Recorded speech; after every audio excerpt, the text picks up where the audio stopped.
Well, good morning, ladies and gentlemen. Welcome to the 2023 Day of the Drags here at Sydney Dragway. My name's Stephen Bush. Welcome, one and all. Hope we have a fantastic day.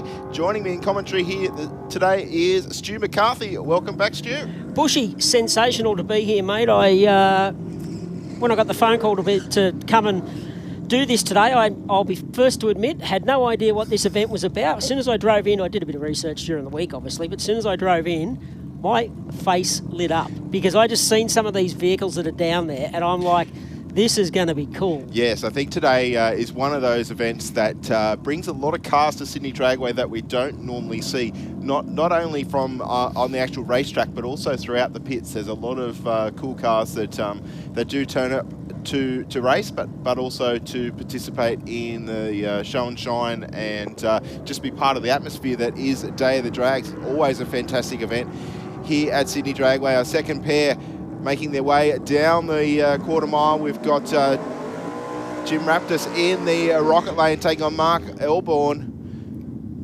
And Elborn through with a 12.29. Raptus with a 10.44.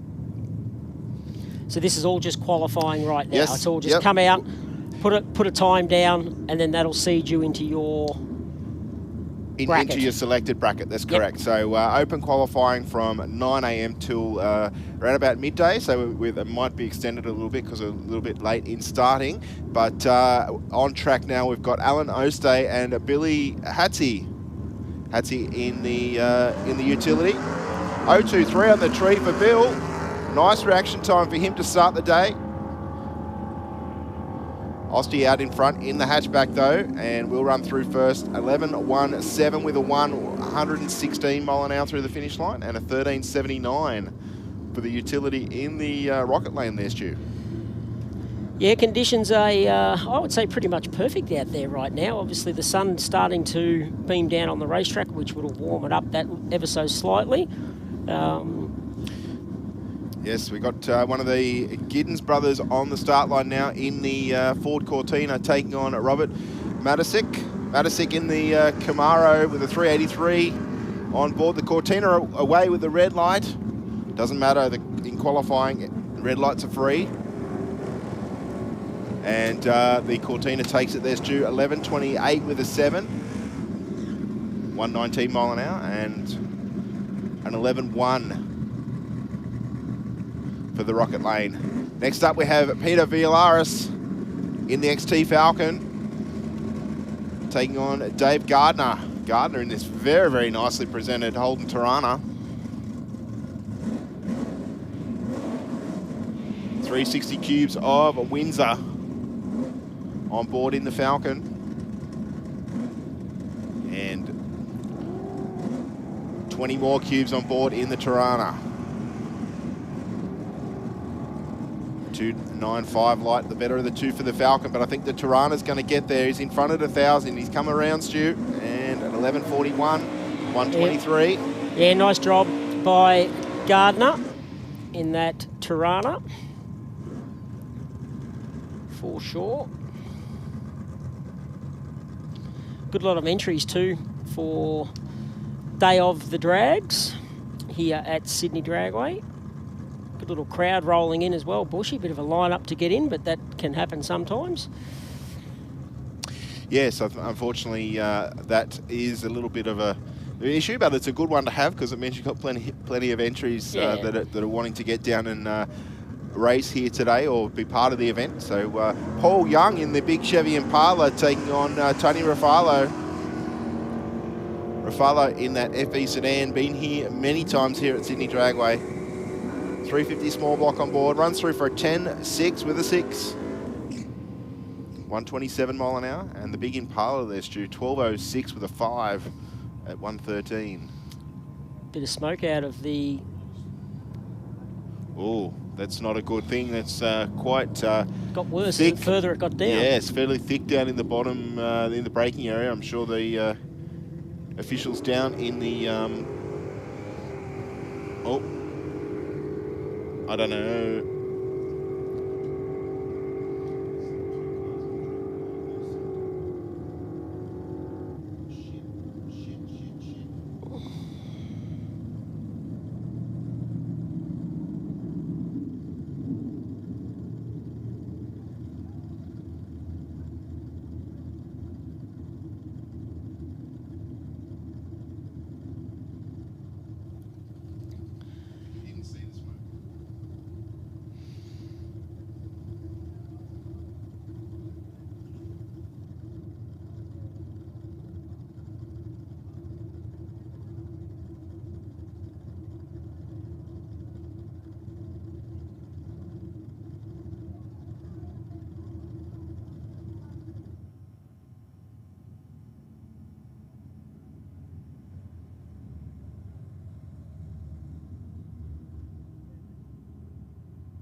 All right, ladies and gentlemen, there is, as I said, there was a lot of smoke out of the Rafalo car down in the braking area. We've just got a little bit of downtime there to have that car removed from the racetrack. Not sure if there's any oil or anything down there. We can't see on our cameras a trail of anything there. So hopefully the cleanup, if any, will be minimal.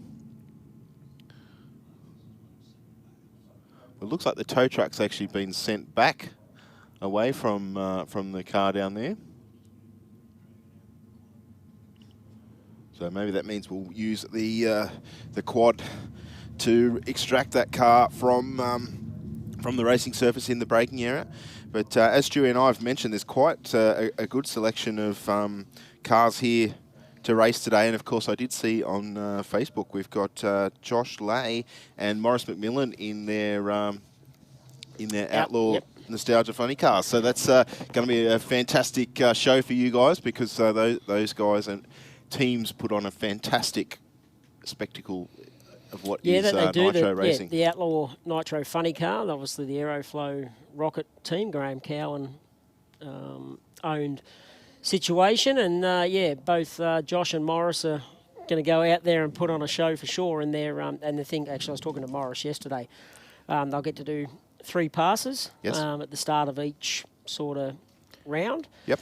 It'd be really cool to see them, because we haven't seen them here at Sydney Dragway for a while. It's been a little while. So their first run's due is scheduled to be just 12, after 12 o'clock.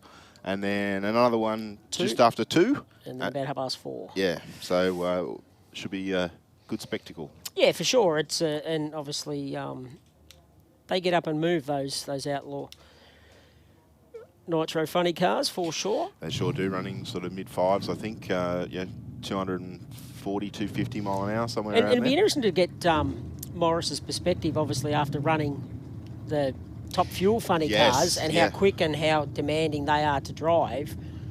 And no disrespect or whatever, but stepping back to an Outlaw Nitro Funny car, how much difference it is to actually pedal one of these cars. I think it'd be very similar. It's probably just not as quick. It would feel the same to an extent. I mean, they make the same sounds, they make the same vibrations, all that sort of thing. But I think their main restriction, as far as I'm aware, they only run a single mag, so that means that they can't burn the volume of fuel, a smaller supercharger as well. Yep. So with those 2 restrictions that I'm aware of, obviously restrict how much horsepower they can make, and therefore reduce or increase the time that it takes to get from point A to point B. Yeah. But certainly a very consistent form of racing. That show, when it comes to town, they're pretty much, that's me knocking on wood, pretty much they get down the track every time in a side-by-side pass. Yeah, so Henry Kissack in the Holden HG Ute, 350 Chev in the Aeroflow lane, gets down there with an 11.002 at 122, and then my favourite car so far, John Woodgate in that 34 sedan, threw down a 102 at 13. All right, next up. Sorry, Bush, I think I'm going to keep saying that all day. Yes, my new favourite one as they come out. Yeah, so we're going to have to keep a log of which. Yeah, hang on. So, all right, I will. I'll do that. So that was Woodgate, wasn't it? Yeah, so 34 Tudor, I think it was. Oh, it looks like there's some issues on the start line for Bruce Ritchie. That car left the start line, but he stopped about a car length off the start line, and looks like Gary Nicholson will run on through first with the Windsor-powered Ford Coupe with a 12.33. 111. Oh, looks like Richie's car's got a little bit of fire coming out of it. A little bit. That's a decent one. Just remove the whole bonnet there. The start line crew onto it with a fire extinguisher. There's still a little bit of flame in the bonnet.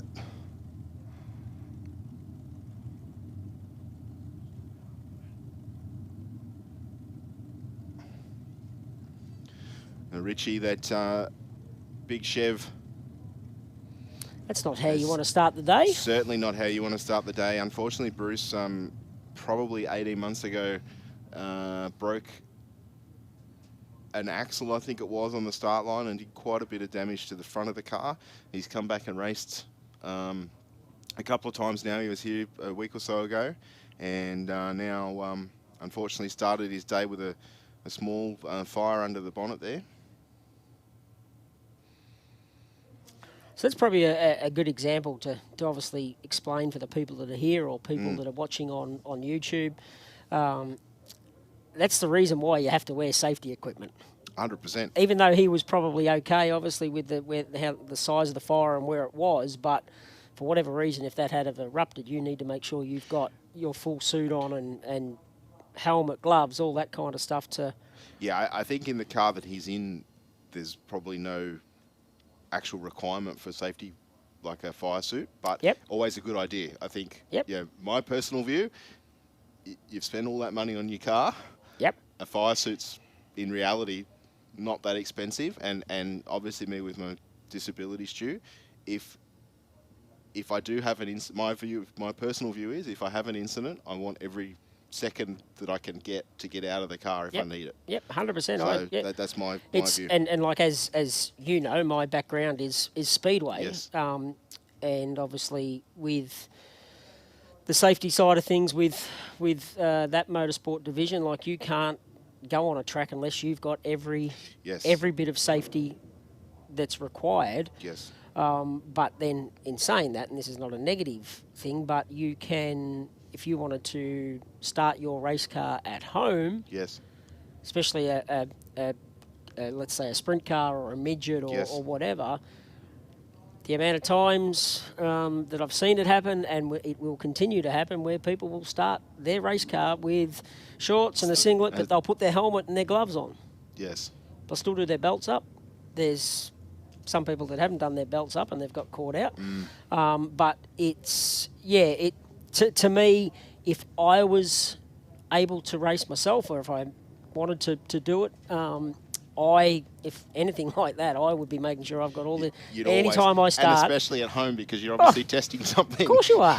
So, the risk is still there, obviously. It looks like Bruce Ritchie's able to drive that car away, so I'm wondering what caused the fire in the first place then.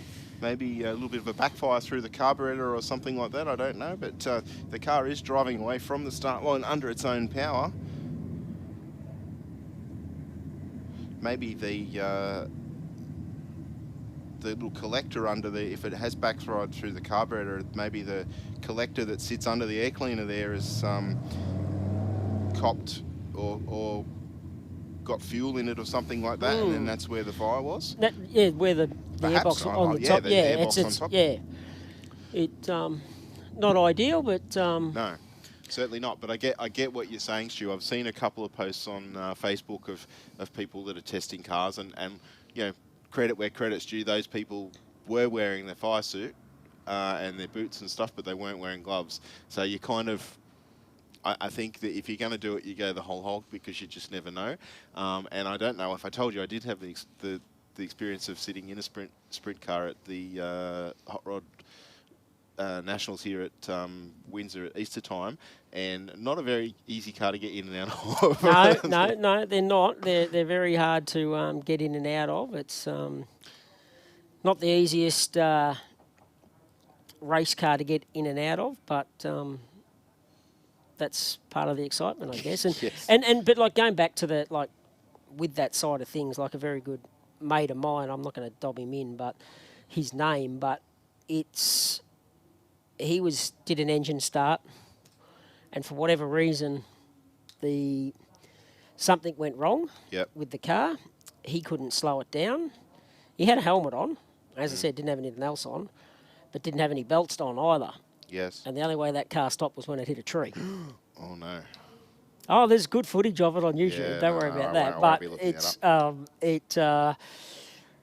it just proves that you should put your gear on. Yes. Now, Bushy, I'm just noticing a track crew down there that just did a magnificent job, and obviously helping old mate out to put that fire out and whatever. The track prep for today, I'm noticing it looks very, very sticky down there. Is that particular? They do it that way for this type of meeting because of the type of motor vehicles and the age and all that kind of stuff, or not? Or is it? I'm not an expert on track prep, But today is a little bit of a mixed bag because we have obviously purpose-built race cars. We also have cars that are more of a street orientation as well. So to prep the track to come up with something that works for everybody, we obviously have to, I'll use the word over-prep it based on what we would do for a Wednesday night street meet. Yes. Where if we prepped the track for an Aeroflow a street meet on Wednesday night, we would probably break every second or third car. Yes. Just through the traction, right? Yep. So,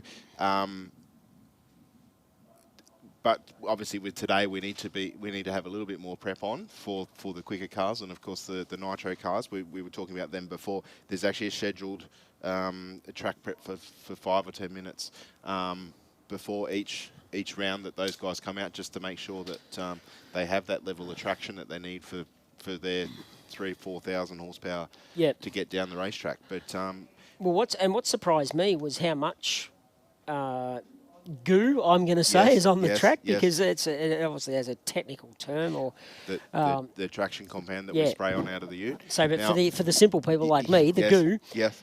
How sticky it was. One of the fireys, when he jumped out of the ute, went across, went to help put the fire out, and then when he went walking back, his feet got stuck, and he went over. Yes. He fell over. So that shows how much is on there. I think we've only had a few cars down the racetrack this morning, so as we do a few more runs, that initial sheen or the stickiness will wear off. Like when we have the junior dragsters here, we generally don't run the juniors first category out because they actually do stick to the racetrack. They're hard enough to get into stage as it is. It is. We see them come up to the first light, but to move that 6 inches or 150 mil further forward is often very difficult, and we see them rocking in the car to try and break that adhesion.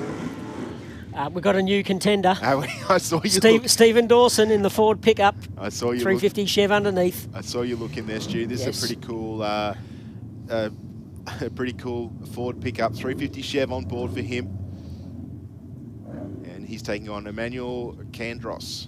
Candros in the Ford Capri, 347 Windsor on board. Not a bad looking runner either. Got the little Venetian blind in the back as well. Quite a few Capris here today. I've already spotted a few. Looks like Dawson with a couple of issues on the start line. But Candros away 151 to the 60. The car straight down the centre of the lane. 1089 with a 6. 124 through the finish line. And unfortunately for Dawson, he's going to get an unrepresentative time there. And that's because he sat at the line too long? Well, he could sit there all day, but what happened is he moved forward. So when he moves forward, he breaks the beam, and then that starts the timer.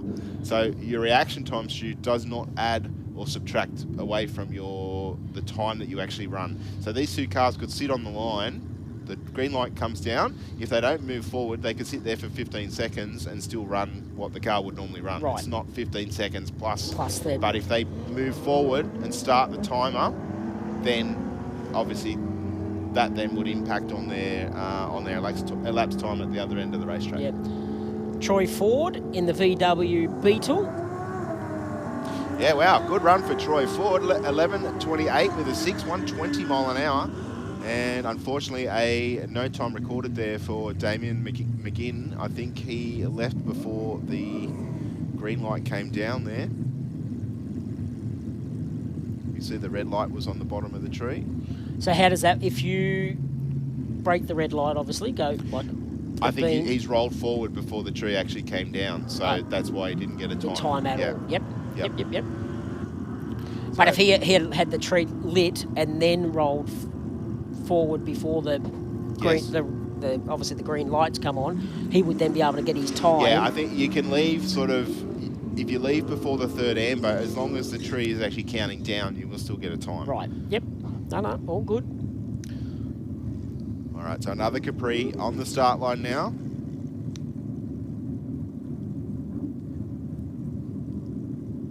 I think this is the Danaskos Capri, if my memory serves me correct. I'd like to welcome everybody that's joining us on the Sydney Dragway official YouTube channel.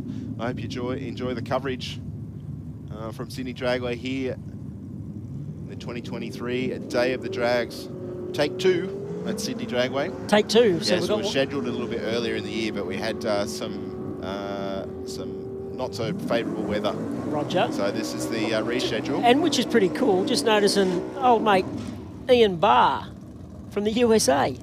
That's pretty cool. International viewers tuned in. We've got a couple of international viewers, so that's good. And hopefully we'll see a few more throughout the day. I'm not sure what time it is in the US, but it depends where you are. Yeah, that's right. It's such a big place. There's quite a few hours of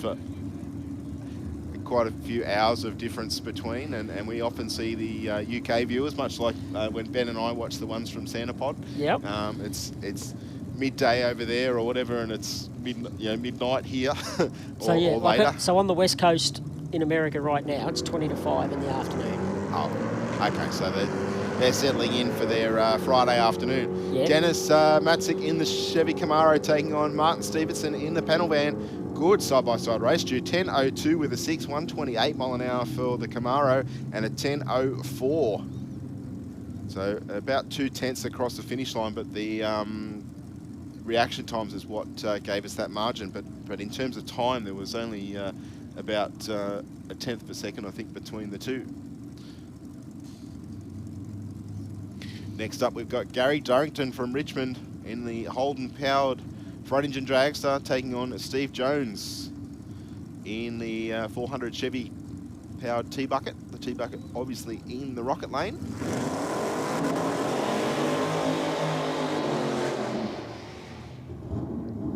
So these, and no disrespect to seeing what we've had go down the track so far, these two look like old school drag racing cars. Yes, more a purpose-built chassis car. They run round tube. It's not fitted to a manufactured body or chassis like we see in a sedan-style car.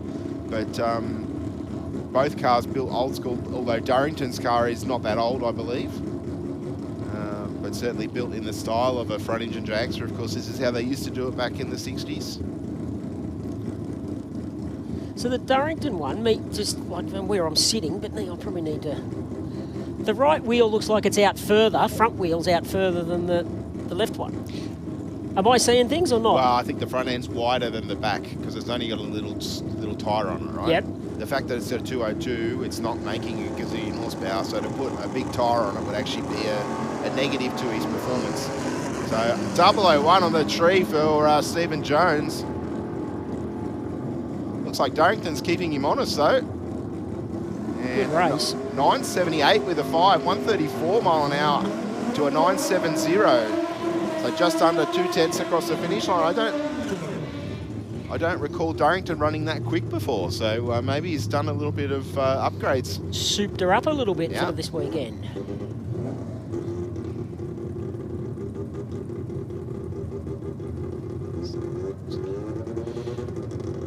I think this is a Robert Bozolowski. Yeah, that's yours all day. Thank you. No worries, Bushy. I think I've got it right. I'll look after you. Yeah. Beep, beep, and good old Alf. Alf Axiak in the Axit Motorsport RX2 13B rotary. No turbo on this one. That's why it's so loud. Listen to the RPM. Wheels up launch for the Mazda. 007 on the tree for the Capri. Again, the little Mazda keeping him honest. 932 with a 6, 143 for the Capri through the finish line to a 923 with a 6. So same numbers, just slightly shuffled. A 10th difference across the finish line.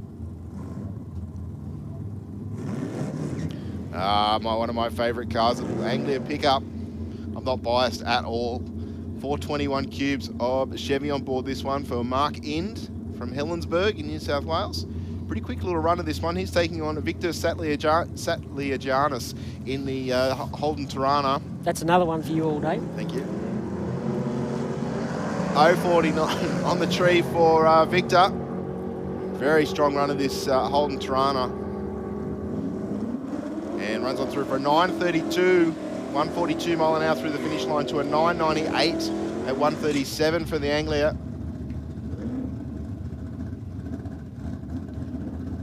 Of course, ladies and gentlemen, we are in open qualifying here till around about midday or a little bit after. Paul Cook in the Ford Roadster taking on Ronnie Palumbo in this very tough little LJ. 400 cubes, small block Chev on board. Do we normally see Ronnie on a Wednesday night, the Aeroflow race for a win? Haven't seen Ronnie for a little while. He ran at the meeting to commemorate Sam Fennick. Right, yep. I think it was the last time I saw him. He has done the Aeroflow Wednesday nights, but not for a little while. 10-1-4 with a 6, 131 mile an hour for Palumbo to a 968 there for the Roadster in the Aeroflow lane. Next up, Stuart Gatt in the Chevy Camaro taking on Lou Palumbo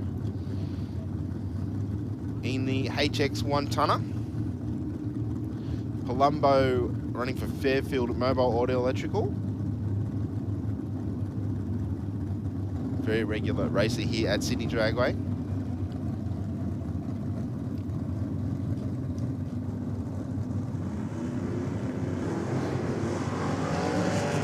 Nice wheels up launch for the Ute 002. So we've seen 3.0 lights already. Whoa, a lot of smoke out of the Camaro. Started about the 300 foot mark. Seems to a little bit clearer now, but we'll just send a couple of our track walkers out to investigate that a little bit further. But a 10.66 for the Camaro and a 9.04 puts Palumbo at the top of the tree by around about 0.2 of a second.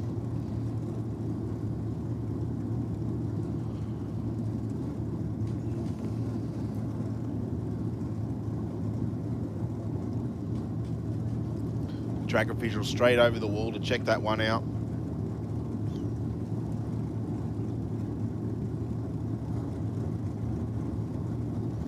Of course, Gatt probably wouldn't have known. I don't know if there would have been any sounds that he would have heard through the helmet.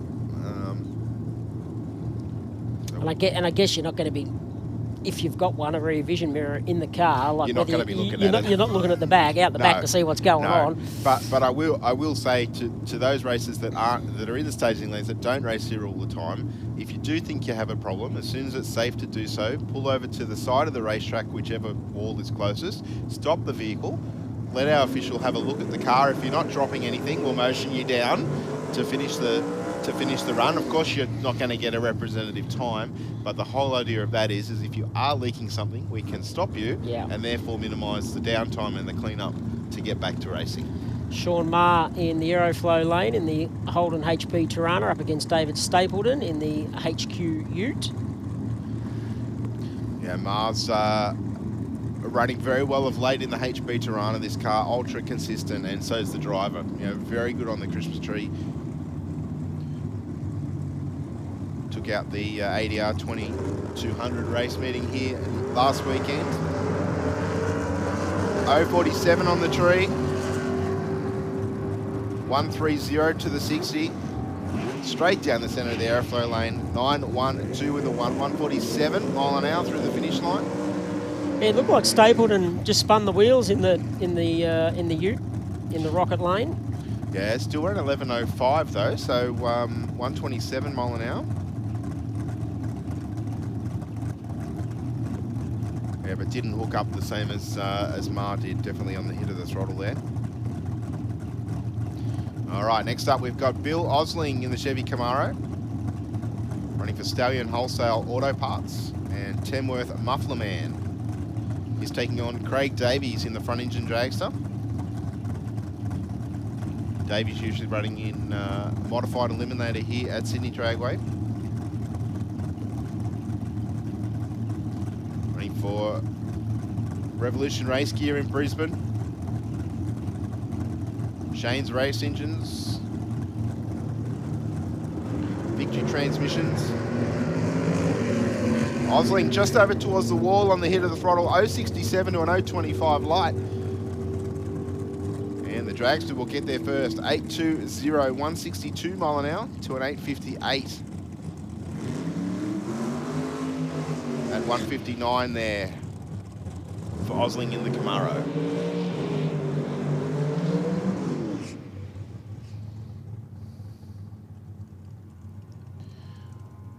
One of my favourite front engine dragsters.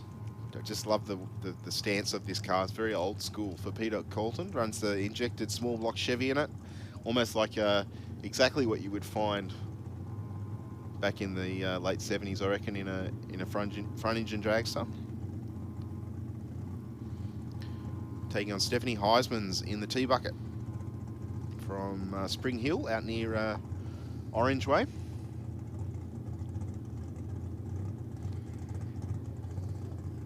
Got a very big set of tyres on the back of this Altered.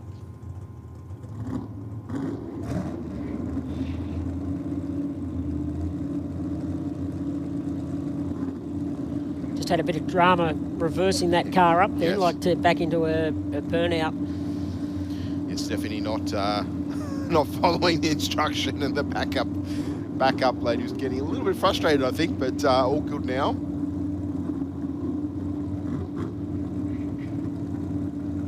Carlton into pre-stage already because brought that top white light on. Heisman's will bring that on, and then the second white light will tell the starter that they're both ready to go. In there now, up on the two-step, the tree counts down, 082 light for Carlton, but he moves right over towards the centre line. Heisman's on a good run, 840, 162 to a 969, 140 mile an hour for the Carlton.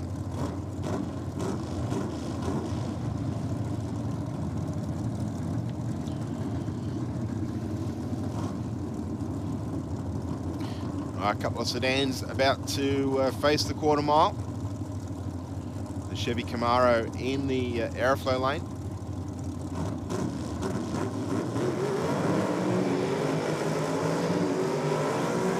Taking on Josh Boscovich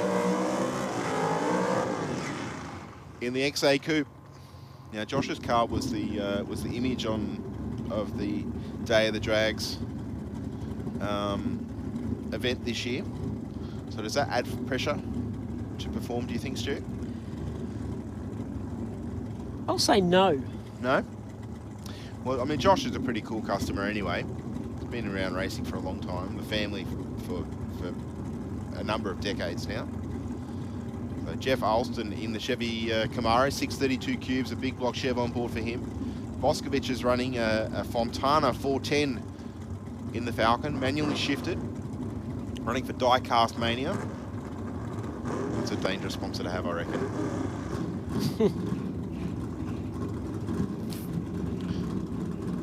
Nitrous assisted this car. You'll see him purge the nitrous in a moment as he comes up to the start line. Loves the dry hops. He's a bit of a fan of the wheelie as well. He dumps that clutch. There's the purge.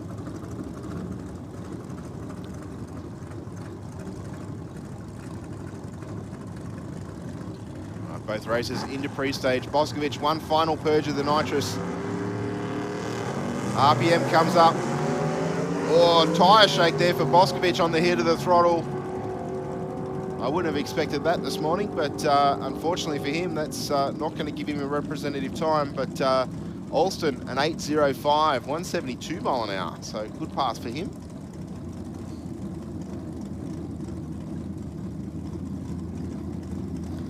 Yeah, not ideal when that happens and you're qualifying. No, that car usually very consistent, so not sure. We saw there where as soon as he dumped the clutch, the car just shuttered, I guess you could say, but there is definitely a tyre shake mark on the track there. So he's out the first gate. The next pair sitting in the the burnout box. Pair of Tiranas ready to go.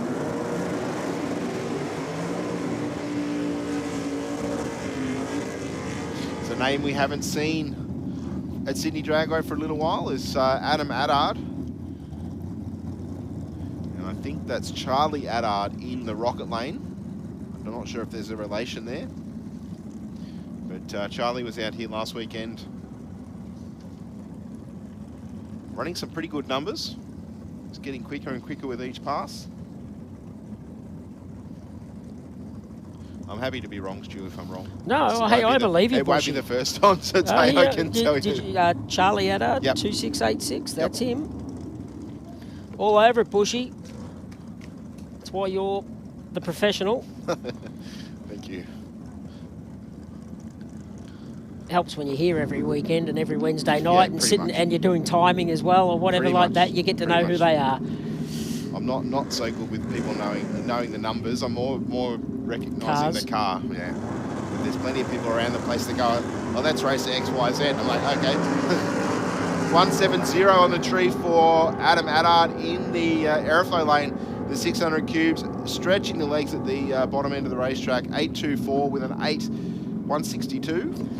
One thing I meant to say before these two cars went down the track, and Attard was going to win that. Yes. Believe it or not. Yep. Glad you're comfortable with going out on a limb there. Yeah. Hey, sometimes you've got to state the obvious. No worries, Captain. And if someone's going to do it, it'll be me. Captain. Oh, it looks like the Falcon down here with some issues.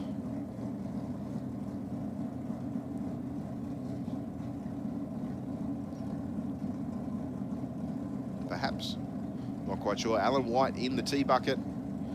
Just going through his burnout procedure.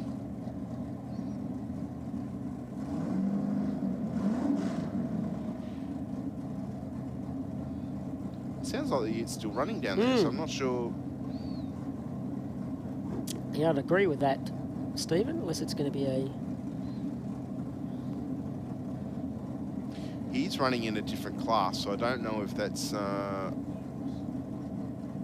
difference. White's in middle eliminator, where the Utes in top eliminator. Looking in our staging lane cams, fantastic to see the staging lanes are pretty much full. Yeah, she's chockers. Definitely going around the corner out of view. The weather this morning is absolutely glorious here at Sydney Dragway. Still probably a little bit cool outside, but the sun is definitely shining.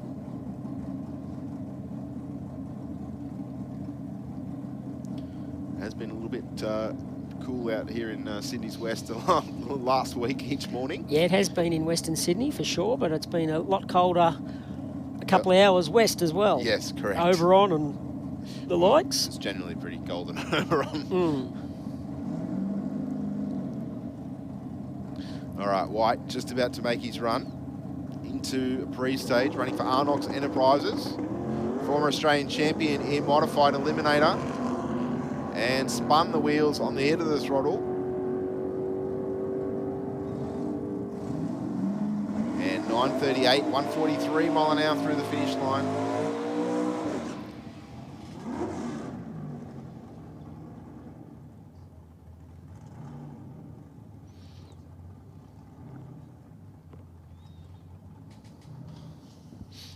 Cabora in the Falcon Ute.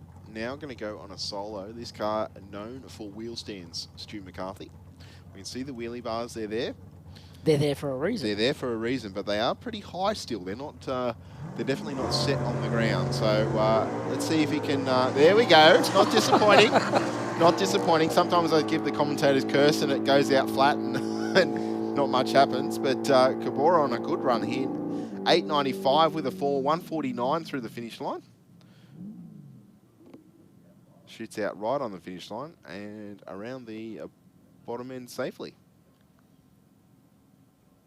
Not a bad speed for the machine either.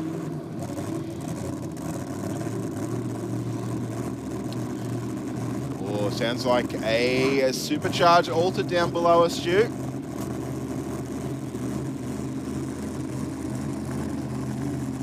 Not only is it supercharged, it's also got the Hemi on board as well. Jamie Robinson from North Richmond. Good to see Jamie and the team back at Sydney Dragway. There's just something about a Hemi. Yes. Isn't there? It's a completely different engine note. Completely different looking engine, I suppose, with the big dapper covers and the spark plug going in through the top. And yeah, just a forceful looking engine. Now, Jamie started his racing career in modified eliminator. Then he stepped up to supercharged Outlaws with a supercharged small block. Then he's got himself into this car now, or this combination with the 526 cubed Hemi. Not 100% sure what his PB is.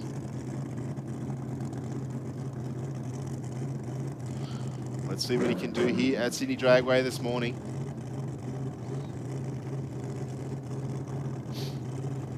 Certainly something about a supercharged altered as well, Stu. Not much downforce. We can see the big wing on the top. Away with the left front in the air. I dare say the 60-foot was with the front end off the ground there. 679 with a 9, 200 mile an hour. So 320 Ks through the finish line. The attitude it had Yes. too when it took off from the line. Twisting up the left front, as I say, was just skipping along the ground. And a pretty good pass there, I dare say, for him. 025 on the tree. You can't help yourself, can you, Stu? I don't know what you're talking about, Bushy. Just a replay from yesterday. Aussie James McFadden took the win. Okay, fair enough. All right, pair of supercharged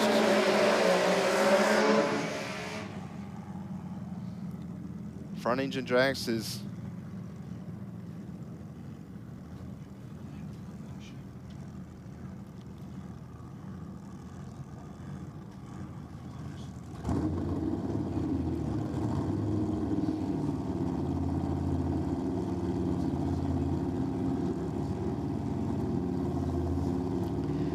Brave drivers, I believe, these guys in these older school front engine dragsters, where they sit and...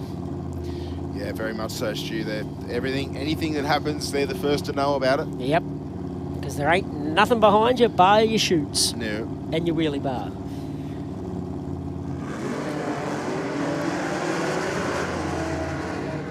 .190, the better the reaction times for the rocket lane there. And looks like there's some issues for the Aeroflow lane, shutting the car off. And at 834, 160 mile an hour in the rocket lane. Nice pass there. And unfortunately issues there. I think that's Joe Zulu in the Aeroflow lane.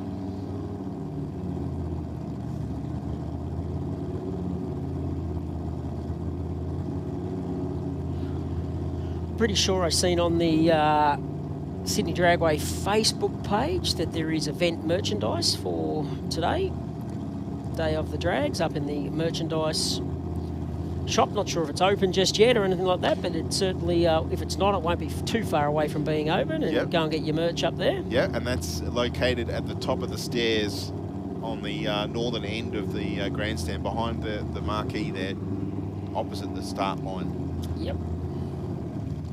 Might venture up there myself and have a look at them a bit later on. Yeah, check it out. If we get 5 minutes off the mic, Bushy, because it's me and you all day. So I'll give you some time off if you need no. it. Oh, hang on, Bushy, hang on. We've got some contenders. This is vintage gas, Stu. Some pretty cool cars in this category.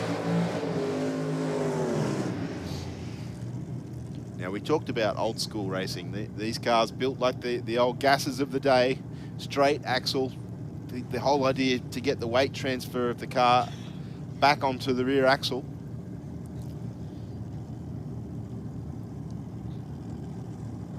And on the start line we have Benjamin Love in the Valiant AP5 wagon, which would be quite a rare car here in Australia. Yeah, for sure. Well, it reminds me of the old Ghostbusters mobile.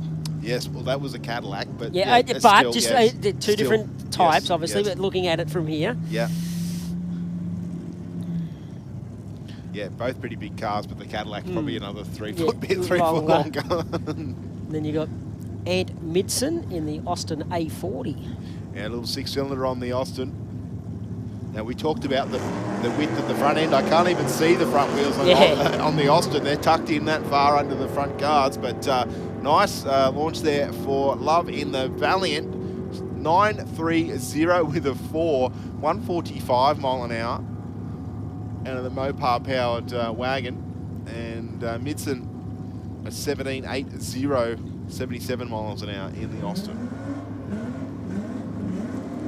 which is probably about 10 seconds faster than the designers of the Austin ever thought that it would go. More than likely, yes. So, Kevin Landerdreeb, is that how you pronounce that? That's what I'm going with anyway. That, Morris Minor. I love the back of it where he's got the chalk paint out, and I'm taking kids or grandkids or whatever have chalked up the back of the Morris Minor. Yeah, well, Doris the Morris has run here at Sydney Dragway before, but I don't recall the name, so I'm sure it's the same driver each time. But good to see Kevin back in the Aeroflow lane. Andrew Barbara from Holsworthy in the Chevy.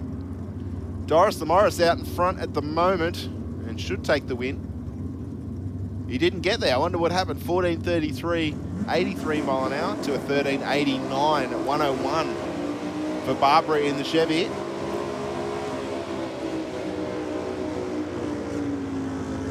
Plenty of smoke and RPM in the burnout for Troy Newton from Victoria in the 55 Chevy. Oh, look at that, Stu. Look at those big burnout marks all the way probably to 500 feet here at Sydney Dragway. From Bannockburn in Victoria. So is that Bushy? I hate to put you on the spot here. That's okay. And it won't might be the first time today. No, exactly. But I'm saying all these cars that have come out now, they've all got names on the side. Is that part of their rules and regulation that they have to have a name? I don't know. I don't know if it's part of their rules and regulations, but it certainly it adds to it. It certainly adds to it because that's what all the gases did back in the day. You know, they all had names on cars, and I think ultimately that could be something that gives the car a personality as well. So it doesn't really matter how fast you go, but I think potentially something that's missing out of modern day drag racing. Yep. Because people don't do that anymore as much. So yeah, pretty cool that these cars, they build a personality. And I mean, we see some of the modern day racers have given their cars names, but it's kind of unofficially, if you know what I mean. But putting the name on the side just makes it. So this is this category here, isn't it? This vintage gas. That's what it is. Yes. Out there now. All right. Well, let's have a look. Nugent away nicely, 087 on the tree. That car making its way down the Aeroflow lane quite nicely. 1.5 to the 60 and runs through with a 10.71 at 124 mile an hour through the finish line. And the Mustang in the rocket lane, 11.57 with a 2. So here it is, Bushy. Mandatory. Name of vehicle, not the sponsor, must be prominently displayed on both sides of the car and be able to be seen by the spectators. Sign writing must be reminiscent of the era, no modern style. There you go. Look at you go. Well, it helps if you have it written down in front of you and you read it, doesn't it? Did you know that before you asked me? You're just testing me? No, I didn't actually. I thought I'd better, and if it's vintage gas, I'm like, well, hang on, there's the rules in front of me. I might as well have a quick read. Shane Corr from the Oaks in the FJ 202 Holden powered sedan has had some issues and had to slow. John Kerr in the rocket lane, 001 red on the start line. Doesn't matter at this point in time, but a 10.85, 125 mile an hour out of the Mercury Comet there. Good strong run out of the Comet. And Corr doing the right thing, pulling over to the side of the racetrack.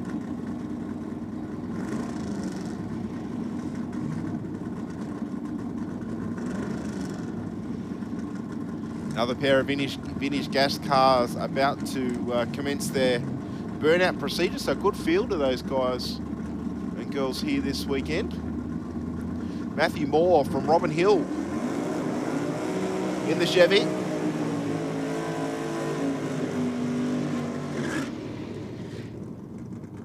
Taking on Simon Adricham in the FX. 468 cubes of Chevy on board, plenty of RPM in the burnout.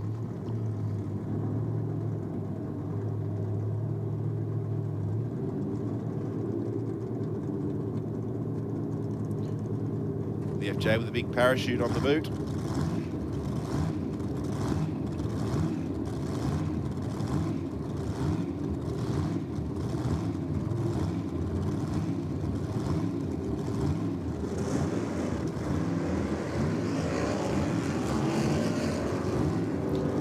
Chevy away with a better reaction time, but something going amiss there. We can see the car rocking it around there. But the FJ 1080, sorry, the FX I should say, 1085 with an 125 mile an hour for the Rocket Lane. And I think an unrepresentative 1572 for the Chevy in the Aeroflow lane there.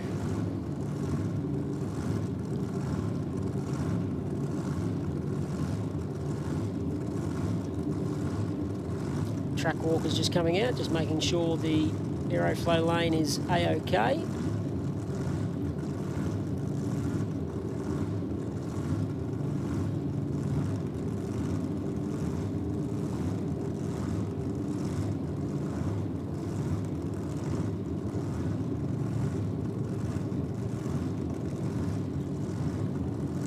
Simon Moore in the Aeroflow lane from Albury in the 39 Willys 427, up against Ash Haley from Darnley in Victoria, the 55 Chev Bel Air. Oh, yes. Scott, Simon Moore, if you don't mind. Thank you very much for the smoke signals. We can't see the start line from up here, but I don't think the racers from Vintage Gas need any encouragement to do big burn. No, not at all. We can see those two racers waiting patiently in the water just for the track to be checked out there.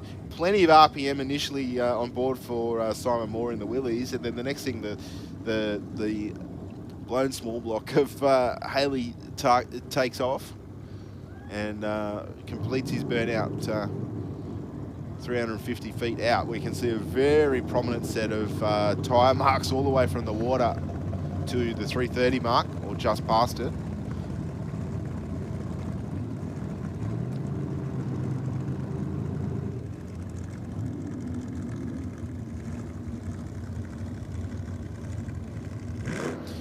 Yes, the 39 Willys.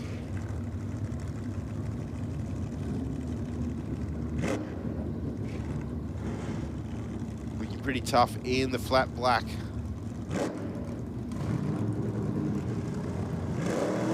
Tree counts down, RPM up, big wheels up, launch for both cars. 158 on the tree for Moore, but he's slowing, unfortunately. Haley with the shootout early, runs 893 with a 150 mile an hour through the finish line.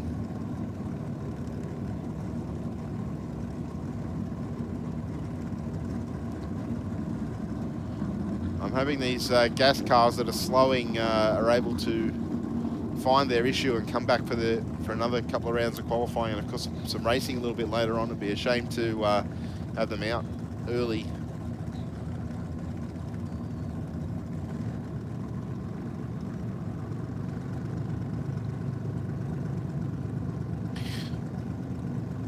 All right, we've got Shane Lucas in the Austin A40.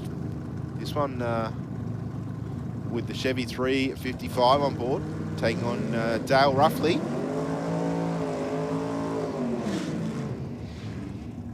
Ruffley in the Chevy.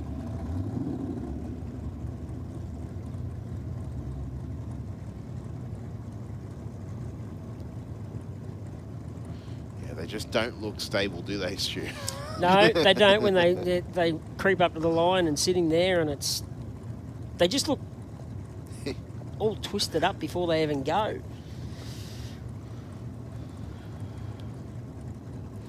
As I say, it was all about trying to get the weight transfer onto the rear end. We saw the classes in the US where they actually altered the wheelbase, moved the rear end forward of the factory arch position in an effort to further enhance that weight transfer. Yep.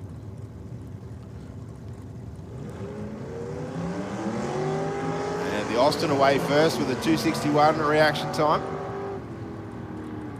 Well, moving over towards the centre line, but got problems.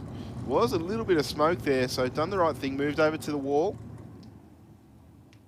Must have been listening to your instructions earlier on today, Bushy. And it's actually stopped the car on the racing surface there. So Dale Ruffley through the finish line there with a 15.06.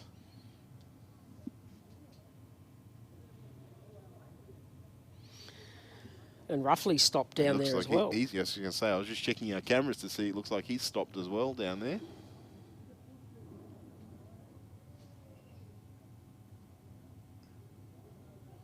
So it's been a little bit of a high attrition rate for Vintage Gas here this morning. Yeah, that it has.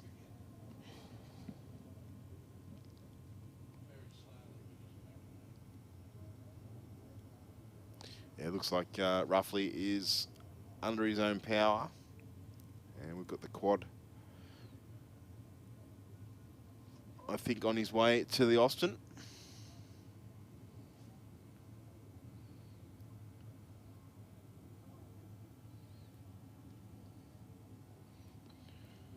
All right, I'm Facility guessing. looking beautiful and clean here for this event. Yes, it is. It's looking pretty good. I think that the colder weather hasn't done the grass much favours, No, but it never does. that will happen. But as I say, the weather outside looks quite nice, out in the sun. Easy for us to say sitting up here, Bushy, even though you've got a jacket on, sitting up in the room here.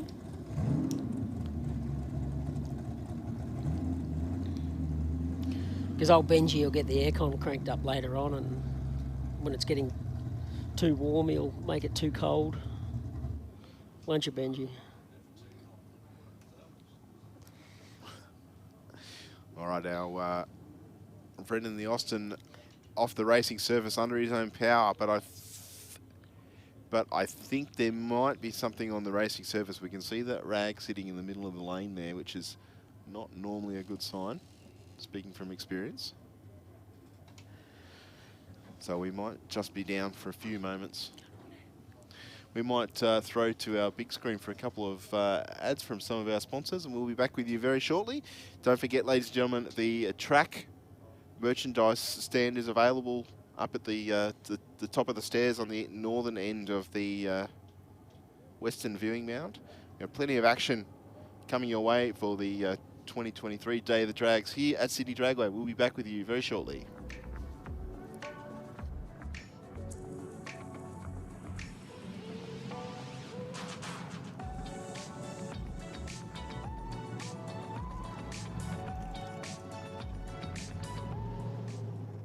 BikeReview.com.au is Australia's leading website for performance and modified motorcycles.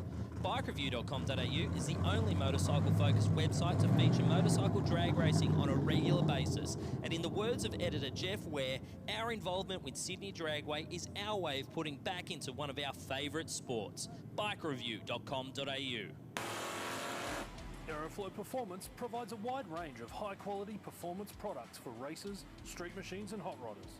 From fittings, fuel system components, intake solutions and even turbocharger systems, you can see it all at aeroflowperformance.com. We have these things pegged at 9,000 RPM for up to 50 laps, copping mud and debris. As the crew chief, it's my job to make sure my wife Michelle has the safest and fastest car possible. My customers want race car performance with show car looks. From skiing to ocean racing, we run for over an hour at full noise. Quality and reliability is everything. Doesn't matter what you drive, rotor, import, street, race. These aren't your standard performance parts. Designed here in Australia, we've been involved in testing since the beginning. The range started with a few hundred parts and has progressed to well over 10,000. We need something that'll perform and outlast the competition. That's why I use the best performance parts on the market. That's why I use Aeroflow. That's why we use Aeroflow. Aeroflow's got something for you.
All right, ladies and gentlemen, sounds like we're about to get back underway. We've had a little bit of a clean-up down in the braking area there that obviously needed our attention. We've rectified that, and we're about to continue with qualifying with Vintage Gas. We can see the photographers all waiting eagerly for Cal Scott. It looks to do his burnout in the brutal AP6 Valiant. 426 cubes of Mopar on board for him. I'm guessing we're going to see a pretty strong burnout.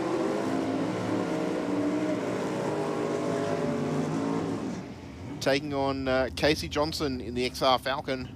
Welcome back to commentary, Stu McCarthy. Yeah, good to be back. Stephen Bush, commonly known as Bushy.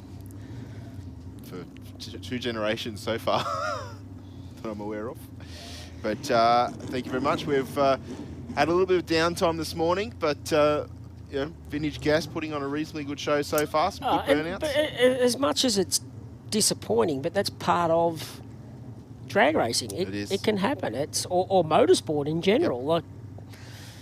Like they're mechanical. Things can go wrong, and you can't do much about it when something does go boom and it's never done intentionally. That's for sure. And puts moisture on the racetrack. It's not a quick fix sometimes.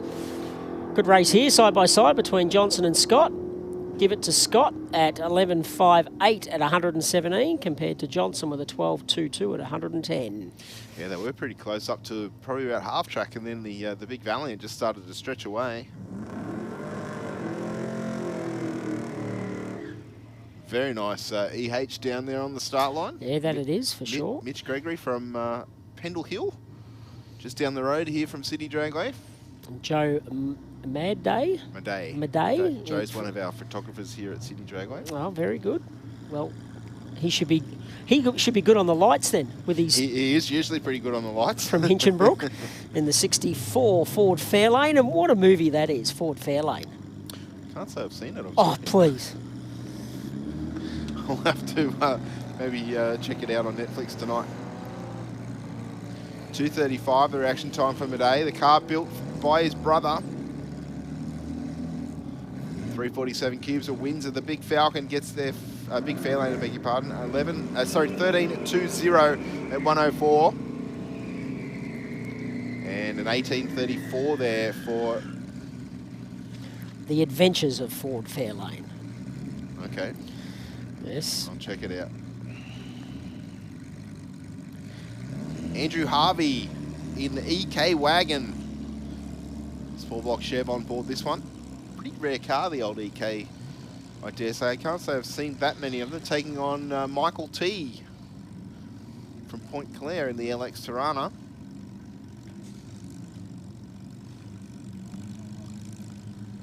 Both cars into full stage. Harvey races fairly regularly here on a Wednesday night. In this particular vehicle? Yes, or, the Aeroflow race for reals. He comes out fairly regularly. The Tirana slipping the wheels on the start line. Harvey's going to take this one for sure. 13.69 with an 8. Just shy of 100 mile an hour to a 16.0 at 90 mile an hour there for T in the Tirana. David Thompson comes out in the Ford XT Falcon up against Joe Campagna in the Vauxhall Viva HA. Yeah, pretty rare car on any drag strip, I dare say, worldwide, the Vauxhall. Just not a drag strip either, anywhere in general. Well, they didn't come out with Holden 202s in them either, so obviously Joe or someone in that car's past has sorted it out with an angle grinder. 15.02, 002, I beg your pardon, 87 mile an hour to a 15.45 for the Falcon.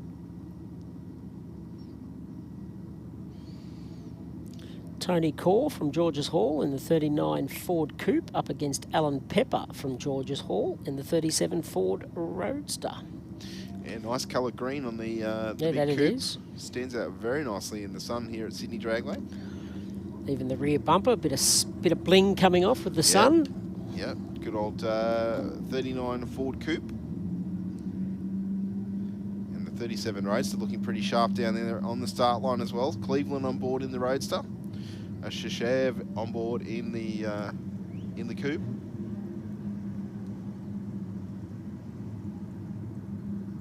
Roadster away nicely with a 4.53 reaction time. 2.2 seconds to the 60 foot. And we'll take the strike. 14.78, 90 mile an hour through the finish line. I wonder what old Henry Ford thinks about seeing these cars go down the strip like this. Well, I'm sure he enjoys it. People still having a passion for something that was designed in his name so many years ago. Relation of mine, believe it or not. Is it really? Oh, my mum's maiden name was Ford. So somewhere along the line.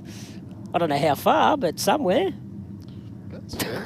Yeah, you'll have to get on, what is it, Ancestry.com and check it out. I mean, Ford's probably a pretty common name though, Stu. I'm not that bored. Fair enough. Fair enough. But it's worth a try, just putting that out there at the same stage. Just put it out there. Scotty Davis in the 31 Ford Tourer in the Aeroflow lane. Now, he's tasted a bit of success here in recent years of Day of the Drags. I think a couple of years, 0.26 on the tree. I think a couple of years ago it was his first event, and he's gone. He went all the way to the finals in that one, and I think the following year he also did pretty well.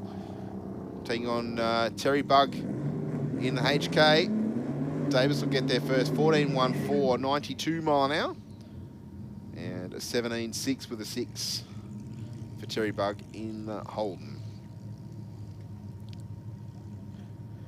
Next up, Peter Attard in the LJ Tirana. Peter, I giggle. It's obviously not the Peter Attard that I know. No, but he's actually an ex-manager for me. I worked with him at Kennards Hire many, many years ago. Yeah, yes, so. Peter Attard, I know, was the flying chicken farmer from Eastern Creek in the sprint cars, 53. Gets the win at a 14.682 at 94. Incidentally, Peter Attard's son, the one that I know, he's actually racing over in a sprint car in Skagit in Washington right now. Yep. So, do those races ever sleep, Stu? Like, cause they always seem to be doing something, you know. Like, and running a sprint car is not an easy task. Oh, I think it doesn't matter what motorsport category is, whether it's speedway, drag racing, whatever you. If you work during the day, which most of us do, obviously, you come home, go out to the shed, work on your car, have a feed, go to bed, go back to work. Cycle, repeat. Repeat, yep. So it's, but in saying that, yeah, these, I will say the speedway type of guys, obviously with the brand new venue just down the end of the strip here on the right-hand side, it's, yeah, when they race 3 or 4 nights in a row, it is pretty full on because they obviously prepare the car, race, wash the car, fix the car if they've crashed it, then do your maintenance on your motor, your rear end, your front end, your drive lines, everything. Yeah. Put it all back together, drive back to the racetrack if you're not staying at the racetrack, and then do it again. And you do that 3 or 4 nights in a row. And then over in America when they're travelling, and they do it here in Australia as well, but they might travel 400 mile. Yes. That night in between that, just to race the next day. Yes. So yeah, it is pretty full on. I will say after that. packing up at 1 a.m. Yeah, correct. Mick Roberts in the Falcon, leaving first with a 004 red light, taking on Damien Flood. Flood in the HR. 350 Chev on board in the HR. 351 Cleveland in the Falcon. And a 14.23 with a 396 mile an hour there for Mick Roberts. Might have a new contender. You like this, the rat style stuff, do you? Yes, I do, mate. I do. Dave Kramer in an International AR 110. This one looks like the patina's been protected with a little bit of clear, I dare say. Got a little bit of sheen to it in the early morning sun here at Sydney Dragway. Taking on Tony Cambarakis.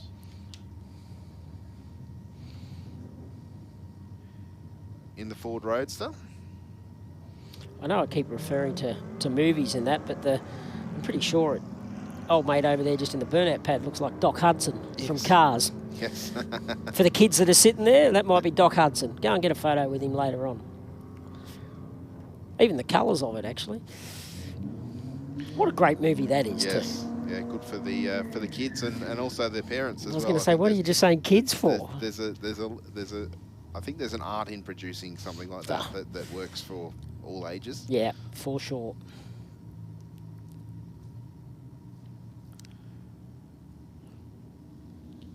Matthew Beniki in the EH Ute, 202 on board. He's in the Aeroflow lane, taking on David Blamey from Katoomba in the A model pickup.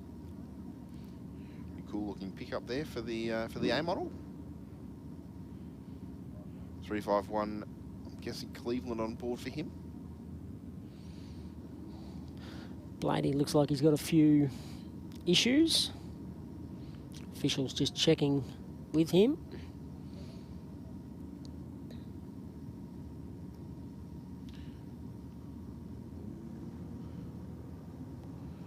Tree counts down 105 for Benici. But the A model will stretch the legs as you'd expect with the V8 up the front. It gets a 15.03, 86 mile an hour through the finish line to an 18.01 for the EH. This is something pretty cool. I saw this in the line for scrutineering this morning when I went to sign in. Troy Fewings in the 47 Willys wagon. As you do. Yep. Up against Darren Taylor in the Holden Tirana. He gets away all right. Yeah, he's got this 6 litre on board, the Tirana with the 202. But we talk aerodynamics. The Willys doesn't have any really. It's all pretty square at the front. 1361 with a 102 mile an hour to a 15.9 for the Tirana.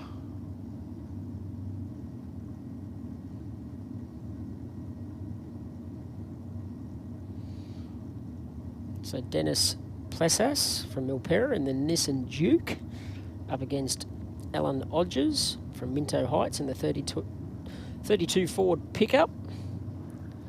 It's a bit strange seeing the old Nissan being so modern coming out here today. Yeah, I was just thinking that myself, but Odger's been around hot rodding for a long time. This pickup looking very nice in the early morning sun. The silver blue with the orange wheels, something a little bit different. But the Duke will take it 15.43 with a 290 mile an hour to a 16.90 at 78 there for Odgers in the rocket lane, I beg your pardon.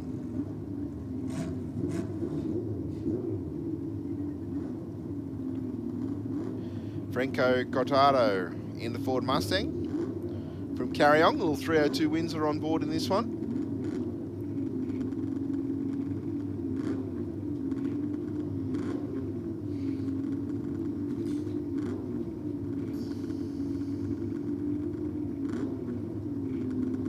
And we are, of course, in the last run for Street. We can hear Brett Copping's, we can hear Brett Copping's motorcycle warming up below us, but in front of him is a pair of hamsters. 16.04 with a 986 mile an hour for the Mustang.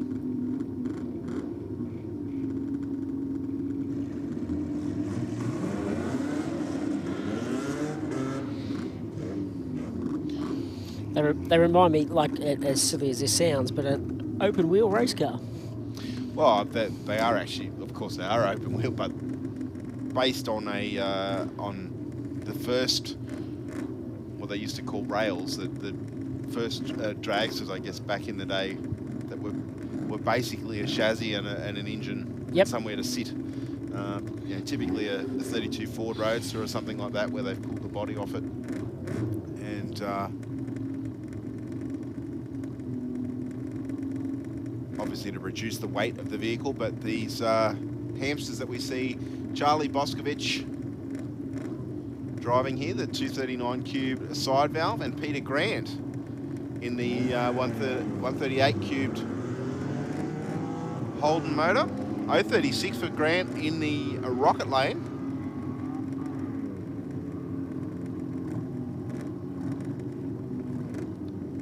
Boskovic usually running junior dragster, so I'm guessing now has his road license. 1979 with an 870 mile an hour in the Aeroflow lane to a 1403 with a 490.9 mile an hour for Grant in the rocket lane.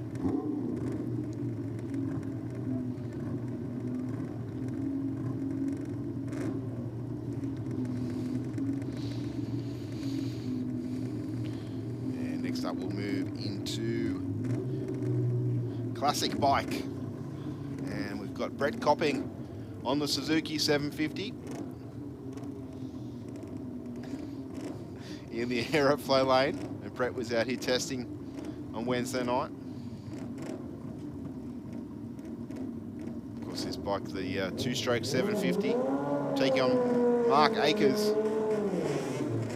on the Kawasaki GPZ 1100.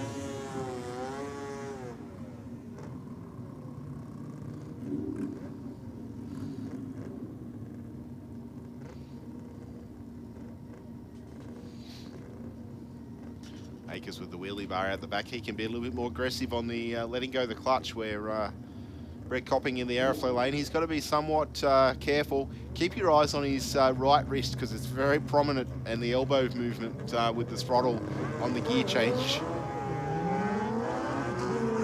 There we go, into second, into third. You can too, can't you? It's like elbow right up past the shoulder. And runs on through for a,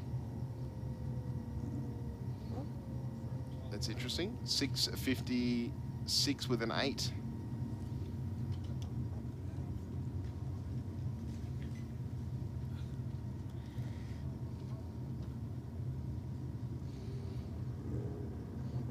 Michael Ritchie's from St Ives on the 51 Vincent Rapide.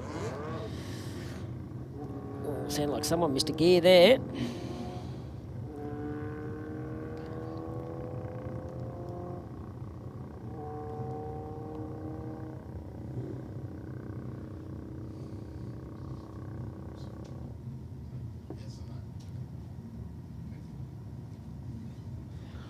So Bushy's just ducked out to the timing box to get the official wording.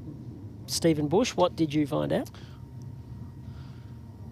I think that they're supposed to be over quarter mile, but that will be rectified for session number 2.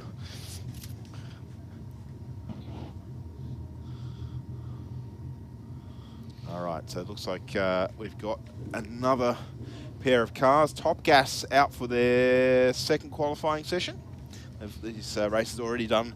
They were the first group out this morning, already done one qualifying session. Of course, the whole idea of qualifying here today is so that we can get hopefully at least a pair or 3 consistent runs, so that we can pick a dial, which will nominate our handicap for the first round of the Chicago Shootout that we're racing here this afternoon. So after what we've just seen, everybody's been through once? Yes. So now they'll come out again, everybody we've seen so far will come out again if they've got no drama. Yep. Get it all done. And then possibly a third run. Is that what you're saying? Yes, I'd say depending on time. As I said, it's, it's basically just an open qualifying session for another hour and a bit, but that might be extended due to the fact that we have a little bit of downtime, but it may not as well, because the completion time is a little bit past 5 o'clock. So what these races are looking for now is hopefully to run at least another pass similar time to what they ran before, or to rectify an issue that they may have had on the previous pass. So if they've not got down the track to be able to give them that time to be able to qualify. And then the rounds, how does that work? The rest of the day work, Okay, Stephen? so it's the Chicago Shootout. So every competitor will have the opportunity to do 3 rounds, as far as most of the categories, I beg your pardon, are running Chicago Shootout. So supercharged, the Outlaw Nitro Funny Cars, the supercharged Outlaws, Vintage Gas A, Vintage Gas B, Classic Bike and Hamster are all running Chicago Shootout. So explain what Chicago Shootout is. So Chicago Shootout means that each of those competitors come out for each round that they're allotted, then they win points Yep, so you don't get eliminated. So you don't get eliminated. Yep. So that if there's 10 cars in the bracket, we see 10 cars for round 1, hopefully 10 cars for round 2, yep. and so on for round 3. Then the points determine who runs. So we're going to do a semi, and then we're going to do a final for that category, which is a little bit different to how we normally run it, but that's okay. And then the other categories will be elimination. Through their rounds, their 3 rounds. That's correct. So, yep. so if there's 20 cars in the bracket for round 1, round 2 there'll be 10, then 5, then 3, then yep. 2. Yep. For example.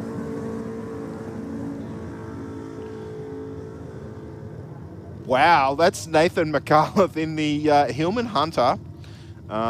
It definitely didn't sound like a Hillman Hunter when it was doing the burnout. It's got a 327 Chevy in it. Big, strong burnout from McAuliffe. And Lenny Hoskins in the LC Tirana in the other lane. 308 on board for him.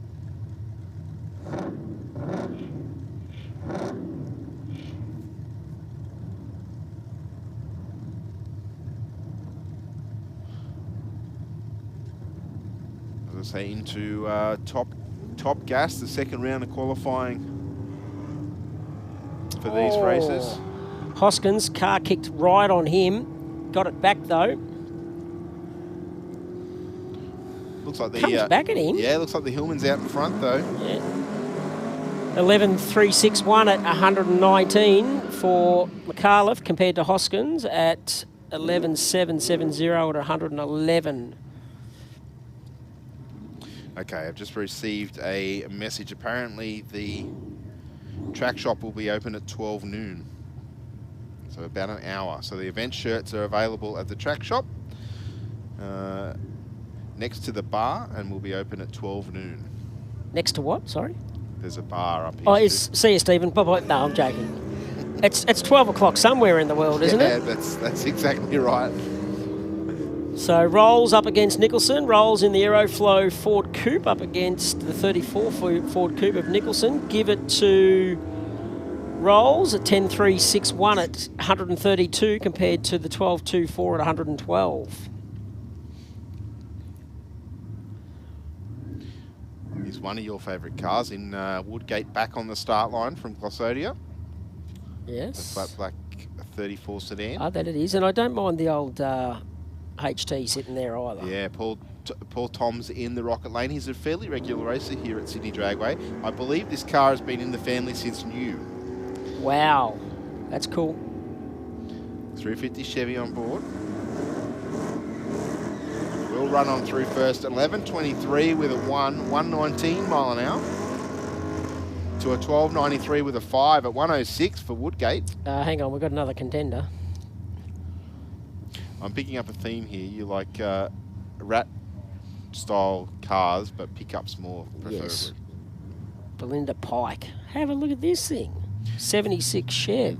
C20 pickup. Been around a long time, but 468 cubes of big block Chev between the chassis rails.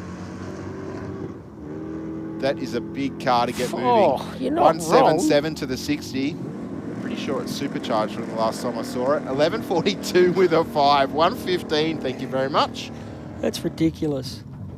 What would that weigh? Oh, I'd hazard a guess. 2.5? 2.5 maybe? Ton, I think, perhaps. Ridiculous. I wouldn't want to get run over it by it, put it that way. No.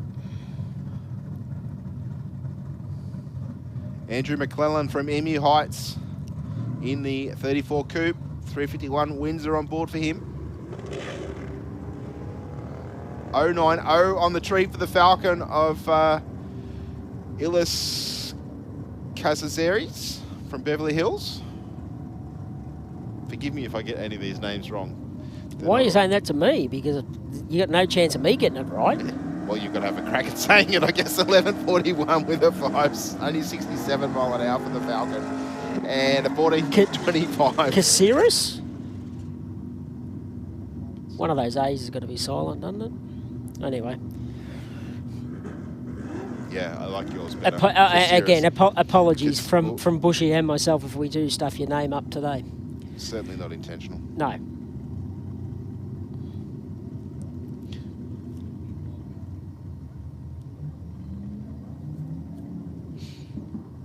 The Falcon Sprint on the start line in the rocket lane. Kel Bartley from Kingswood.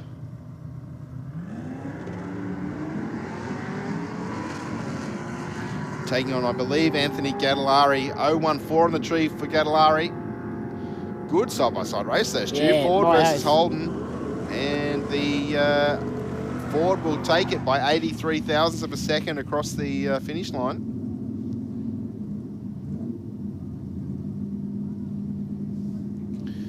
All right, Gregory Vella from Erskine Park in the 66 Ford Falcon. 351, Cleveland on board. He's been out here at City Dragway a fair bit recently in the Aeroflow Race for Real Wednesday nights. Taking on the Ford Anglia in the rocket lane.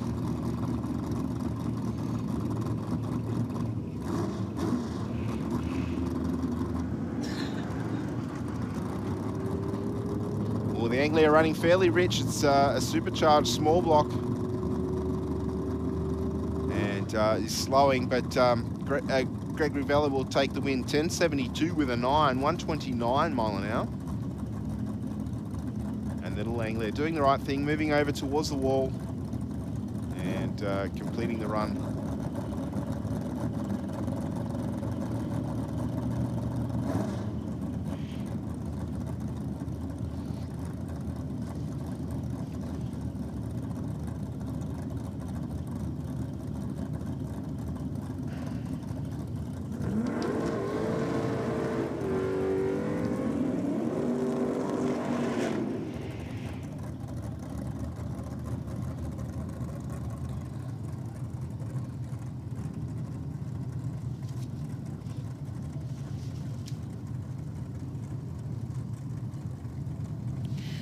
Next up, Rick Layla from Hargraves in the Vauxhall Viva. There's 2 Vauxhalls through here today. I know there's 3 because Dad's mate has a Vauxhall as a hot rod, and I passed him on at the entry gate this morning. So his car's on display as well. So obviously the beauty of when you come to Sydney Dragway, as you know, Stephen Bush, the pits are open, that you can walk around and go and have a look at anything that's happening down there in the pits. And you just mentioned about the cars that are on display. I'm just having a look at our map to see where that actually... Hot rod's down there, so yep. Down in the... I think that's at the end of the bitumen. Yep, before it gets to the grass. Correct. So it's a bit of a... Yes, it is a bit of a walk, but at the same stage it'd be worth going down there and having a look at the hot rods, and there's even some more up closer by the look of it as well. Yeah, so if you haven't been to Sydney Dragway before, your general admission ticket gets you everywhere in the venue that you should be or could be. So don't think that you can't walk through the pits or get up close to the cars and talk to the drivers. I'm sure most of them would be more than happy to have a chat. Yeah, they're not going to bite you. Nope. And obviously it'd be worth getting down to the pits. And I guess they probably wouldn't be far off, maybe, from firing up the Outlaw Nitro funny cars, the 2 of them that we'll have on track today. Yeah, well, they're scheduled to be out here in about an hour's time, so they're probably not, as you say, probably not too far away from firing up. Anthony Mastromano from Rockdale in the A model, taking on Henry Kisak. Again, it's a good side-by-side race. The Ute will take it 10.99 with a 3, 122 to an 11.27 for Mastromano. Anthony used to run a hamster, if I'm remembering correctly. Steve Dawson in the Ford pickup. Yeah, it's on my list. Didn't get down the track last time either. No, didn't. Not to its full potential anyway. Taking on Greg Mason from Queanbeyan in the El Camino. 024 on the tree for Mason, though. Nice reaction for the El Camino. Out in front.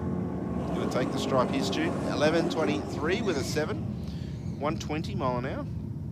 And your little pickup gets along all right. 12 yeah, once it gets going. Yes. Not off the line real fast, but once it gets going, gets with about the 60 foot, and it starts to stretch its legs. Might have a set of highway gears in it, mate. Not set up for cruising. Yep. Or maybe not like a trans brake, which might be just leaving the start line off the foot brake. 6-cylinder in that Holden. I think one of those cars sound like it's turbocharged, and I think it's the Tirana 1060, 135 mile an hour. Thank you very much to a 1034 at 130 for the Aeroflow lane there. Good side-by-side run.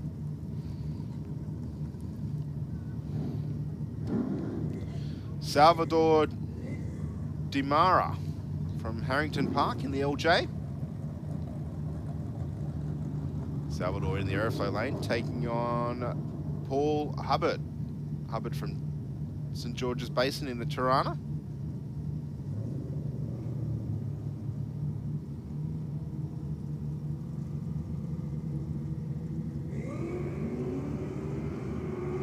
This Tirana was out here last week at the Aeroflow race for real on Wednesday night. Put down some pretty good times. Was getting quicker and quicker each time he came out. 1073 at 124. And unfortunately the Aeroflow lane there, no time recorded, I think, left before the green came down.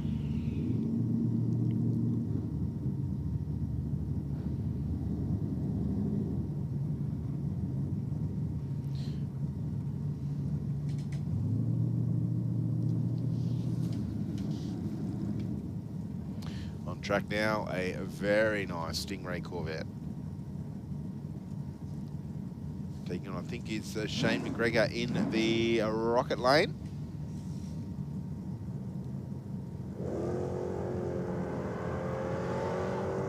Corvette away with a 185 reaction time out in front of the Falcon, but an 052 for the Rocket lane. Corvette very strong, 1052 with a 7, 129 That's impressive. mile an hour. And you look at it and it looks restored.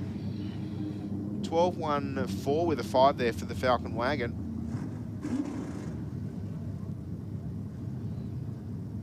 John Buttersill in the Mercury Cougar.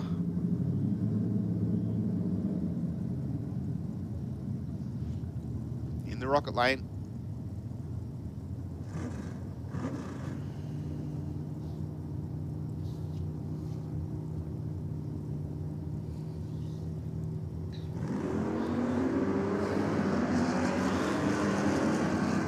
Red light for Busatil.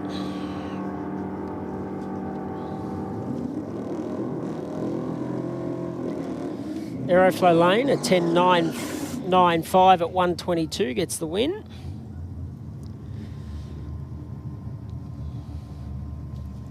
Alan Stevenson in their Aeroflow lane in the HB Tirana up against Jim Raptus.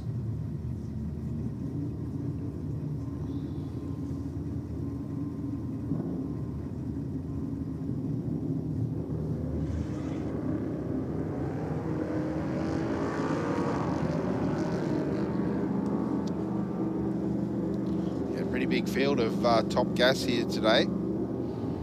There's about 50, was there, I think, entries? I could count it. Or I could look there. Well spotted, Stu McCarthy. I just didn't want to see you have to take your shoes and shoes off as well to start counting. You don't want to see me take my shoes off either, mate. I could.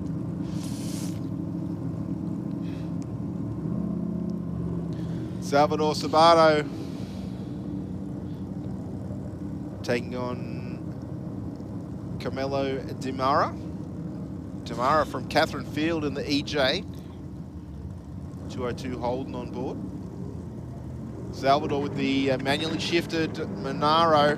Oh, look at the tyre shake out of the Monaro. Normally that car lifting the front wheel and twisting up on every gear change, but I think the poor axles copped the most of that. 11:35, 124. And he didn't back off. He just kept the foot in the bucket. Well, you can see he went for second just past Yep. the 60 foot. Yep. Then Halfway to. Then third at the. Yeah, but the I'll say tyre shake or axle champ it might have been, but it would have been pretty violent in the car, I reckon. Attitude.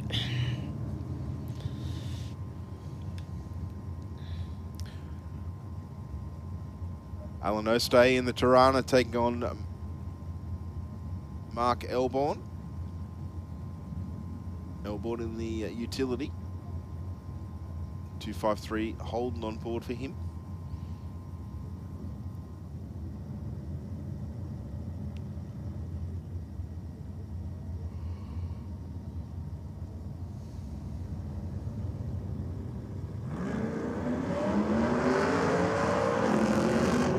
I stay away with an 080 light.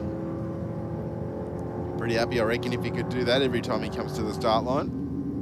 11.29 with a 0, 112 mile an hour, to a 12.40 at 107 for Elborn in the rocket lane there.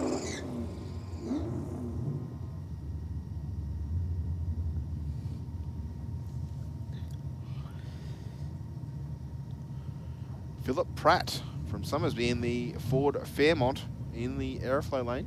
Up against Peter Valaris from Oatlands in the XT Falcon. Valaris, a regular racer here at Sydney Dragway. Seen him in a number of different cars over the last 12 months.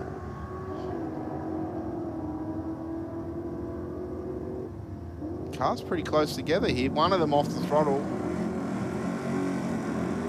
And 11.80 with a 9. 112 mile an hour for Pratt. To an 11.94 for Valaris in the rocket lane there.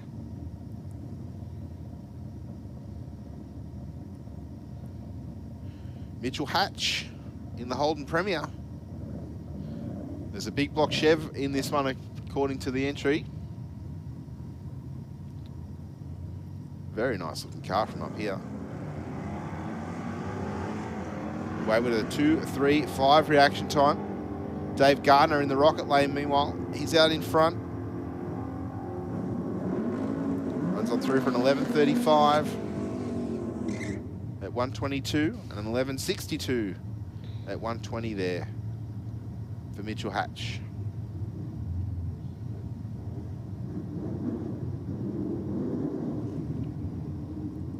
Next up, we've got Troy Ford in the VW. His current 25th qualifier in the bracket of Top Gas, taking on Steve Taylor. Taylor yet to do a run here today. This is his first for the day. 001 red. Means he left 1,000th of a second too early there, Stu. And he's going to take the win here. 10.56 with a 9. 127 through the finish line. To an 11.11 at 121. You'd be devastated when you get back to the shed where you get your timing card and to see 001. Yeah, it wouldn't be good. Not so bad in qualifying, but yeah. Racing when you're running for a round win or points, you'd be a little bit disappointed. But you've got to give it a crack though, haven't you? It's one of the It's what you're here for. It's what you pay your entry for. Exactly right. It's one of the big challenges of drag racing is cutting a 000 light. Some people are lucky enough to do it multiple times. I have yet to do it. Really? How many years did you race for? 3.5. Yep. Well, I guess to a degree. And a lot of O lights in there, but yeah, no 000. But it's, and this is a different analogy, I guess. Two different types of sports, but you can play golf. Yes. Forever and a day and not have a hole in one. Correct. But you could drag race and not have a 000. Or a birdie, or something that's not that common too. You know? Your birdies and your eagles. Yeah, but some players might not ever get there. Yeah, true. Like true, if you took me to the golf course, I would never, never, ever, ever. I'm lucky to hit never say never. I'm lucky to hit the ball, my friend. Never say Well, it depends. If you're in the bunker and step on the rake, you might hit 2. Yes. You're speaking from experience, Stu? No.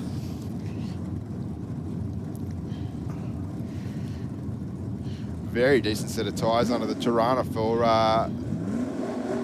Lewis Unos from Strathfield. Small block Chev, 422 cubes under the bonnet in the Tirana. Oh, fluid out of the Gemini. That's oil, I dare say. Yes.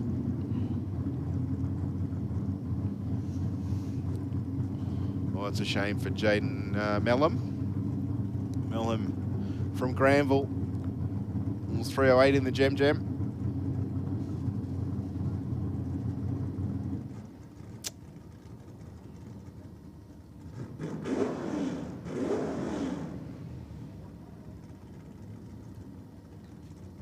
It was the couple of guys standing off to the left-hand side of that car that noticed it was starting to leak some liquid.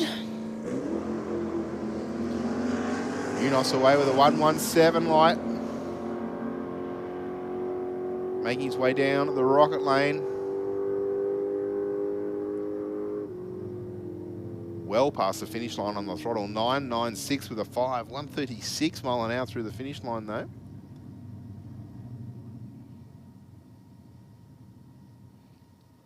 And strangely enough, the fluid out of the Gemini looks like it's thinning up on the start line, which tells me it's got a fair bit of fuel in it. Could be wrong though. Yeah, don't bother asking me on that kind of stuff, Bushy. So yeah, don't forget the merchandise shop will be open at 12 o'clock, which is about half an hour's time. Up next to the bar, if I do remember correctly, Stephen, that's what you mentioned. That sounds like that was the key note you took out of that statement earlier. Yes. So I guess the not ideal for old mate that's just obviously hurt his car and we've got a lot of oil down on the racetrack.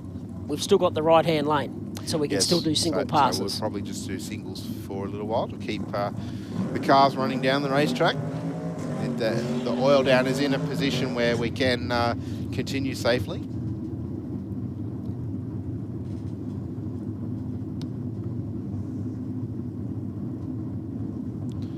On track now, the little Anglia pickup. One of your favourites, correct? Yes, correct. See, I'm all over it, Bushy. Nice wheels up launch there for the Anglia. 142 to the 60. And through the finish line at 989 with a 2, 129 mile an hour. Easy as you like.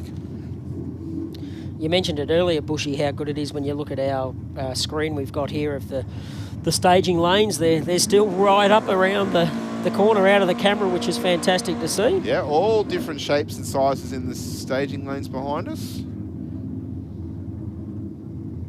Fantastic to see a strong entry list across all of our brackets here today. Ross Bilby in the Ford Cortina, one of the regular races here at the Aeroflow race for real, which I'm sure you'd be used to calling Ross's runs. Yeah, seen him a couple of times. I haven't done an Aeroflow race for real on a Wednesday night for a while, but it's they just love turning up on a Wednesday night just to consistently get the runs down the track. Yeah, Ross was, he put in some good runs on Wednesday night of the week that we've just finished. 969 with a 1 there. He was chasing a little bit of a vibration, so the first couple of runs he just took it really easy and just tested a few things. Apparently he'd had a whole heap of stuff balanced in the car, the wheels, the tail shaft and bits and pieces, trying to find a vibration, and obviously just wanted to check it out. Got to give it to our track crew. That's dedication down there on all fours with a couple of rags. Yep. All about getting your hands dirty. Sometimes there's no other way. 017 for Martin Stevenson on the tree in the drag van. 410 Chev on board for him. 10-1-2 with a 2. 132 mile an hour through the finish line. And if you're interested in maybe becoming a volunteer or here at the track, contact the Sydney Dragway office during the week. Yep, we're always looking for volunteers. Yep, whether you want to be in a track official, whether you want to be an admin, or whether you want to be a commentator. We're always looking for for people to spread the load, I suppose you could say. 100%. Shut off pass there for the Capri, 12.73 with a 4, 67 mile an hour.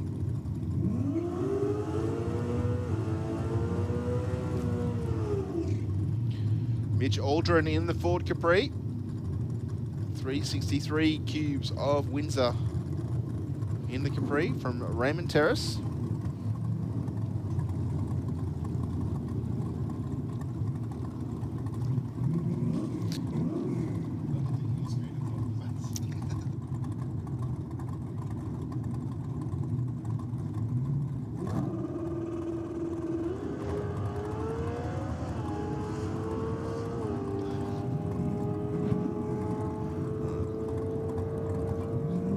Aldrin putting down a good run.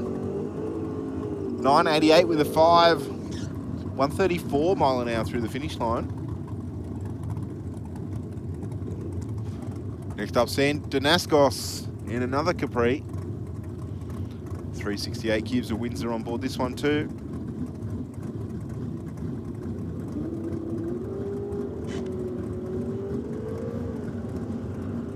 .654 reaction time. 138 to the 60.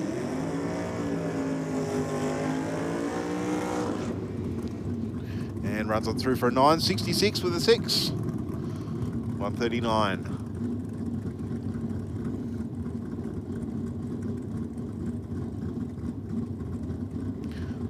Ben Matthews from St Mary's in the HD Holden. A little bit of nitrous on board this car, I believe.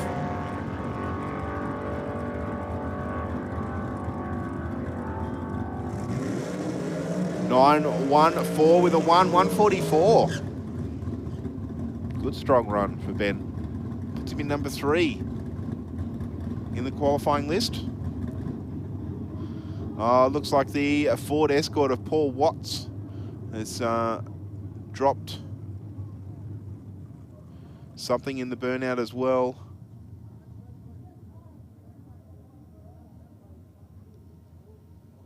What? Started back here in the skid box. You can just see the extra moisture down there. It looks like it's got a green tinge to it from up here. So, unfortunately, a little bit of work for our officials. We were trying desperately to keep qualifying moving, but what are the chances of having 2 fluid drops in both lanes? The car of Watts has been shut down, of course, and we've got a tray under that to try and catch most of the fluid.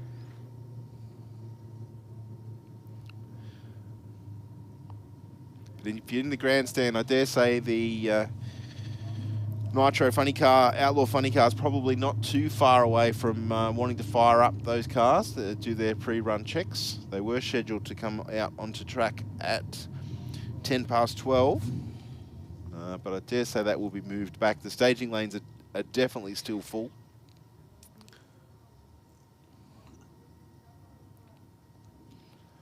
And Stu and I might just take a quick break and we'll be back with you shortly. Here at Day of the Drags 2023 Sydney Dragway. Informed, up to date and entertained thanks to the Western Weekender. The Western Weekender is Penrith's leading free and local newspaper, delivering the best content from on-the-ground journalists and providing businesses with direct access to potential customers. News, sport, entertainment, puzzles and so much more. The Western Weekender is the heartbeat of Penrith and it's out every Thursday. Get your free copy at selected locations in the area, home delivered, or check out westernweekender.com.au. Bank said no to your home loan? Talk to us. Not a bank. Talk to Australia's real-life non-bank for home loans, car loans, personal loans. Pepper Money, the home of loan options.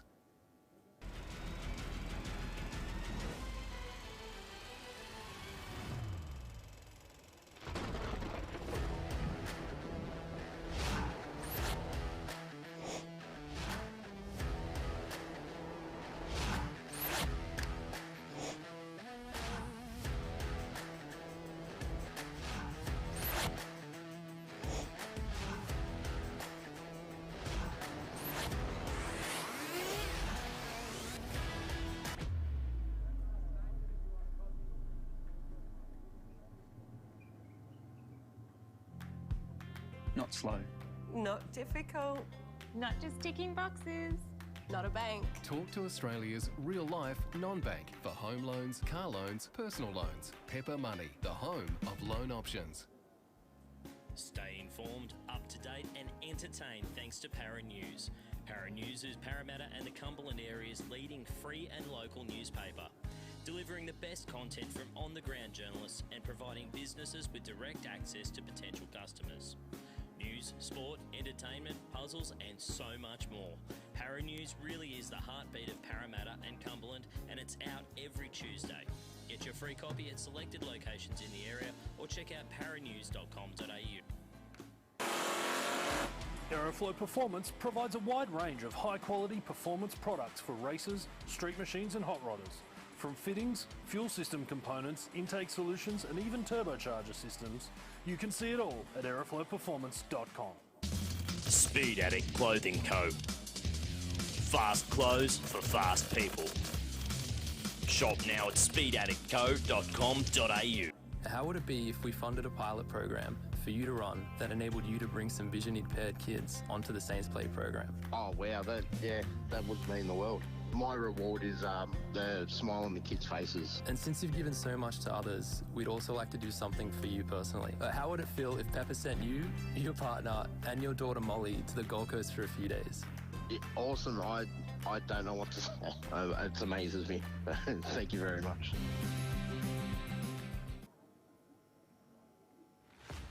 Introducing the brand new Aeroflowperformance.com. Featuring a new powerful search function to provide more relevant and accurate results. The new and improved menu increases speed and ease of navigation. Once you've found the right products, you will also find important information and specifications for your selection. Then, simply add to cart and proceed to checkout. Your Aeroflow Performance products are only a few secure clicks away. Try the new Aeroflowperformance.com today.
So not too far away from racing continuing here at Sydney Dragway for Day of the Drags.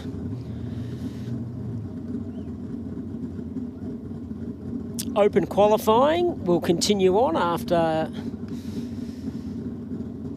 little bit of track maintenance after a couple of issues.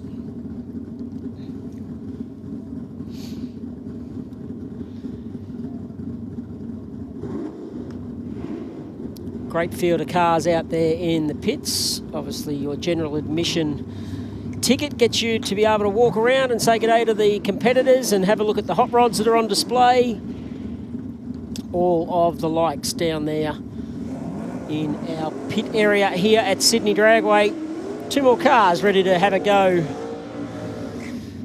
Victor Tatascot Longianus, I think is how you possibly could say it, but that's how I'm going to say it.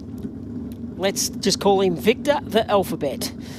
In the 75 Holden LH Tirana. In the small block Chev 400 in the Aeroflow lane.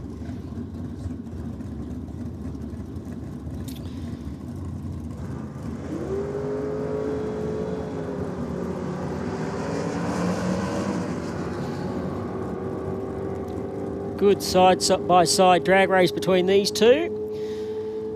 Victor did red light though with a .016 and the Rocket Lane got down there at a 9.073 at 150.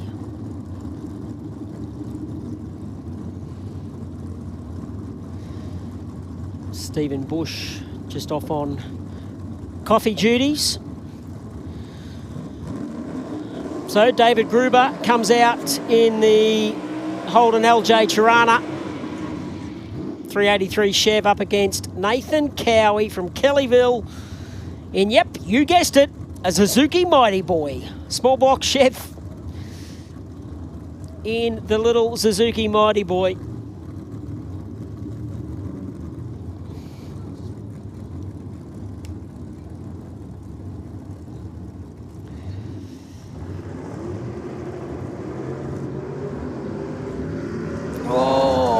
Cowie, front wheels off the ground, went to the centre line, keeps the foot in the bucket.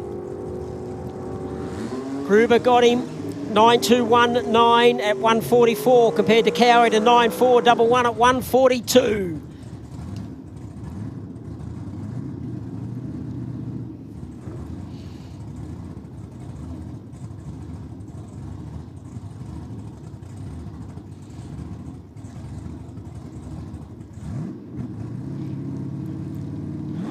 Continue on here at the Day of the Drags. Gary Durrington comes out in the front end dragster, Holden 202 from Richmond, up against Sean Marr in the HB Tirana, small block Chev 414. Marr third in qualifying at the moment, up against Durrington 14th in the qualifying sector.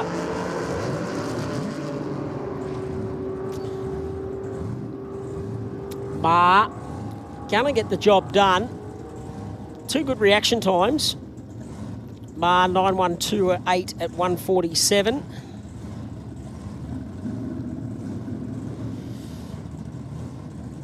Puts him up to 3rd.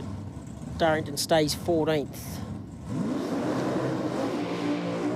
Highest qualifier comes out onto the racetrack in the Rocket Lane is Lou Palumbo from Hinchinbrook in the Holden HX Chevy. He's your #1 qualifier at this stage. He did a 9.046 at 147 on his first pass earlier this morning.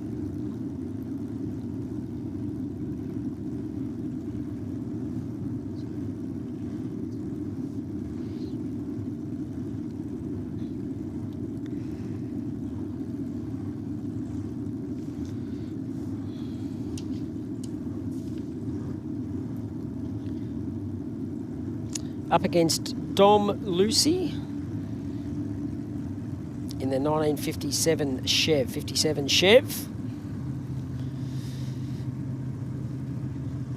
Lucci, just being told, my apologies. So Palumbo, he's the man at the moment. Gets the wheels off the ground.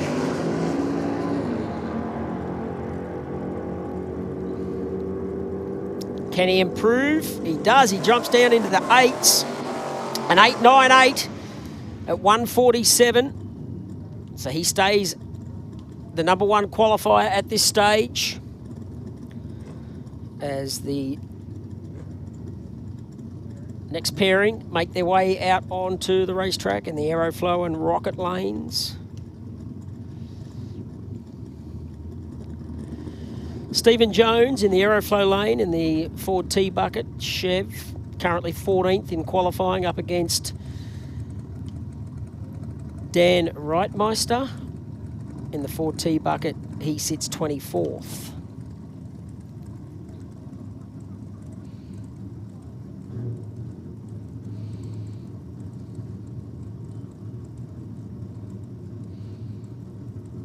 Just waiting for Jones, both in stage.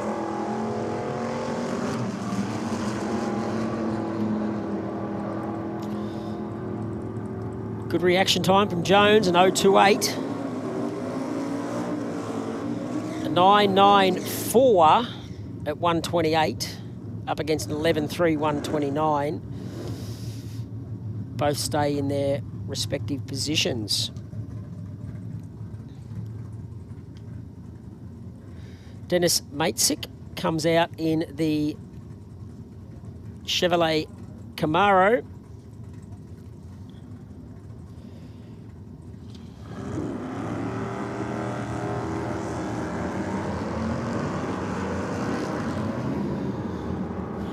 Gets away with an 0.57. And the Rocket lane's going to get the job done, though. 9.788 at 136.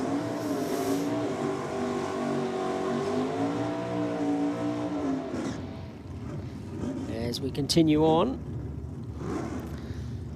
Simon Bonello in the Ford XW Falcon up against Robert Boloskvi in the Ford Capri.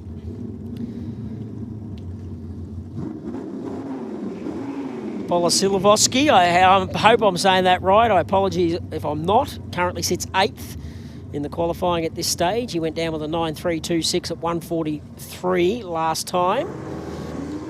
Looking to improve.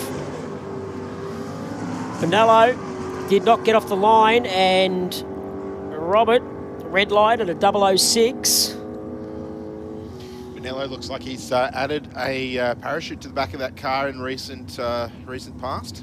Unfortunately, he didn't need it that time by. No, did not. That car usually pretty good at lifting the front wheels off the deck on the hit of the throttle too. Thank you very much to Stephen Bush coffee making skills. Well, you haven't tasted it yet, so. Oh, well, that leaves yourself wide open, doesn't it? I know. That's right. I can wash it down with a beautiful chocolate chip. I see that. But it's gluten-free, so you're not going to like it. Sorry. Oh, okay. I've got celiac disease. That's right. Just a very quick public service announcement. There's a white Ford Falcon somewhere on the premises with the registration R for Robert, P for Peter, G for Goat, 40T for Thomas. They've left their lights on. So if you own the car with the registration RPG 40T, you've left your lights on. But nobody's home. Correct. Good to see we've a few more international people. A couple of Kiwis tuned in. Always good to see. I'm quite sure they want to keep an eye on Morris McMillan.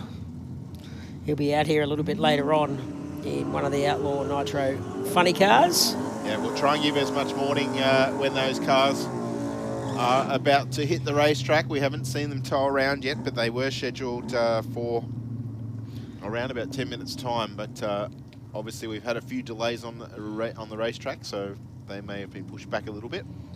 Morris is going to be up against Josh Lay. Correct. On track now, Mark Hotkins in the LX Tirana, taking on Salvador Demara. in the LJ. Tomorrow with the red light. Unfortunately, not going to get... Oh, he will get a time. I didn't think that he was. Hopkins away with an 0.32 on the tree. Good straight run for the Aeroflow lane. 10.81 with a 7.125. And Tamara a 17.83 at 88 mile an hour.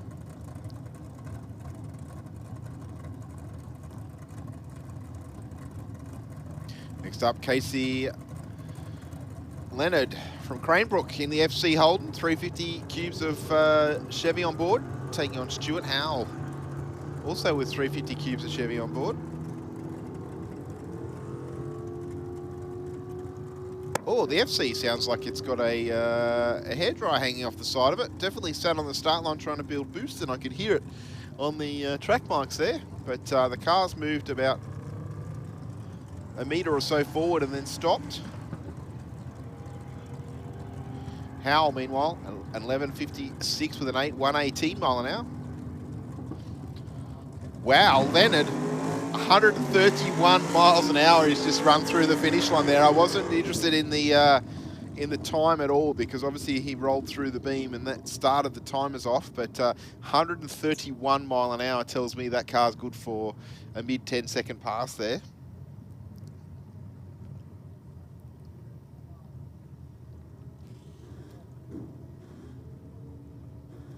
So just a reminder, if you own a white Falcon with the number plate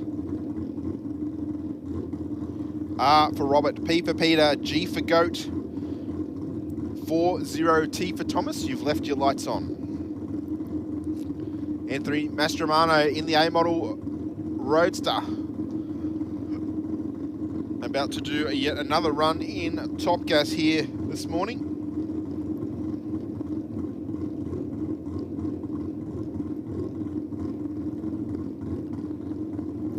Sure, it was Mastromano that used to run the Hamster.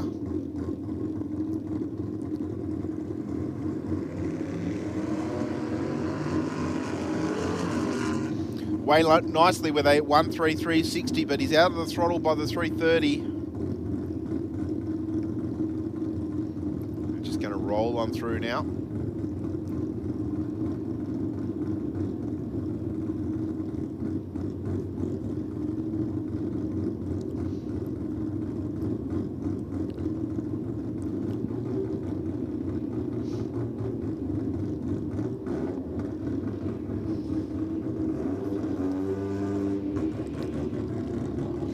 Next up, we'll have Axiak in the RX2.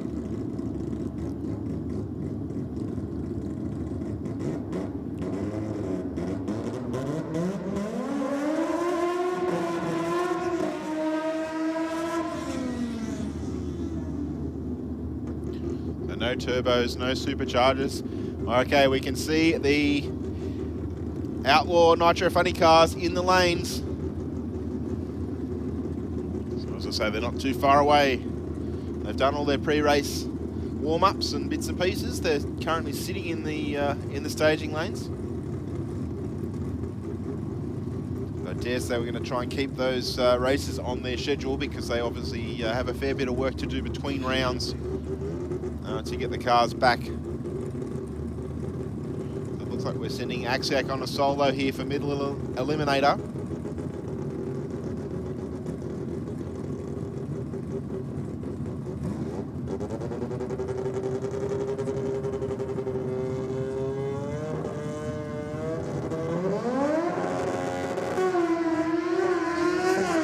Nice wheels up launch from the little Mazda.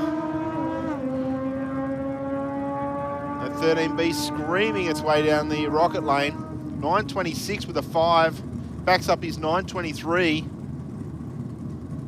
139 mile an hour there. Did go a little bit quicker in the first round of qualifying. Cements his number 6th qualifying position so far here today.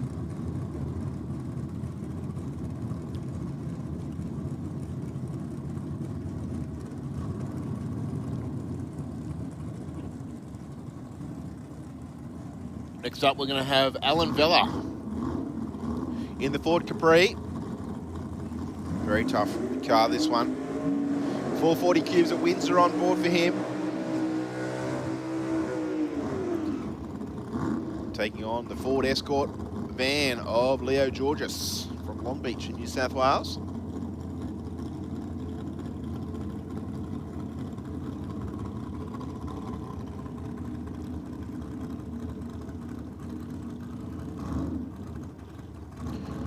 Georges running for Askanov Constructions, Bradbury Plate and Panel. 406 cubes of Chevy on board this little Escort. Usually runs in Super Gas Eliminator. Today he's in Middle Eliminator. Watch Vella's car on the hit. Georges away. Vella just lifting the front wheels, bobbing them up and down a few times. The car's almost identical to the 60. Georges runs on through for an 885, 153 mile an hour. Vella with an 849 at 161.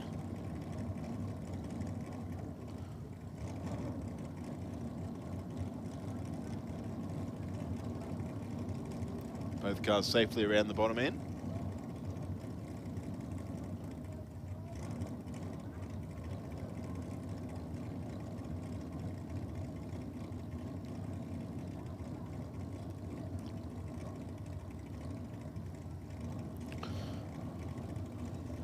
James Barnes will be the next car out in the rocket lane. James used to campaign a very, very nice XR, a gold XR Falcon. But recently stepped up to this Ford Mustang. Wonder if he's a working class man.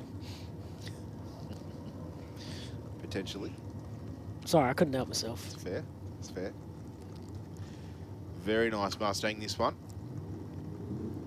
Still got all the chrome and bits and pieces, but certainly more race car orientated than the car that he used to campaign. Oh, the car turning right on the head of the throttle. James steering it back to the center of the lane and runs on through for an 879 at 154.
It's Aaron Betts on the start line.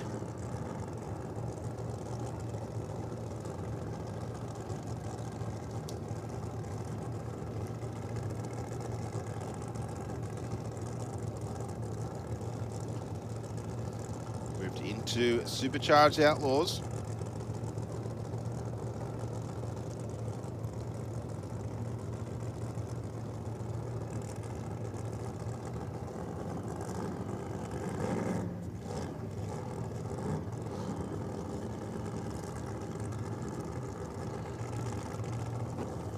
That's just been guided up to the start line.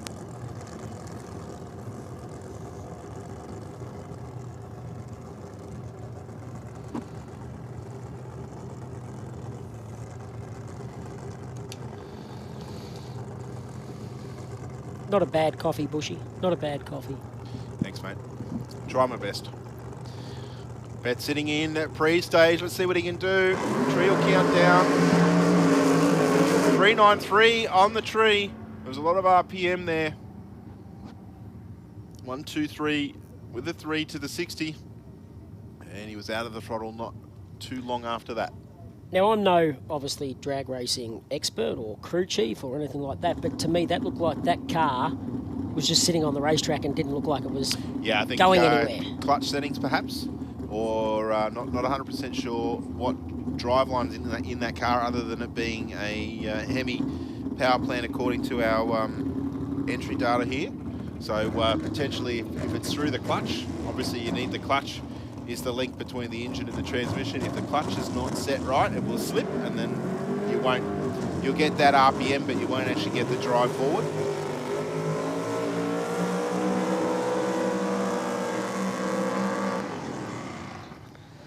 The poster boy back on the racetrack. Yeah, that's one way to describe him. Josh Boscovich. Explain why I said that, Bushy. Well, Josh's car has actually been used as the logo. They've done what was it? I suppose like a caricature drawing of the Bosco Autos Falcon. It's been used for the event logo. Yep, the merchandise and whatever like that. And that's open now. 12 o'clock it was scheduled to open. We are now at 13 minutes past the hour.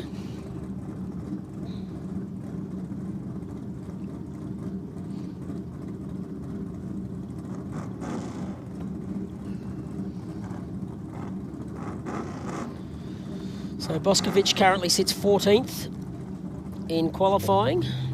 Did not get down the track like they would have liked to. There's the purge, comes through. Both in stage.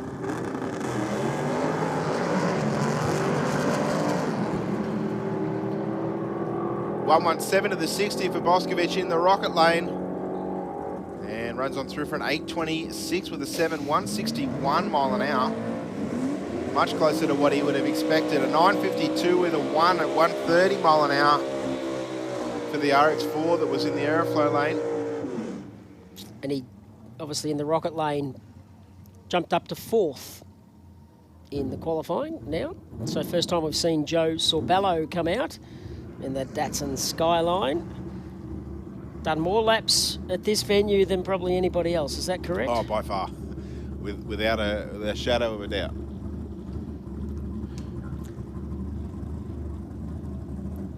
Up against Peter Tescanitis. I think I've said that right. Ford XY Falcon. Bushy's just sitting there, just leaving me hanging. Too bad if you have or haven't.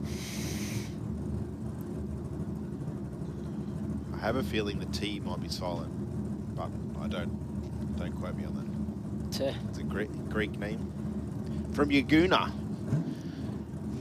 XY Falcon, 468 cubes at Cleveland on board. Massive set of tyres under it. Peter normally running in either Top Sportsman or Super Sedan. Sorbello normally running in Top Sportsman. Supercharged LS in the Datsun Skyline. I tell you what, the Falcon's keeping him honest. And the Falcon takes it. 868 with a 6, 153 to an... Yeah, I know he red lit there, but certainly they were side by side all the way through.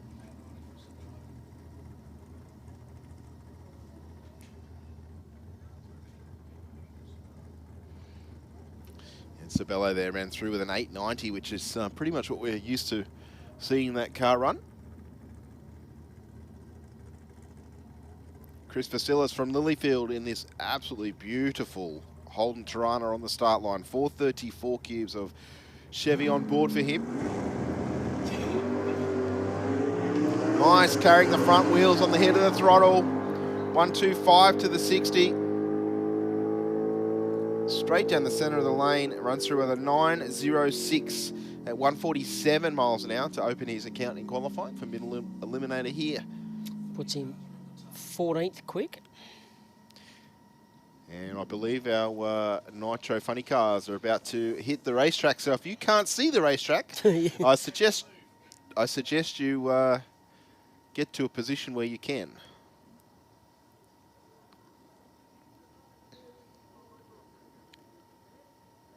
Good crowd building here at the 2023 Day of the Drags at Sydney Dragway.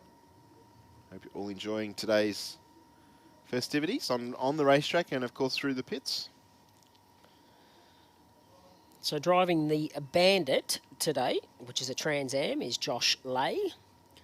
And then in Nitro Express, the 57 Chev is Morris McMillan. That's our two drivers of these cars. I was reading the press release that was put out, and Josh Lay, his family have grown up around this type of racing with what we've got on here today, yes, with more of the old school side of things. So he's really excited to be here. But the other thing that he's really excited about, last time out in this particular car, he did his PB. So he's looking to improve that. And then the other thing that they have made note and let everybody know about, that they've added a few more go fast bits to this car for this weekend. So looking forward to seeing what Josh can do. And we certainly know what Morris McMillan is capable of when he gets in any kind of race car. Obviously, we've seen what the Aeroflow rocket team have done with the Top Fuel funny cars this season. And Morris is the 400 Thunder champion. Won that up at Willowbank this year. Beat his stablemate in Brandon Gospel. But Brandon's got the bragging rights, because he's the fastest man ever in Australia in a Top Fuel funny car. And I'm quite sure Brandon will be here. Yes, there he is down there. Hello, Brandon. You good-looking rooster, you yourself. So a 4:69 over the quarter mile did Brandon do. But Morris took out the championship winner with a 4.7 at 322 miles per hour up at Willowbank a few weekends ago. So, and that's not in these cars we're talking about now, but just some information. But yeah, looking forward to seeing what these two boys can do in these Outlaw Nitro funny cars here at Sydney Dragway. So McMillan in the Aeroflow lane and Lay in the Rocket lane. Can't beat that the rumble of the Nitro, can you, Stu? No, that you can't. McMillan moving forward first.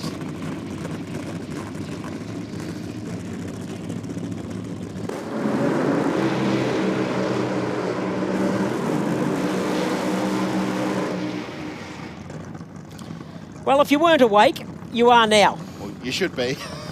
You should be awake by now, but short, sharp burnouts from both races. Yep. If you've had a cold lately, your nose is now clear. Yes, so all your sinuses are good. Yep, your eyes are now watering.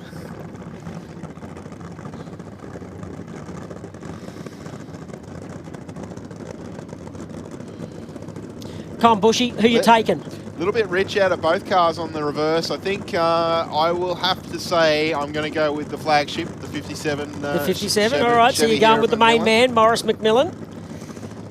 So I'm on Josh then. Yep. I'll take the Bandit. Come on, Josh. You are the man. Just don't let Morris know I was carrying on like this up top. He'll watch the live stream, mate. I guarantee he's probably got it on his phone inside the cockpit anyway. Last minute instructions from both crews. Slight adjustment on the wheelie bar on the Bandit. A lot more rake on the car for the Bandit in the body style. Lay's crew happy, they walk away, as does McMillan. Owner of the car, Graham Cowan, or both cars, he was down there doing some fine minute adjustment on Morris McMillan's car. On the head of the throttle, 9.41 to the 60 for McMillan, and he will take it. Goes at 5.34 with a 1. 5.34 with a 1. 2.56 mile an hour through the finish line for McMillan there, and a 5.58 with a 7 at 2.60 mile an hour for Josh Lay. Whew. So Lay coming home strong with a 2.60, nearly 2.61 mile an hour run there. But McMillan, I think, a little bit quicker to the 60-foot, and that momentum is what got him there. And I think that's what the Outlaw Nitro funny cars, they pride themselves on being, every time they go on the track, whether there was, how many were in the stable? There was about 10, I think, at one stage, yes. That it was all about putting on a show and making sure both cars went down the racetrack, and that just proved that right then, side by side, and the times there and the speeds is not far off. So I reckon Graham Cowan would be pretty happy with that from Rocket and Aeroflow, and fantastic to see those two cars go down, get the job done, and they'll be back out a little bit later on this afternoon. I think it's around 2, scheduled for about 10 past 2, couple of hours' time. So the boys and girls will head back to the pits and do their maintenance and get ready to get them back out on the racetrack. And that warms you up, Bushy. It sure does. And that's no disrespect to anybody else that we've seen out on the racetrack either, by the way. No, 100%. They do put on a good show, the Nitro funny cars. And, of course, we're all here to see fast cars go quick safely, and that's what we've just witnessed. So, fantastic show once again. So right now, between you and I, you're one up. So next time, I get to pick. Okay, yep. I can deal with that. Yep. What does the winner get at the end? If anything. Bragging rights. Okay. Don't know what for, though. All right, what have we got down here now? A pair of methanol-powered cars. We've got, or methanol-fueled cars, I should say. Jamie Robinson in the Rocket Lane. We've already seen Jamie come out earlier today. Ran just over 200 mile an hour in the T-bucket. And if my memory serves me correct, that's Dave McGraw, I think, in the Aeroflow lane.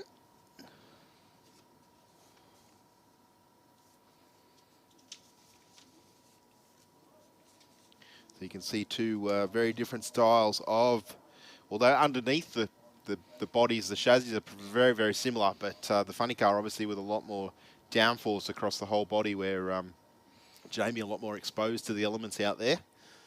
And I think relies pretty heavily on that big wing that's on top of the roll cage to give him a little bit of stability at speed.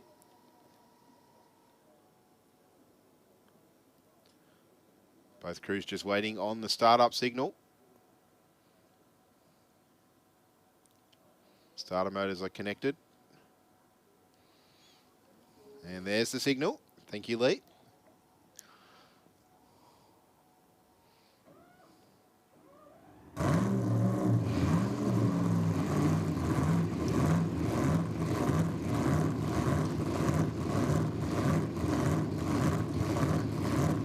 McGraw the first to fire. They'll bring that body down, and I dare say then that's when Robinson will hit the key. Squirting some fuel down the injector hat now.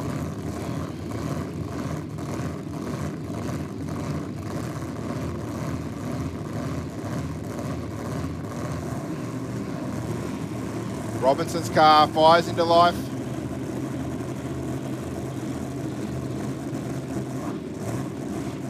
McGraw moving forward, about to commence his burnout procedure. Short and sharp, went to the right pretty quickly. I don't think he would have got quite enough heat into those rear tyres off that. And in that situation, Bushy, obviously our vantage point right now, we're looking straight down the Aeroflow lane. So we can see where he started his burnout.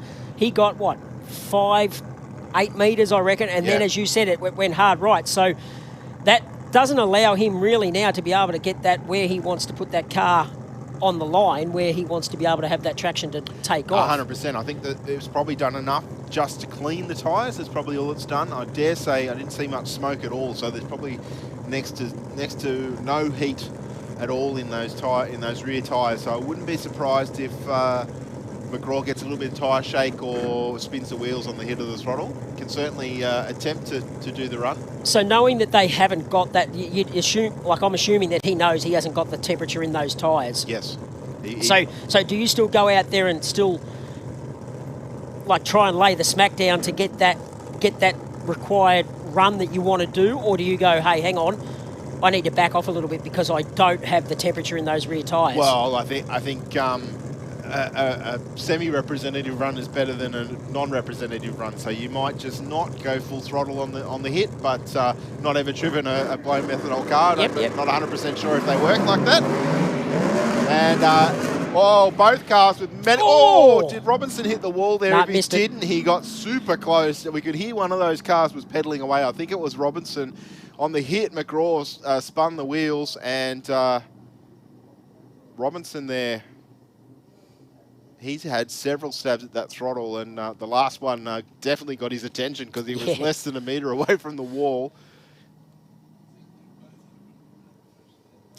The proof was certainly in the pudding in the Aeroflow lane. Obviously, the tyres weren't warm, and as soon as he hit it, it spun the wheel straight away. I tell you what, though, McGraw, damn good reaction time. McGraw went for the reaction time, 001 on the tree. I think that's the second one we've seen today, but Robinson with an 082.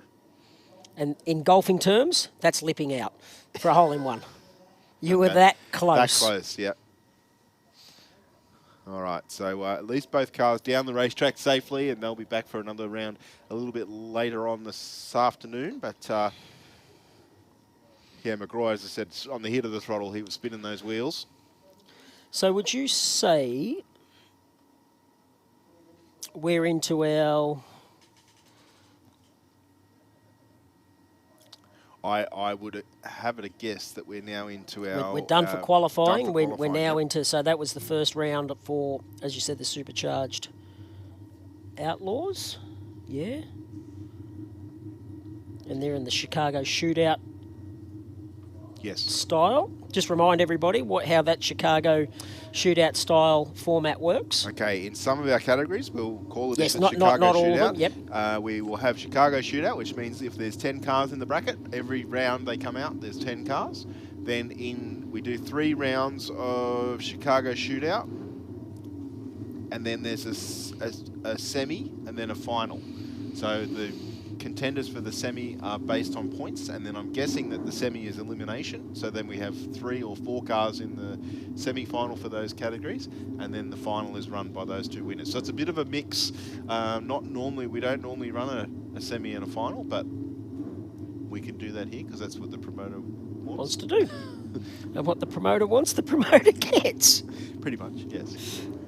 So, yeah, that's what the Chicago shootout is. So your winners and your semi-finalists will be based on points for wins and perhaps runners, fastest runs of the round. Not 100% sure how the points are actually allocated, and then the other categories that aren't Chicago shootout will be run in a traditional elimination style.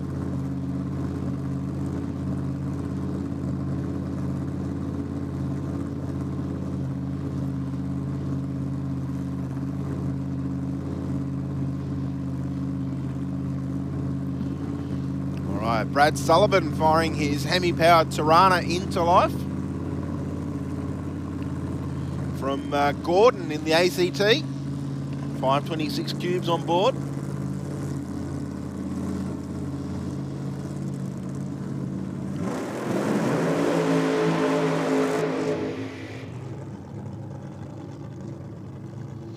Plenty of RPM in the burnout there.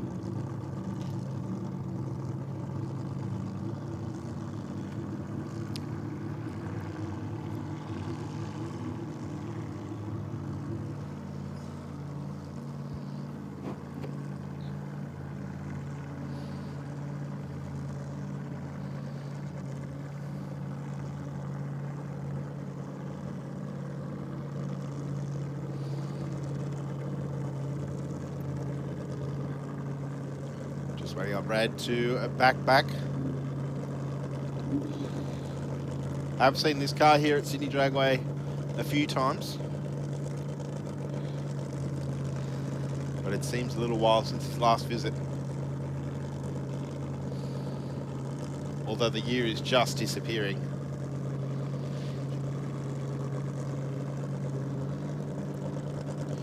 Take the opportunity to head down to the pits and watch the Aeroflow teams work on those Nitro funny cars that we've just seen do their first run here today.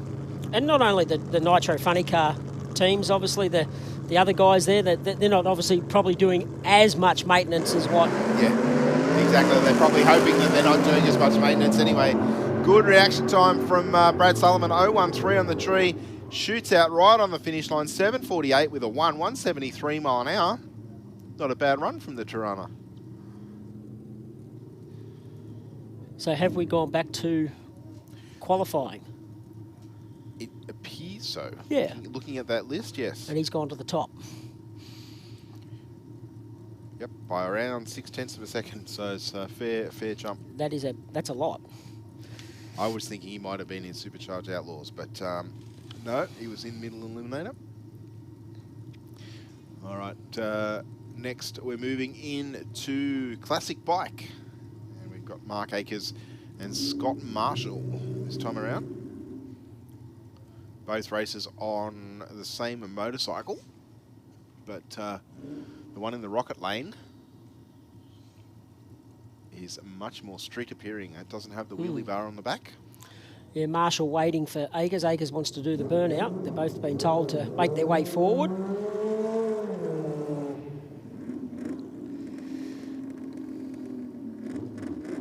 You ever ridden a bike down the strip, Bushy? No. And you won't ever see me on one either, just quietly. In general or here? Ever. Ever? Not something that I have a desire to do at all. No disrespect to our bike riders, but no. I get what you're saying. It's not for everybody. Back in my younger days, I got my. I used to work for Australia Post, so I. Oh yes. Used to ride an old postie bike around for a little bit. That's how I got my licence. Actually, was on a postie bike. But then been lucky enough to ride a couple of different bikes over the period, and silly enough to be a passenger doing just on 260 kilometres an hour on a public road back in the day. But that was interesting.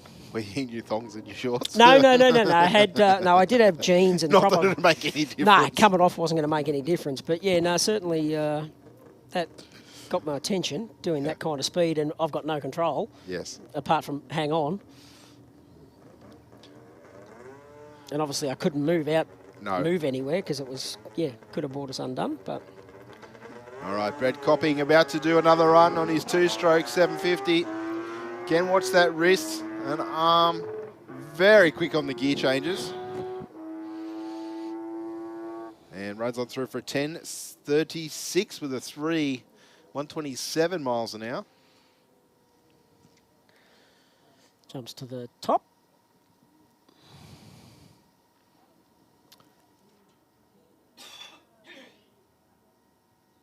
We actually had some postie bikes running at the Aeroflow Race for Real a couple of weeks ago. Oh, really? Yeah.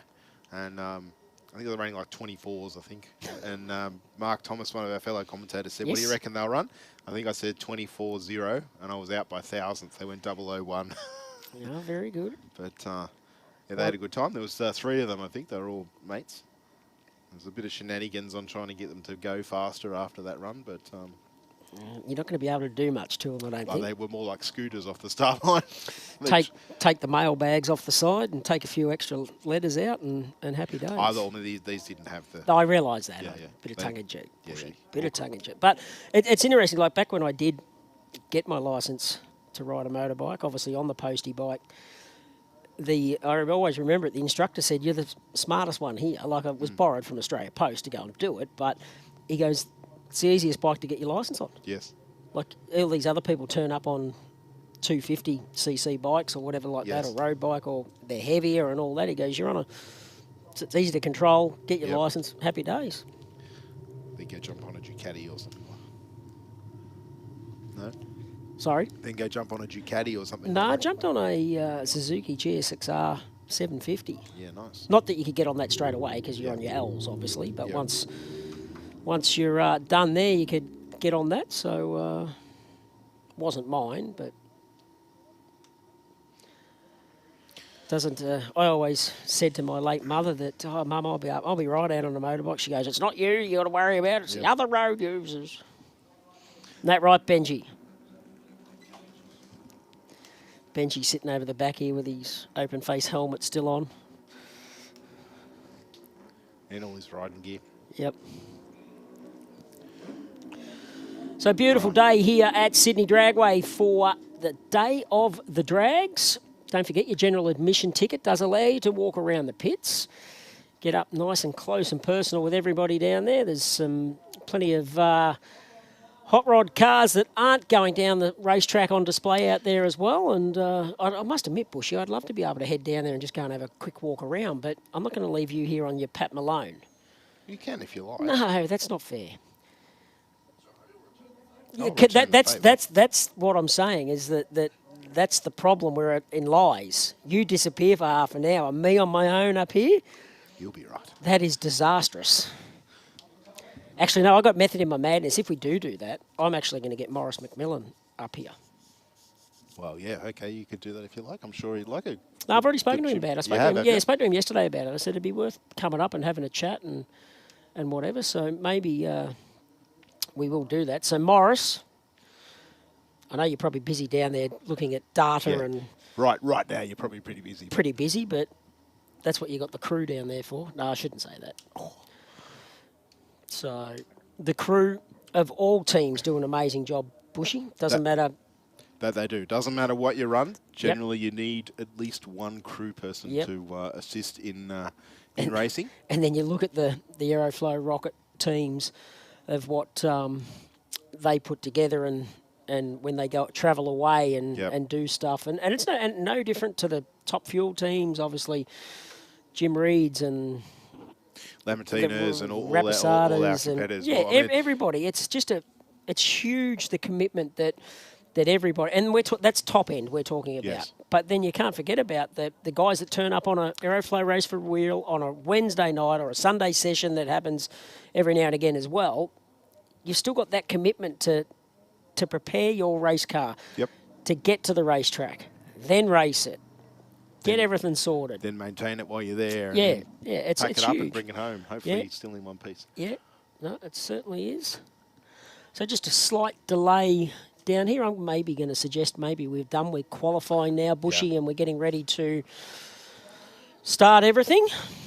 I think you're correct. If that's the case, Top Gas will be our first category out. You were right, Stu. There's a big field of Top Gas. There's some 50 cars entered in that bracket according to our schedule here. So 6 rounds of racing. Those races we'll have to get through. I tell you what, if you win a trophy in Top Gas, you would have earned it today, I reckon. Yeah, and there will be trophy presentations after all racing today down at the cafe in the canteen in the pit area. Usually where we do them, yes. So hopefully we'll be able to give you a little bit more firmer information on that a little bit later on this afternoon. Yeah, so all the races down there, if you are a trophy winner, we'd love you to be there very quickly. Yep. Because I reckon it might be a little fresh by that stage. And everybody's probably looking forward to getting home. Get the fire on. Yep. Or the AC, whatever floats your boat. Crack a can or two. If that floats your boat. Don't forget the merchandise is for sale up there in the merchandise shop, right next to the bar. Not sure what else is open up there today, Bushy. The donuts open up. The donuts and coffee van would have to be open, wouldn't it? Our regular food and beverage supplier, or food and beverage suppliers would be up there. Good to see JB down there taking photos.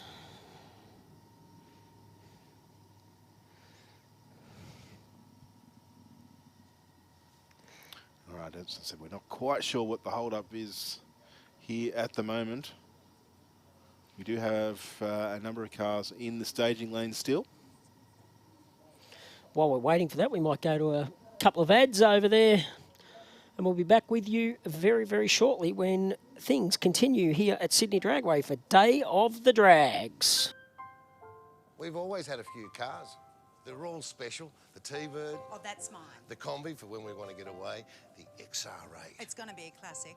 They're all insured with Shannon's, We've also got Shannon's Home and Contents cover, which helps protect our automotive collectibles, tools and memorabilia in the home and garage. If you're motoring enthusiasts like us, it's got to be Shannon's.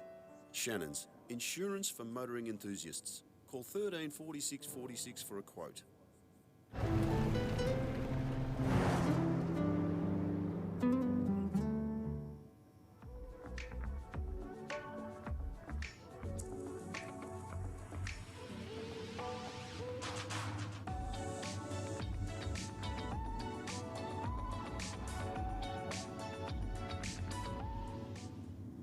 BikeReview.com.au is Australia's leading website for performance and modified motorcycles.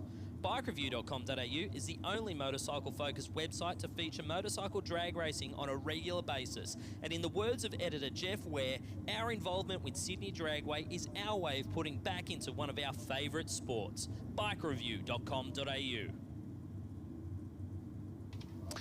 All right, Stewie, I can hear some cars rumbling below us, so we're probably not too far away in getting those cars to run down the racetrack, or at least I'm glad you said it was cars and not my belly that are rumbling, because we were talking about food before. Right. Well, it is lunchtime. I thought it was something that I might have put in your coffee.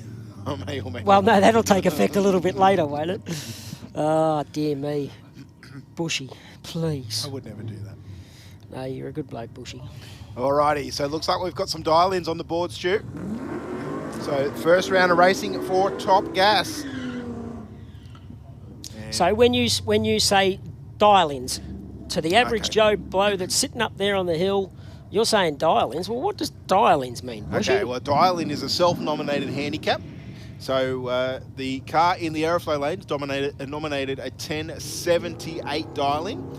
And Stuart Howell in the Utes dialed in 11.55. The 11.55 will leave the start line first, and the quicker car will have to chase it down. The whole idea of it is that both cars are neck and neck at the finish line.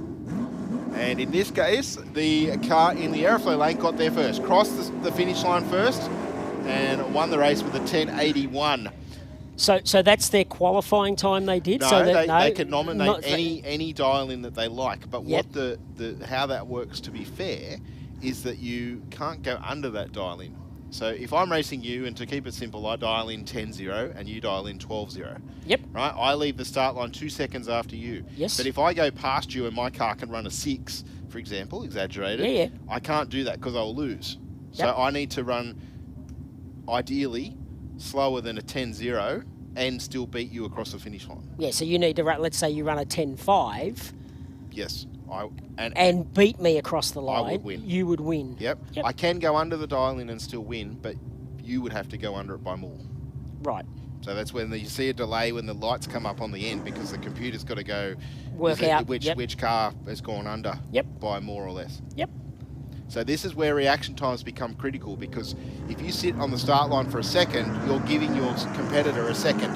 So for example, we see John Busuttil in the Cougar. He left with an 0.63 light. He has more than a tenth of a second up his sleeve, and he's just won that race by a hundredth of a second, because he crossed just under a hundredth in front with an 11.22. Yep, even though he was slower mile per hour. Yes, he's probably backed off. He's had the luxury of backing off a little bit because he gained that time at the start line. He's been able to say, well, at the finish line, maybe look over his shoulder and go, oh, I'm 3 car lengths in front. I'm going to just ease off the throttle, make sure he doesn't break out. Philip Pratt in the rocket lane now. He's red lit. So that's his day done, because these races are running in eliminations. So Henry in the Aeroflow lane, he's going to move into the next round, and he's holding Ute. We'll see him back again with a 12.78. And that's a pretty big red light too, 0.048. No, it's not really. No, anything with an O in front is not big. Not big, yep. But still, Philip had a crack on the start line. And I'm a hard taskmaster. You are. Yeah. So an 0.48 red is not as close as a 001 red, but it's not a huge red light. It's not like he's left half a second early, but. So, yeah, good afternoon or good evening, good morning, whatever it is, wherever you're watching on our YouTube page. Because as we said, we've got people... Yep. Actually, I'm just reading one there that we didn't say. I don't think you mentioned it, but there's 2 people tuned in from the Children's Hospital at Westmead. Oh, so cool. whoever that is, obviously sitting there with their child or children in hospital at Westmead, in the Children's Hospital, we wish you all the best, and hopefully... everybody's A-OK and gets through whatever you're dealing with there at the Children's Hospital at Westmead, because, tell you what, hats off to anybody that's either police officer, fireman, ambulance, nurse, doctor, all those people in that. Hats off to sector. Hats off to, and in the military as well, because I think that's one thing here in Australia, that we probably don't acknowledge enough. No, it's taken for granted.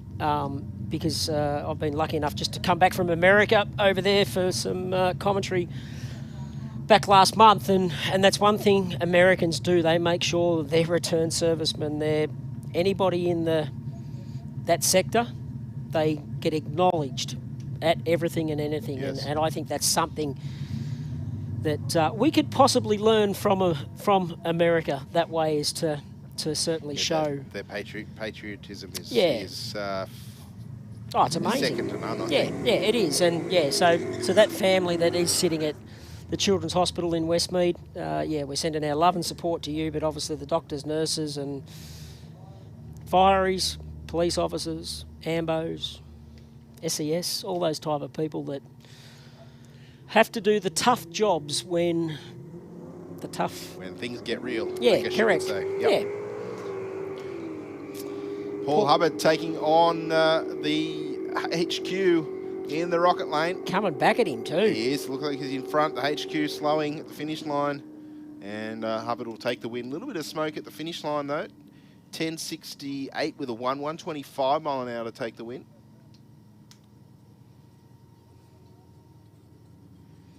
And he'll be back for round number 2. There was about 0.4 of a second across the finish line there. As I say, the HQ that was in the rocket lane, I think slowed a little bit. He was about 0.2 off the dial in.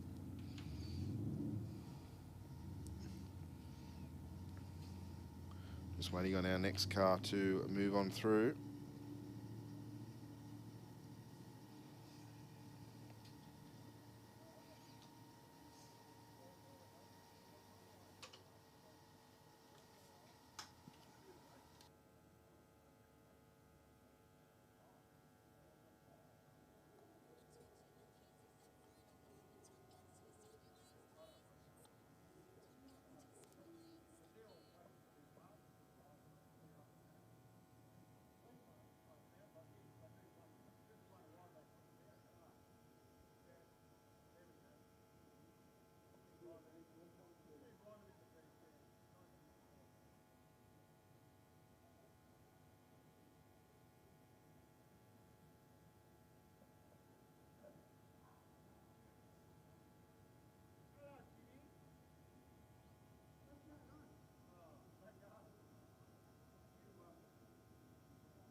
So we're just waiting for cars to come out onto the racetrack. As we know, we're here for Day of the Drags 2023 edition. This Wednesday night, Bushy, we've got the Aeroflow Race 4 Ariel.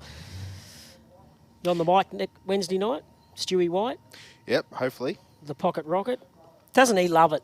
He does. He gets super pumped, the old Stu, which is great. The enthusiasm that guy has is second to none. Oh, exactly. Loves getting out there, talking to anybody and everybody about their car, and I think just generally has a passion for life in general, he does. to be honest. Yeah, he's a ripper, Stu. And then next Saturday, I think it is, the 1st of July.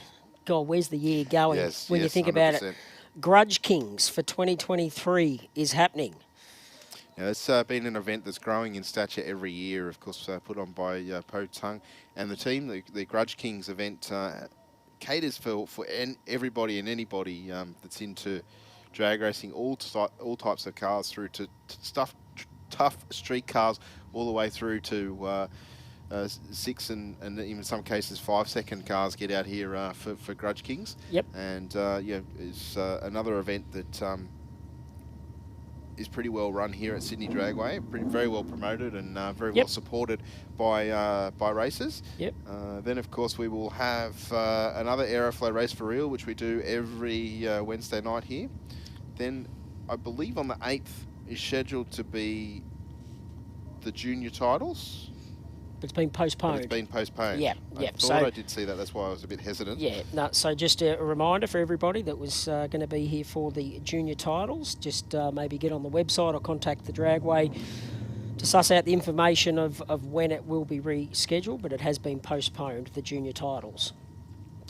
Okay, so and then following that, there's a number of Aeroflow race for reals, a few private test days as well, but they're not generally open to the public. And then the 23rd of July, all 4-day. Yes, so that's a static display day. Yep. Which of course commemorates Henry Ford's birthday, which is around the end of July. It's usually when it's attempted to be held as close to the end of July as possible. Yep. So there's that, and then the end of the month we see the Kenda 660 series. So if you like your radial racing over the 8th mile, that's an event for you. See some very quick cars at that one. So that's pretty much street cars? No. They're proper race cars with... The quicker of those cars run compatible to a door slammer to the 8th mile on a radial tyre. Wow. So impressive. Yeah, certainly impressive. A different style of racing in terms of their setup and chassis and whatnot, but you know, the times and speeds that they run to the 8th mile mark are somewhat compatible to a pro slammer. We see some door slammer races do actually put the radial tyres on and switch things up. So it's just a matter of keeping an eye on the Sydney Dragway website, but also on the Facebook page, Instagram page. There's always updates happening there, and if you want to check it out, check out the events tab on the website to find out what's happening here at Sydney Dragway over the next month or so. And then there are obviously big things happening in the professional world of drag racing in Australia, obviously with the two major series that were out running last year, or this last season, have combined. Yes. And it's only me, the outsider of this sport. To me, it's only a good thing to see the two bodies join and make it one series. I think the sport needed that to move forward, to be honest. But yeah, certainly a good thing to see, and hopefully we get some unity back amongst all the races and all the competitors and the organisations that put the events on, and hopefully we see drag racing move from strength to strength once again, and with a true national series. Yeah, true national series. And I think, off the top of my head, I could be wrong. It's not very often that happens too either, Bushy, I will say that. Don't ask my wife that, though. This will be the only place, I believe, that you will see Top Fuel and funny cars at the same venue over that 12-month period. I'm pretty sure that's the case. I'm going to look it up to clarify, but I'm pretty sure. And in the meantime, while you're focusing on that, I will commentate a little bit of racing for us. Of course, we're in Top Gas. And on track now, we've got Alan Ostay in the Holden Tirana. He's dialed in with an 11.20. He will be chased by the Falcon of Elias in the rocket lane. Elias away with a red light, unfortunately 016 red. So Alan will be back for the next round in the Tirana. The Falcon not chasing him down. Ostay through the finish line, 11.18 with an 8 on his 11.20. So in racing conditions, he would have gone too fast and I would have said it was a breakout. But because the Falcon had already red lit, it's first or worse. The only way that Ostay could have lost that race was if he'd hit the wall or crossed the centre line. On track now, Troy Rolls in the Ford Coupe. Small block Chev on board for him. Dialed in with a 10.50, taking on Damien McGinn.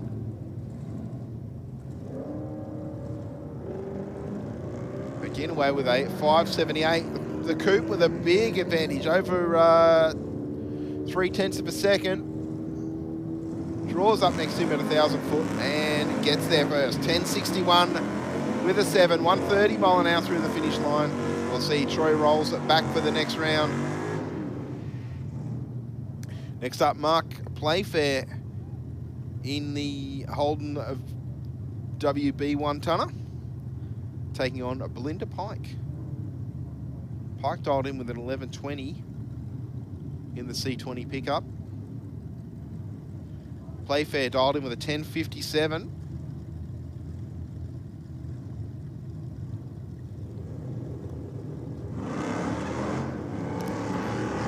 Pike away with the pedal on the start line. pretty much identical to the thousandth of a second on the start line for both competitors. Looks like Pike is out in front at the moment, and we'll get there first. 11.56 with a 2. Playfair running off the dial in with an 11.0, I think it was, or an 11.4. Bushy, I was wrong. I was wrong. So round 2 of the National Series. Here we'll have Nitro Funny Car, which is at the 27th, 28th of October. Yep. Then we're back here in Sydney in round 6, which will be Top Fuel, Top Door Slam, Pro Alcohol, Pro Stock, all the guys and girls. That's the 26th, 27th of January. Yep. Then we're back here for the Nitro Champs, which will be Top Fuel and Top Fuel Motorcycle and the likes. And then the grand final. This is where I knew the two big boys or the two big divisions were running. Top Fuel and Nitro Funny Car will be running at Willowbank for obviously the Winter Nationals, which is the long weekend in June. Yes, so similar formats to what we've just seen. Yeah, so it's a 10 round series with the grand final, so 11 rounds. That's the Group 1 championship, so which will be super cool to see for the National Drag Racing Championship, or the NDRC as it's now known. So yeah, really looking forward. And then they race and the opening round, which is super exciting for drag racing in Australia, but particularly in South Australia, the opening of the Bend, the drag racing track there that's almost finished. Perth a couple of times, Willowbank obviously a few times, and the Bend they get to race at the Bend 3 times as well. So fantastic to see, and obviously Darwin as well, as we've just seen them up there last weekend with the supercars. Yeah, so big things ahead for Australian drag racing in the coming few months. We kick off, as you say. Yeah. So yeah, definitely looking forward to that. Greg Mason and Raymond Zammit about to do battle. Zammit in the Ford Anglia dialed in with a 12.0. Now, he's had to have a bit of a stab at the dial-in because he went 23 seconds in qualifying, had some issues. Blown 3.02 in the Anglia. Mason dialed in with an 11.15. And the Zammit doesn't look good. Yeah, no, the issues continue for the Anglia. And the other real pleasing thing that I've noticed, obviously, as I said, outsider looking in, is the crowds that to the major events have been absolutely mind-blowing. When you see the crowds that we've had here at this venue, obviously up at the Winter Nationals, it's it's fantastic to see the crowds coming back to drag racing. Yeah, I think we've always put on a big show. It's just sometimes it's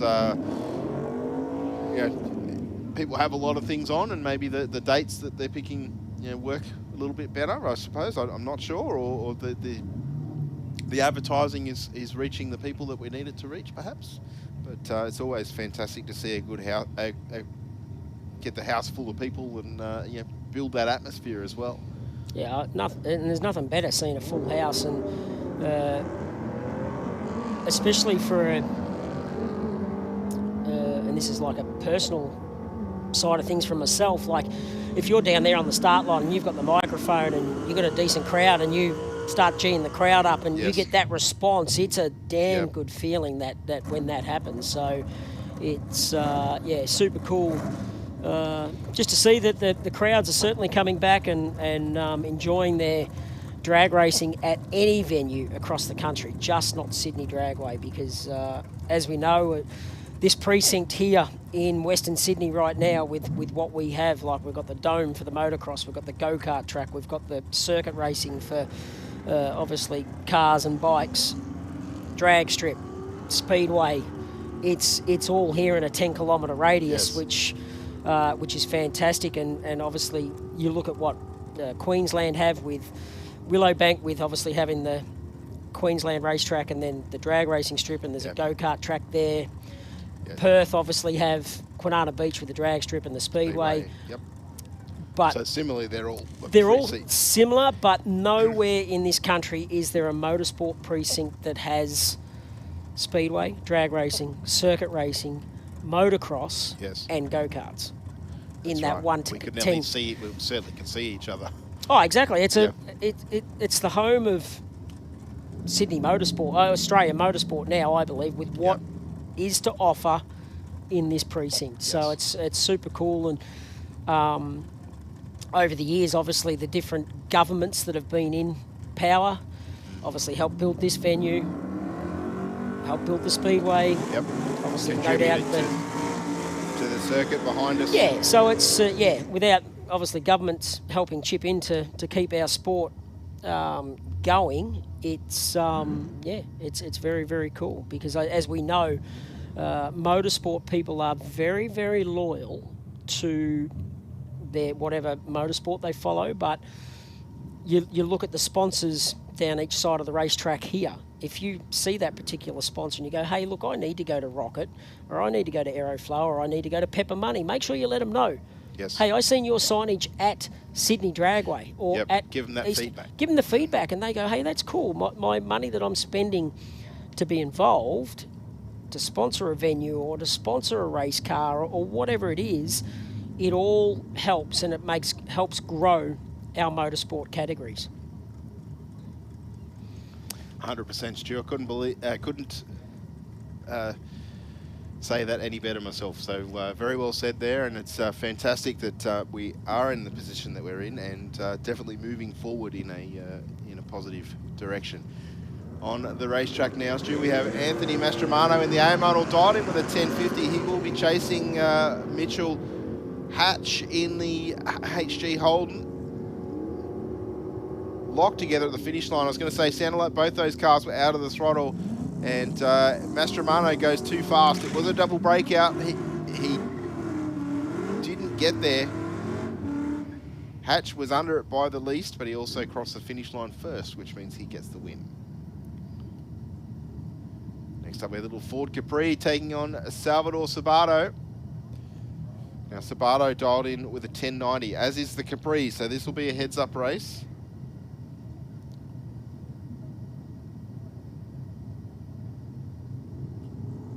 We saw Sabato with some issues on the start line. It had a axle tramp or tyre shake effectively, and that's more like what we're used to seeing out of this Monaro, lifting that left front wheel on the dump of the clutch, and then at each subsequent gear change. Looks like the Capri is in front though. Got there first, but has left the red light on the start line. So Sabato will take the win with an 11.03. Next up, Anthony Gadolari. And Steve Taylor. Taylor in the red Holden. Gadolari in the HQ Ute.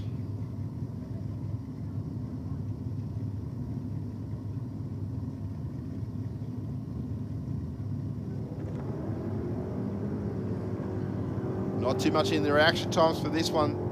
The Ute slightly better with a 1:10. Looks like he's out in front. No, he was not. Taylor got there by 100th of a second across the finish line. Next up, Paul Toms and Demara. Camelo Demara will do battle. The EJ Holden dialed in with an 11.50. Toms in the Monaro dialed in with an 11.20. So Monaro will do the chasing by 300ths of a second, but he's already in front. The EJ getting very loose on the hit of the throttle. I think Toms will take it. It's been around long enough, and 11.22 with a 6. At 108 mile an hour.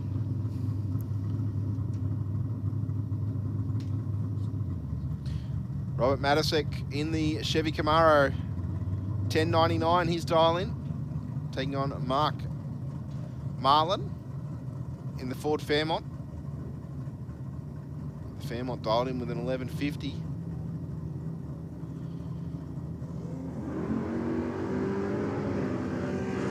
.055 for the Falcon. 0.32 for the Camaro. So again, absolutely nothing in the start line. Who will be at the finish line? The Camaro will take it. The Falcon got there first, but they both broke out. the Holden by the lesser amount, so is awarded the win.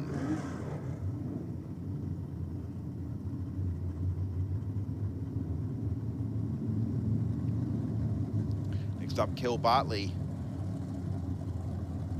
in the 64 Falcon, taking on Dave Gardner in the Tirana. Bartley dialed in with a 10.51. Gardner with an 11.35. Gardner with a bit of work to do. He's giving away a 10th on the start line. And I think Bartley will take this. He was out of the throttle. Rolls on through for an 11.61.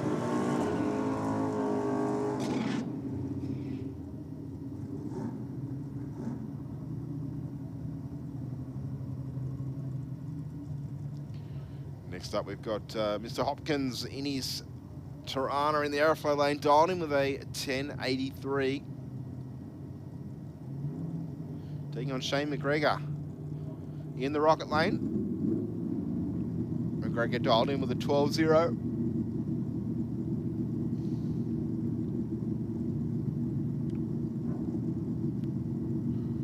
So Hopkins will have to wait a fair bit on the start line. McGregor away with an 0.56. 0.50 for the Tirana, so 6,000 advantage going to the Tirana. Absolutely nothing in the start line. McGregor will take it. 12.09 with a 6.114 mile an hour.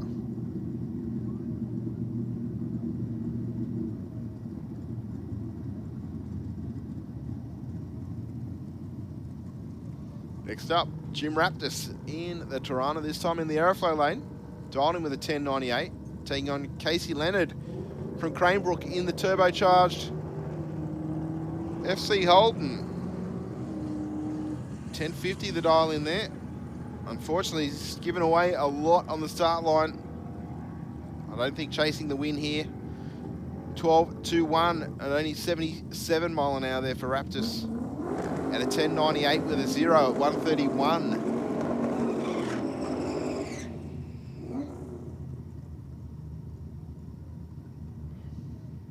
Next up, Rick Layla from Hargraves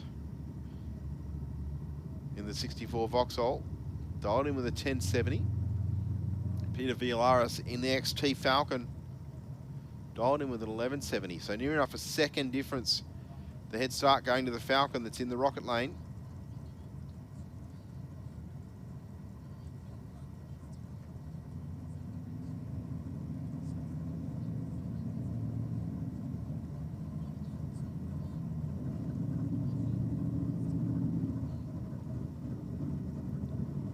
Waiting on Layla to move into full stage. He's in there now.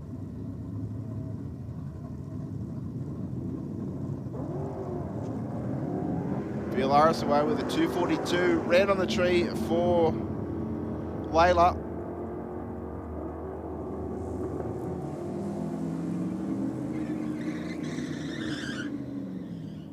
Layla went through with a 10.86. Villaris at 12.03. in the Falcon, but the Falcon will be back next round. Next up, Pete Giddens in the gold-coloured Cortina, dialed in with an 11.25. He's taking on Mark Elborn, dialed in with a 12.38.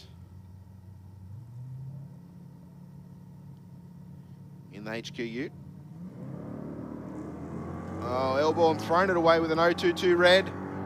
Giddens lucky because he went 0.66 red. But Elborn had already left the cherry on the tree.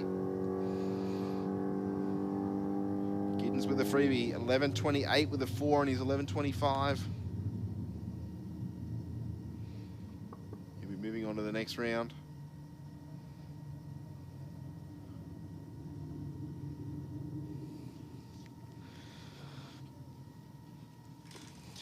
I think that may conclude the first round of racing for Top Gas. Yeah, that's the 50 of them done. So that would cut that down to 25 for the next round.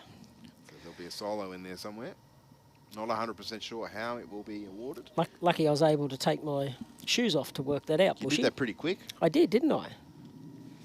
You also had to count your fingers and toes a few times too. Yes, that I did. That I did. So top eliminator should be up next.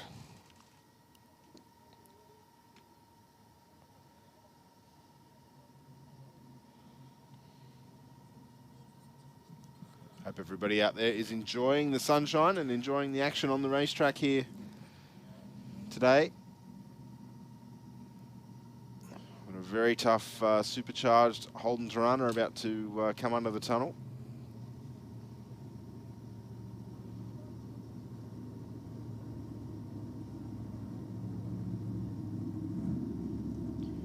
And a very nice small block powered altered as well.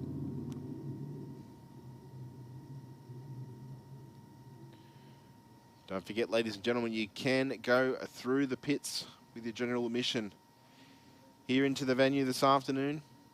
Take the opportunity to go for a wander. Check out all the cars down there. Talk to some of the drivers if you wish. Go and check out the Outlaw Nitro funny cars. Watch them tear down and rebuild them things in around about an hour and a half's time. I'm one up on Stu McCarthy. Let's see if I can wrap it up from the next round. I'm actually going to stick with my boy, Oh, yeah? Josh Lay. Okay. Yep, so I'm calling it now. Okay, that's fair. He did run a high mile an hour, so I can see where you're coming from there. I'll stick with Josh in the Bandit.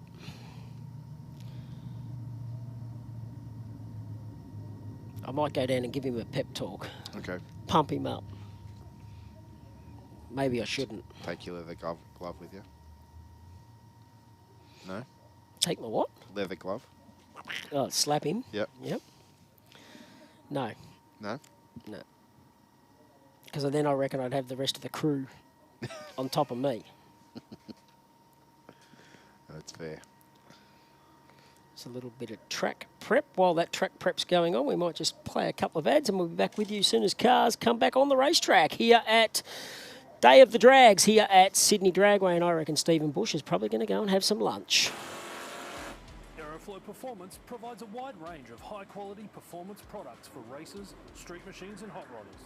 From fittings, fuel system components, intake solutions and even turbocharger systems, you can see it all at aeroflowperformance.com. We have these things pegged at 9,000 RPM for up to 50 laps, copping mud and debris. As the crew chief, it's my job to make sure my wife Michelle has the safest and fastest car possible. My customers want race car performance with show car looks. From skiing to ocean racing, we run for over an hour at full noise. Quality and reliability is everything. Doesn't matter what you drive, rotor, import, street, race. These aren't your standard performance parts. Designed here in Australia, we've been involved in testing since the beginning. The range started with a few hundred parts and has progressed to well over 10,000. We need something that'll perform and outlast the competition. That's why I use the best performance parts on the market. That's why I use Aeroflow. That's why we use Aeroflow. Aeroflow's got something for you.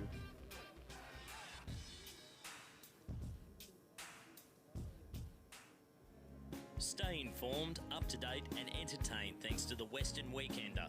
The Western Weekender is Penrith's leading free and local newspaper, delivering the best content from on-the-ground journalists and providing businesses with direct access to potential customers.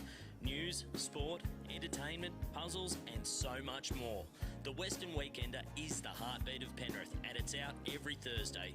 Get your free copy at selected locations in the area, home delivered, or check out westernweekender.com.au.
So cars back on track, and it looks like we have the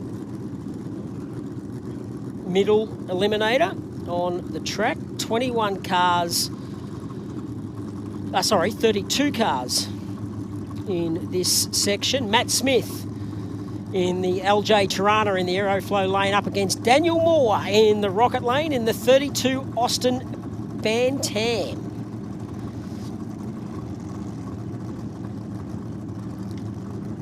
Moore with the Chev 409, and then Smith with the 350 Chev in the Tirana.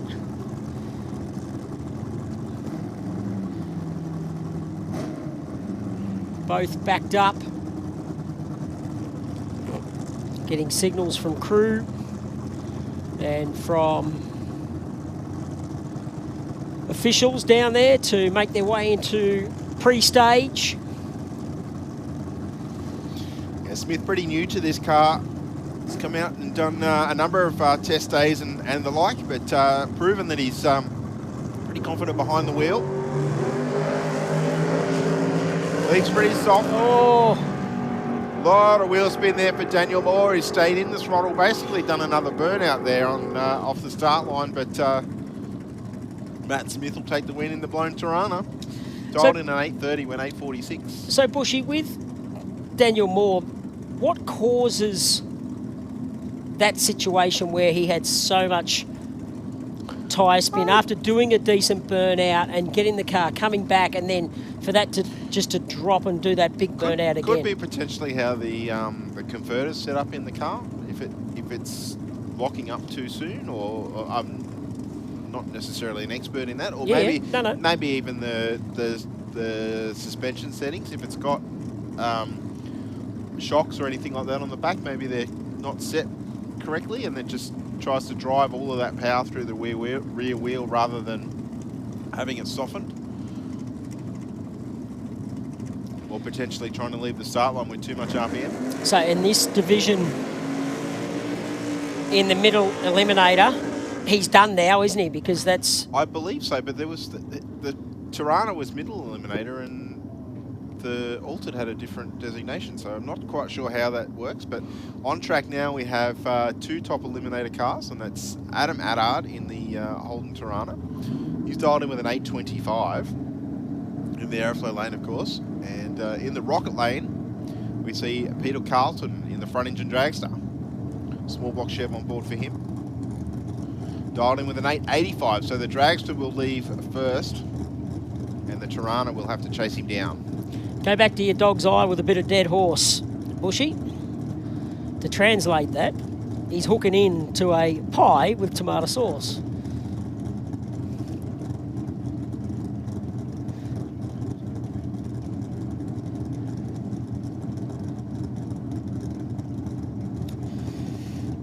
Plenty of people tuned in on our YouTube page.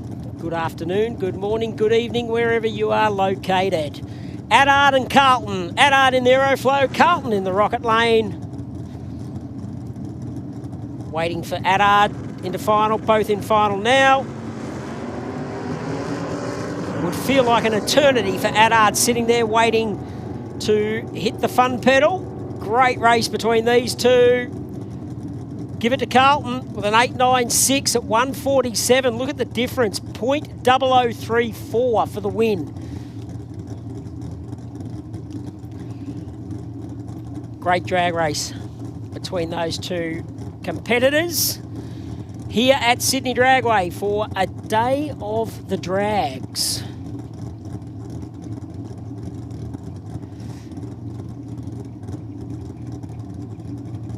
Trouble for the 6934 entry.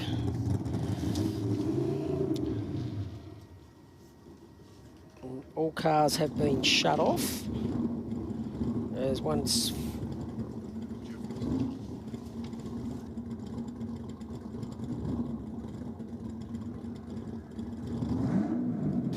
So Jeff Alston in his vehicle, and fired, I believe, and I did hear, I may be wrong, I thought I heard a bit of a bang and he is now being towed away from the burnout box area. So that'll leave Joe Cabrera in the XY Ute to have a single pass.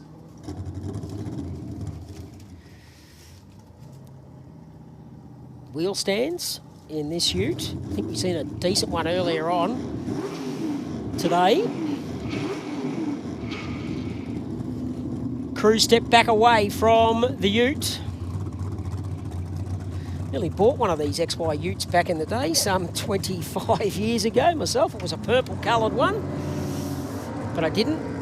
Oh, another big wheel stand from Joe. 0.48 reaction time, a 1.269 at the 60. Across the line, 8.938 at 1.49. Fractionally too fast, but it doesn't matter. He was on a solo, so he'll get the win and move into the next round. Next pairing out, Stu, we'll see Charlie Addard from St Clair running for Jayco Caravans at Sydney. In the Holden Tirana, dialed in with an 8.86. He's taking on Stephanie Heismans in the Rocket Lane, who's dialed in with an 8.15. So the Altered will have to do the chasing.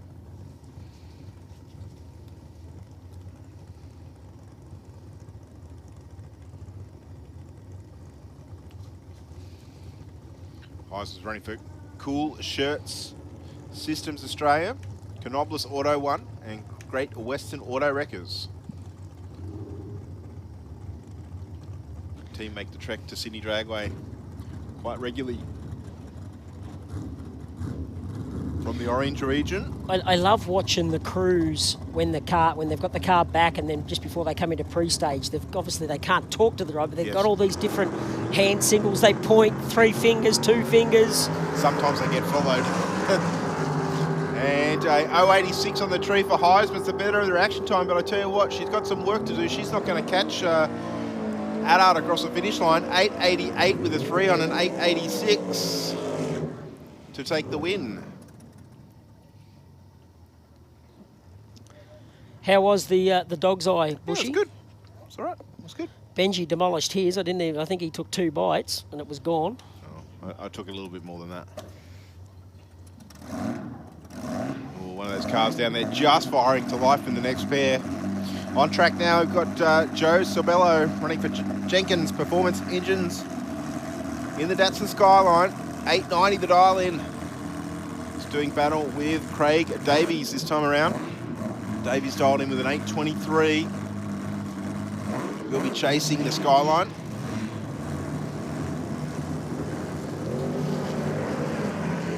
Sorbello with a 006 red light. That's unlike Joe too. Like, it is obviously very close to perfect.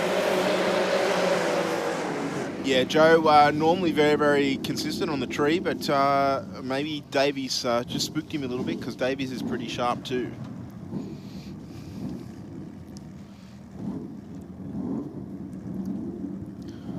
So Davies will move into the next round. The next pairing up, going through their burnout procedure, we've got David Hawley from Raymond Terrace in the JZ Performance front engine dragster, dialed in with an 8 flat, taking on Joe Zulu himself. Zulu also running for Professionals Paradise Realty.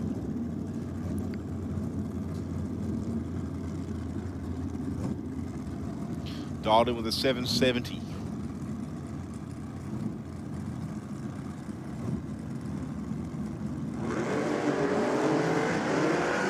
Zulu away first with a 077, but he's out of the throttle. Car moved around a fair bit there, and I think Hawley will take the win. 8.42 with a 6, 157 mile an hour through the finish line.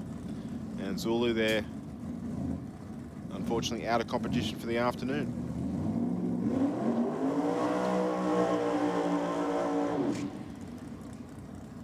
Next up, we'll see Leo Georges in the Ford Escort take on Alan White in the T-Bucket Altered. 8.85 the dial in for Georges.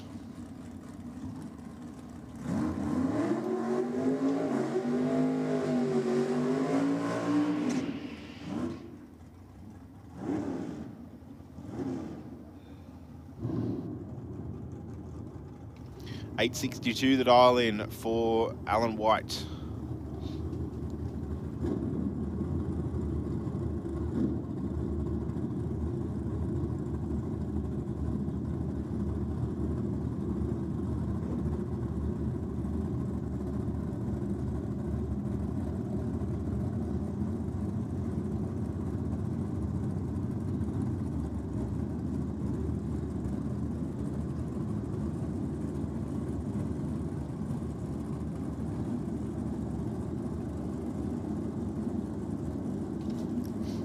George is into pre-stage. White rolling forward now.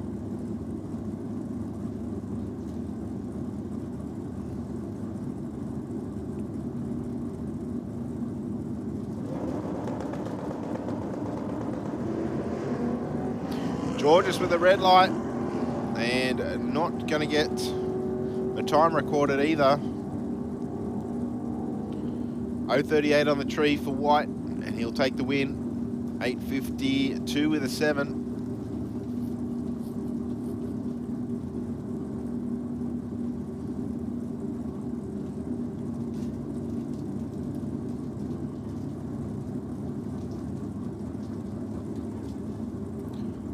The car of George is usually very consistent, but obviously having some issues there. Next up, we'll have Alan Vella taking on Chris Vasilis. Vasilis from Lilyfield in this beautiful LX Tirana.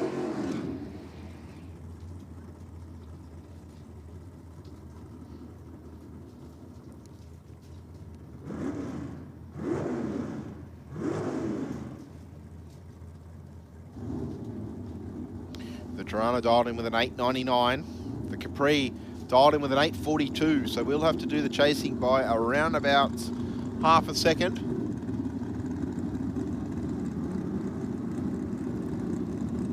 Vella into full stage. Vasilis in there now. Wheels up launch from both cars. Unfortunately, Vella with a 007 red light. We'll see the Tirana back for the next round. Went 9.05 with a 2. 147. Vella, unfortunately, with the red light, 8.45.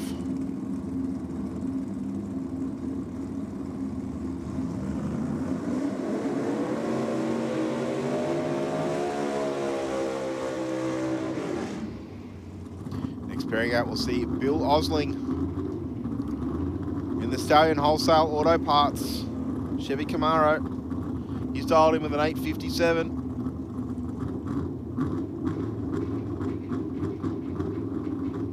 Taking on Peter Sanikas.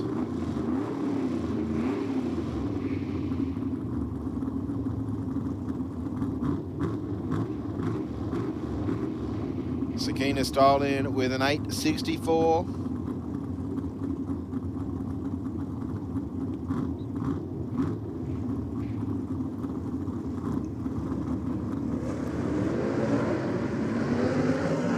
Blazing the tyres on the hit of the throttle for the Falcon. Osling should take this one, and does. 8.66 with an 8 on an 8.57. 1.59 through the finish line.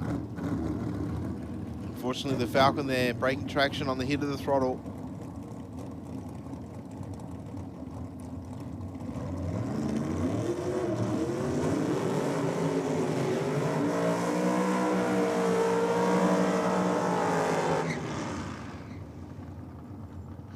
Next up, James Barnes in the Ford Mustang. Dialed in with an 8.79. He's taking on Josh Boscovich.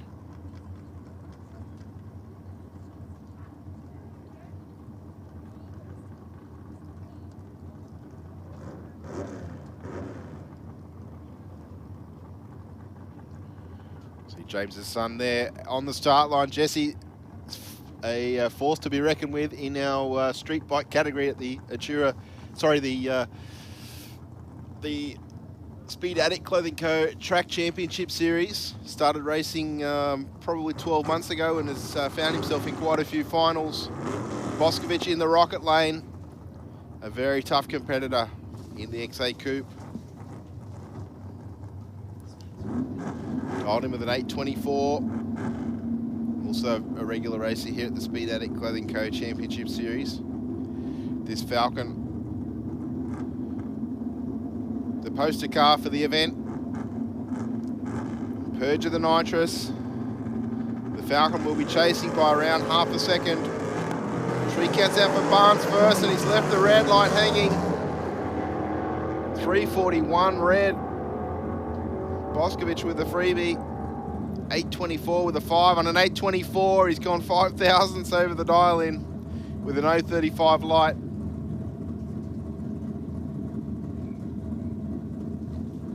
So Barnes unfortunately threw that one away on the start line.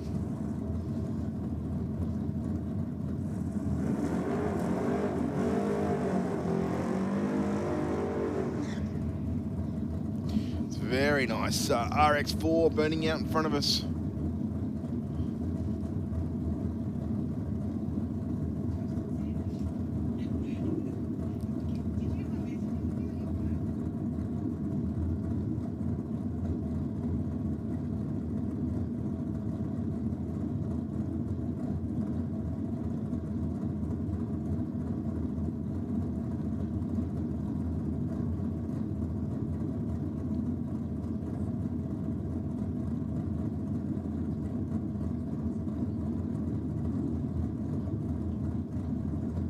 That's making me feel so hungry, Stu McCarthy, even though I've just had a pie. Very nice RX4, leaving the start line on a solo. Of course, ladies and gentlemen, don't forget the event merchandise is now available at the track shop.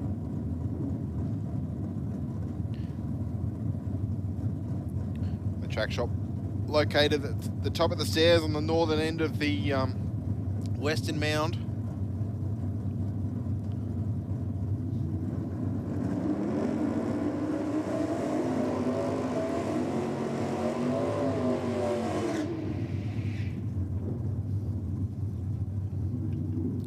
As we continue with a middle eliminator. Jaden Mellum back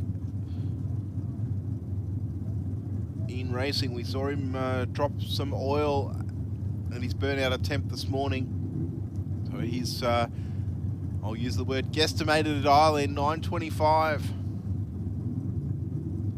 is what he's picked. Martin Stevenson, a 10:10. So the van will be chased down.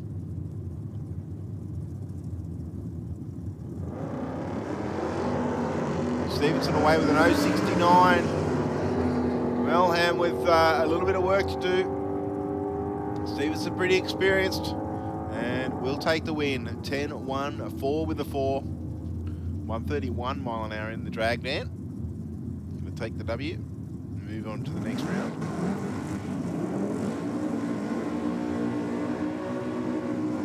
Well done to the crew for Melham though to get the car back in race-worthy condition. Next up we'll have Dennis Matzik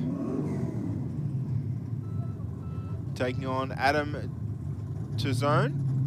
Tizone in the Ford Capri. Dialed in with a 940. A 10:10 for the Camaro.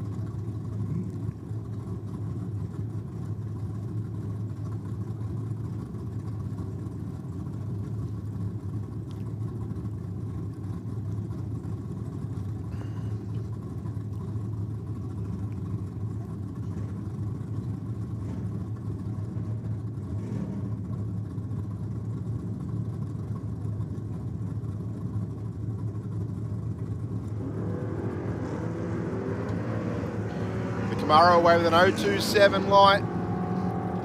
Should have this in the bag. The Capri with a 417 on the tree. And he's thrown it away. That's my bad. My bad, sorry Dennis. Tizone will take the win. The Camaro went too fast and broke out. Next up, Sam Danaskis.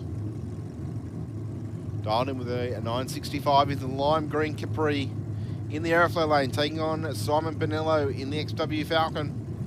Pinello dialed in with a 9.45, so 0.2 of a second wait on the start line. Oh, Janaskis away with a red light, 0.19. Pinello with a green, 0.13. So the Falcon will take the W.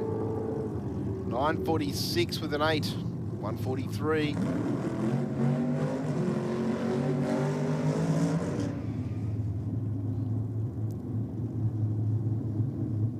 Next up we have Mark Ind from Helensburgh in the Ford Anglia, 421 cubic inches of V8 power plant on board, dialed in with a 970. He will be chasing Dan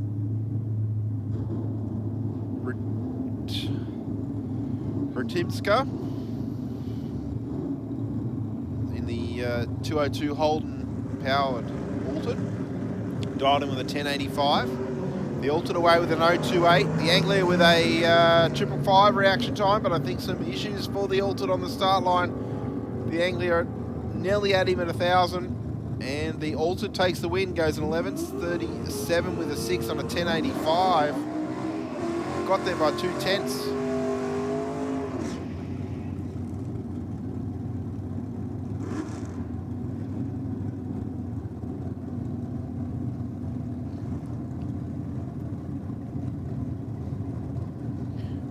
Robert Bozivosky in the Ford Capri, dialed in with a 930, taking on a Mitch Aldrin. Aldrin dialed in with a 980.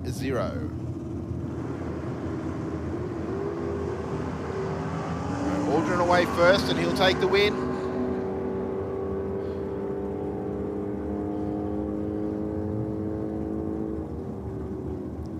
Pass from the Aeroflow lane though. Unfortunately, the red light was the telling of that story.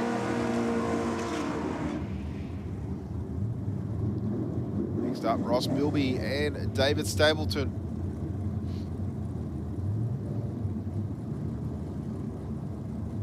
Stapleton in the utility, dialed in with a 1050. Bilby in the Cortina, dialed in with a 960.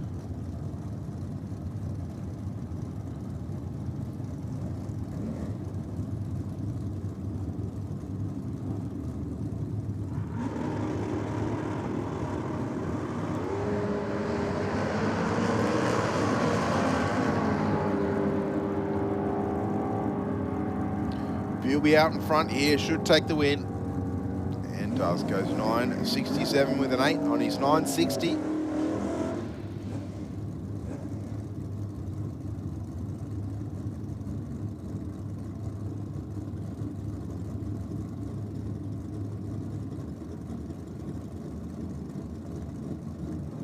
Next up, Victor Satliagiannis dialed in with a 934. Has just taken the win against Ronnie Palumbo. Unfortunately, Palumbo has turned left at the about the 200-foot mark there, and has stopped the car very promptly.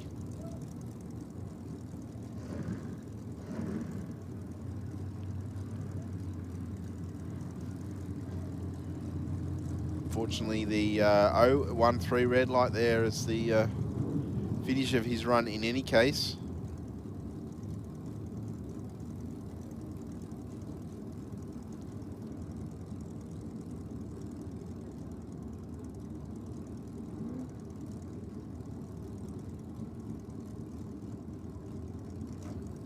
I dare say Palumbo there just gathering his thoughts for a moment before driving away, because that could have ended in tears very quickly. Satliagiannis will be back for the next round. He went 10.24 with a 7.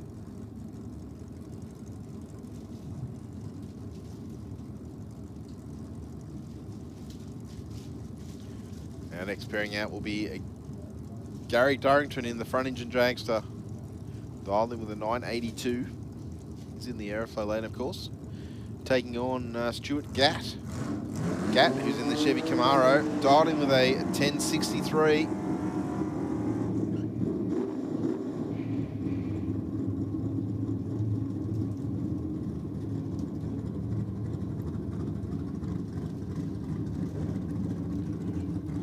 Welcome to all our viewers on the Sydney Dragway official YouTube channel. I hope you're enjoying the coverage.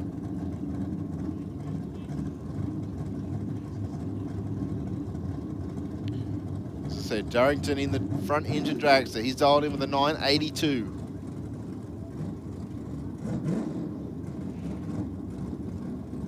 The Chevy Camaro with a 1063. Or Darrington with a big advantage, over a 1/10 of a second on the Camaro.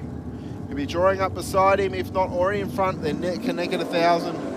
Darrington takes it 990 with an 8 on a 982.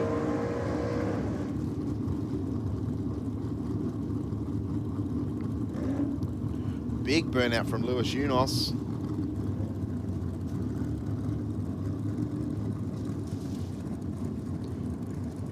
Dialed in with a 996 is the Holden Tirana. Taking on Paul Cook from Bargo in the Ford Roadster. He's dialed in with a 965.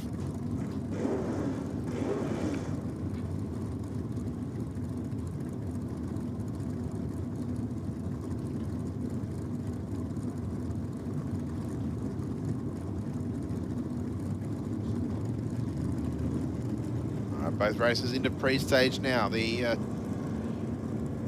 Tirana will leave first. 107 or 106, there's 1,000 in the start line. It'll come down to whichever car is the most consistent, closest to the dial-in, and it will be the Tirana of Lewis Unis. 10.01 with a 6. 123 to take the win. Next up, we'll see Sean Marr and Nathan Cowie. Cowie in the Suzuki Mighty Boy. Welcome back to the mic, Stu McCarthy. Thank you, Stephen Bush. Sean Marr in the Holden Tirana. He's dialed in with a 911. He'll give 3/10 of a second head start to Nathan Cowie in the Mighty Boy. Cowie dialed in with a 940. Cowie, unfortunately, has given away over a 1/10 on the start line. Got there first by 200ths, but went under the dial-in and gave the win back to Sean Marr in the Tirana.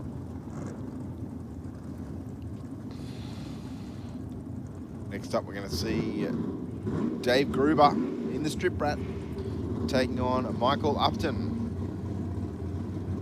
Battle of the Holden Tiranas on the start line here.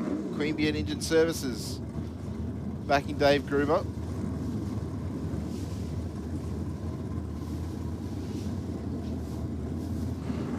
$921 the dial in to a 970.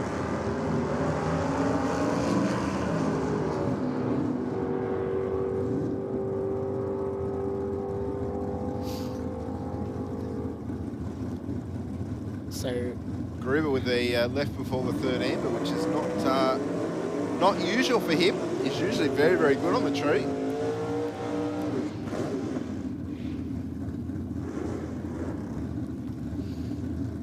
Next up, Ben Matthews in the HD Holden, dialed in with a 914.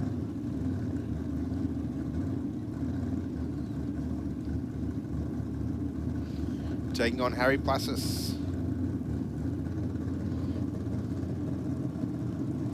Plassis in the Falcon, dialed in with a 910, so only 0.04 of a second between these two.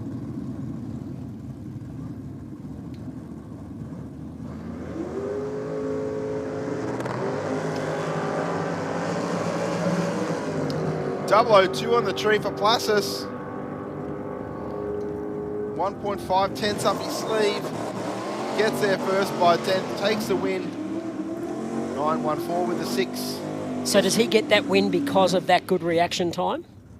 Well, he got there first by over a 10th, but Matthews broke out as well. So even if the margin across the finish line was less and Matthews got there first, he still would have won because Matthews went under the dial-in.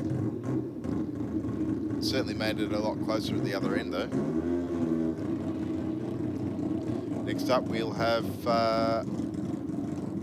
Lou Palumbo in the Rocket Lane.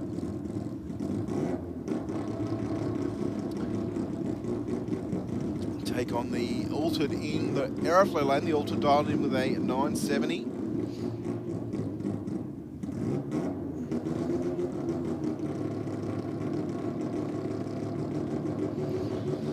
Lou Palumbo, your number 1 qualifier.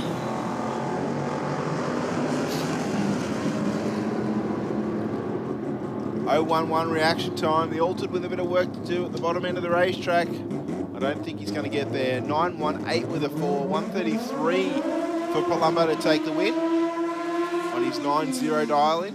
Got there by 2/10.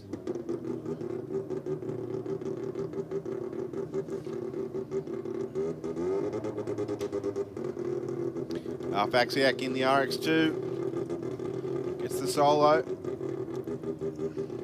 think the only rotary on premises here today that we've seen racing anyway.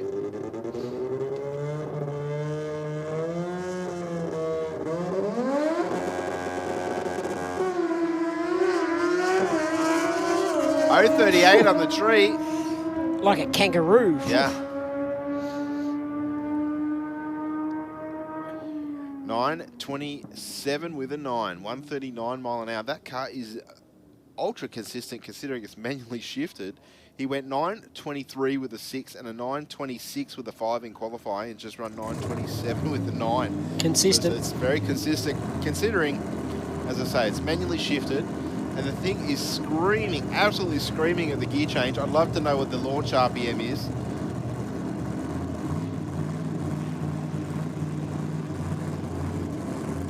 All right, I think this was Aaron Betts from memory in the Hemi-powered Falcon.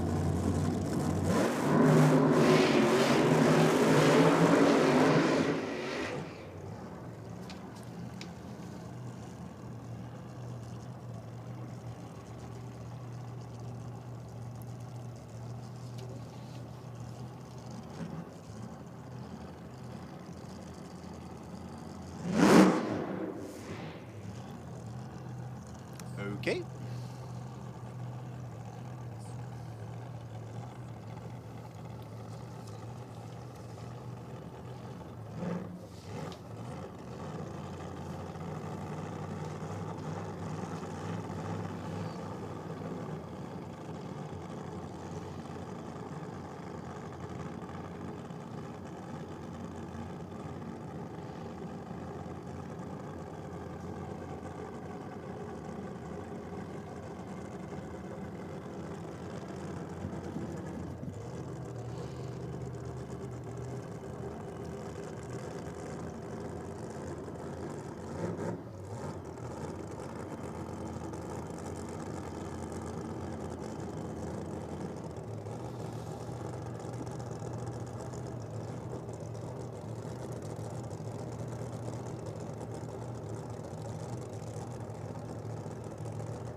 Bet's just about to make his way into pre-stage, now into full stage. See if he can get a run. Pedal right on the head of the throttle.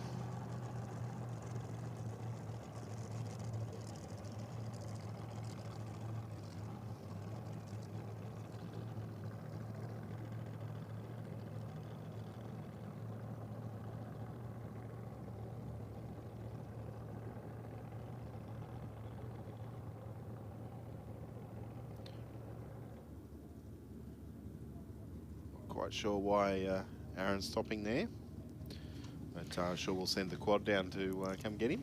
Anti-climax. Yeah, we saw the run before. Sounded like it was driving through the clutch on the previous run, but this time basically on the head of the throttle. It's as far as it went.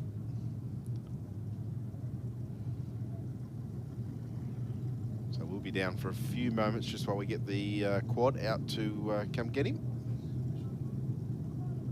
On his way now.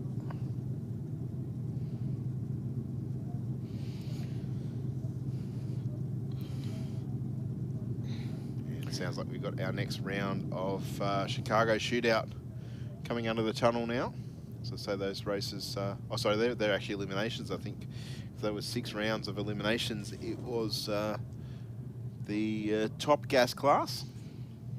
Yeah, don't forget, we won't be too far away. They were scheduled at 2 minutes past 10. 10 minutes past 10 minutes past 2, yeah. That's, just checking you're awake there, Yep, Bushy. I'm for the Outlaw, hey, I can't speak right now. Outlaw Nitro funny cars are due to come out, and I'm going to blame it on my diabetes because my sugars are running low at this stage, okay. but that's Well, okay. If you need a break, let me know. No, all good. If I don't make sense, well, I normally do anyway. Never do anyway, so... Yeah, so they were scheduled in around about 10 minutes' time, but we haven't seen them roll through the staging lanes yet, but we will certainly let all our patrons know that the Nitro Funny cars are about to run their second round of racing here this afternoon. Just so you know the score, I'm 1 up. Really? Yep. Stooping that low so Yep. quickly. Oh, well, I've got to take the advantage while I can, haven't I? Well, I'm staying with my man Josh. That's okay. You can do that.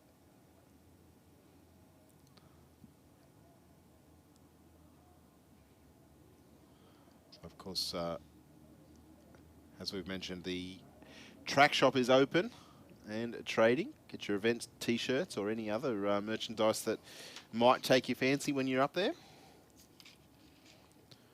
Also take advantage of all our food providers. They're up there on the top of the mound and also down in the cafeteria next to the scrutineering shed.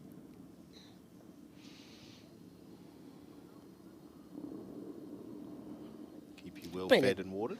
Sad day or sad week here at Sydney Dragway too. Yeah, I saw that. Track I saw cat. the old track cat, unfortunately. I only saw the track cat on Wednesday. We saw it prancing around in the staging lanes, and then saw the news last night. I think it was posted that the track cat, the white cat, has passed away. So, condolences to the track cat family.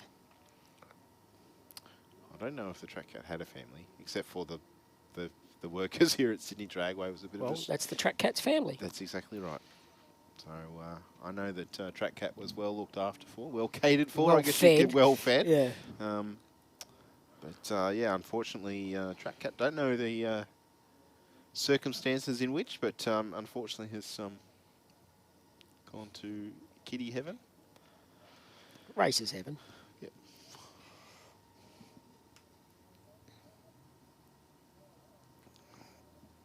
Shouldn't be too far away from our next round of racing for Top Gas. As I said, we've got our next pairing on the computer, so it's just a matter of getting the rest of the races assembled in the staging lanes to make sure that they're all paired up correctly. And well done to our track officials here that have to obviously, get all the computer does the work first, obviously, with the times and all that, but then the officials down on the ground, mate, they've got a big job making sure people are paired up correctly and coming back to the teams to make sure they're there. It can be a little bit tricky because, yeah, sometimes the races aren't where they're meant to be. No, exactly. So just noticing on our YouTube chat, old mate from Texas tuned in. So like in Texas right now, I reckon it's got to be, if I'm correct. Steve Reinman in the Corvette with an 046 light, though, Stu, while you do a little bit of Googling there. Yeah, no, it's going to be around midnight, close to that, over there. The Corvette will take it 1064 with a 7. Gee, that's quick, that Corvette. You'd think it was a stocker, but it's certainly not. All right, Stu's second pick of the day was Steve Dawson's Ford pickup in the Rocket Lane. Let's see if he can continue in racing here this afternoon. 11.95 is the dial in. Robert Matzik in the Chevy Camaro. He's dialed in with a 10.95. He's got a whole second that he has to make up on the pickup. Oh, the pickup unfortunately left well with a 1.87 reaction time. Nothing in it between the two, but there was a bit of a cough there on the hit of the throttle. And that's the pickup's race done, I dare say, because Matzik was out of the throttle and rolled on through. Is that what you call a flat spot, Stu? Quite or possibly. You mash the throttle and it just goes... Bleh. And then followed by a few expletives. Pump the accelerator and off it goes. All right, 10.78. The dial in for Damien McGinn. In the HG, taking on Shane McGregor in the XW wagon. The wagon's got the W already. McGinn with an 0.75 red light.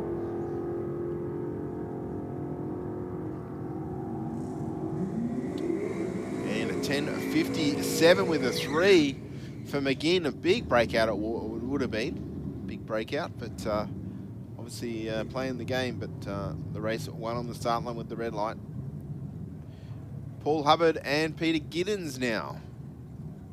Hubbard in the Tirana, Giddens in the Cortina.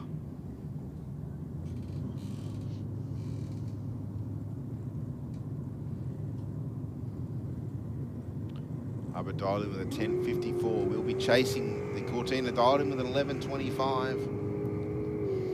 Giddens with an advantage on the start line, 0.09 of a second.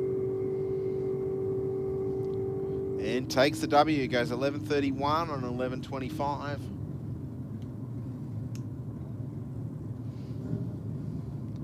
Next up, Troy Rolls.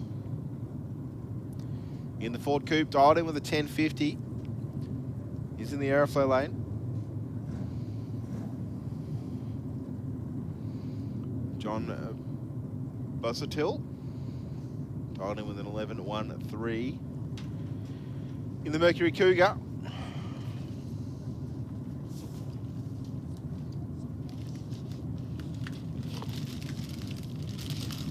Must admit, the Cougar turned up this morning with the rear tyres literally strapped to the boot. I did see that. Yes, I did. The ratchet strap. Yes, that's how you do it. Yeah. I'd like to think there was some towels or something between the tyres and the boot, though.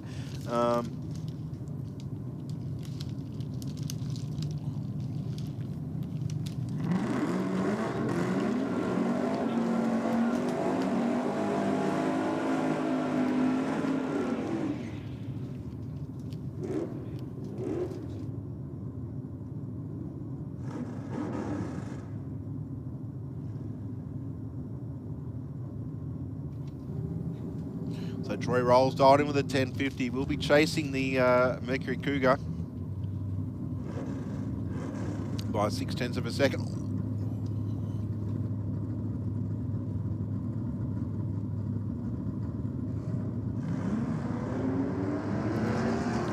Oh, on the tree for the Cougar. 2.27 for the Coupe. I think the Cougar should take this one.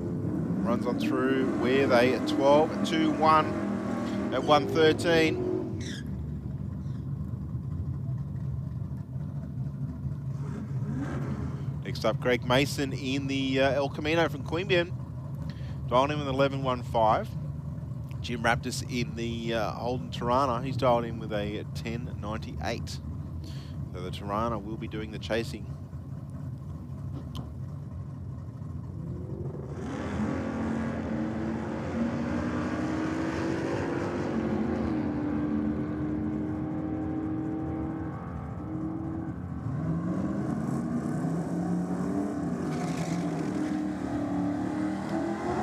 Raptors takes it, goes 11.07, 111 mile an hour through the finish line. He had a bunch on the start line. Next up, Kel Bartley in the Ford Falcon, dialed in with a 10.51. Taking on Salvador Sabato in the HQ. Watch the gear changes for the HQ. Big wheels up launch there. So aggressive on the gear change.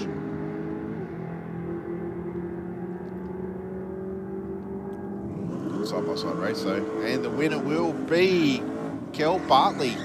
Takes it with a 10.68. 117 mile an hour.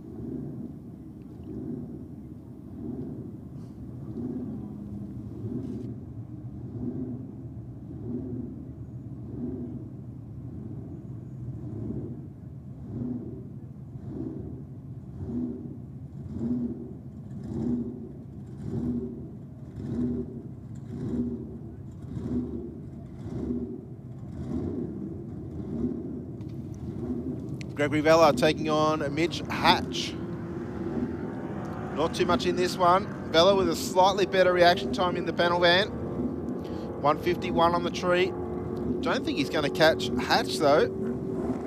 No, he does not, but Hatch goes 2/10 fast. That'll be wide and breaks out. So Vella will move into the next round with a 10.98. Next up, Henry Kizak in the HGU. Dialed in with a 10.95. Villaris, Peter Villaris styled in with an 11.89. He's in the XT Falcon. Manually shifted this one too. Left the red light hanging though, unfortunately. The Ute will be on to the next round.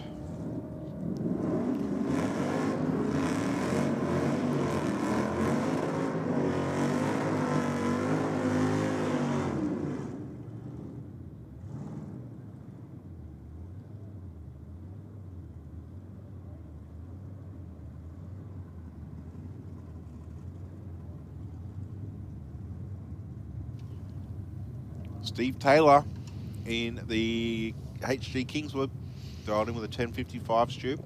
Yeah, Belinda Pike out there with an 11.425. We're going to see Ute back again because Taylor's just red lit. I think Belinda's smart enough to see the lights flashing up there on the scoreboards. And shut it down.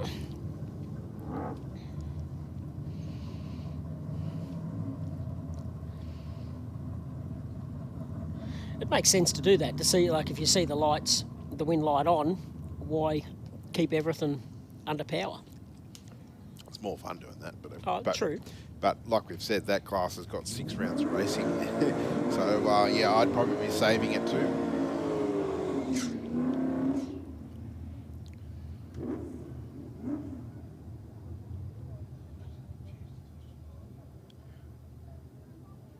Mitchell Hatch dialed in with a 12.35. He's in the Aeroflow lane.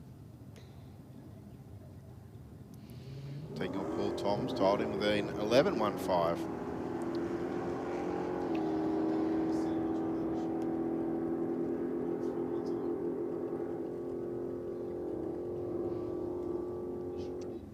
So Paul Toms gets the win in the Rocket lane with an 11.409 at 104, I think it was. Disappeared very quickly. I haven't seen your international truck back yet, but this was your first pick of the day. Yeah, first pick of the day, Woodgate in the 34. So at least 2 of them are still going. Yes. Yeah, well, it didn't. Yeah, the international hasn't been back out. Dawson got beaten. Yes. Only a few runs ago. The international, correct. I don't think I've seen since the first run. No. So I've only picked 4. Belinda's still running in the C20. Well, and Woodgate's going to win Woodgate's this one. Still going. So 50-50 right now. I'm going all right. That was just on looks, nothing else. You know what they say, Stu? See it like it, buy it. Correct. Good to see me old mate Shooter McGavin.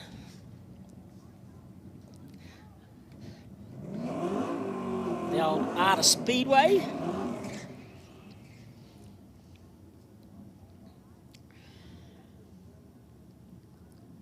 Takes some, as all photographers do, but some people can just nail some shots and different shots. Yes. bit creative with what they do. Yep. Big wheels up launch there for Tony Demara from Hornsey Park. Out of the throttle early, had dialed in with a 1050.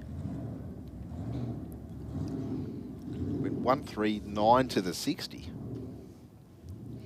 He was our #1 qualifier in Top Gas with a 1034.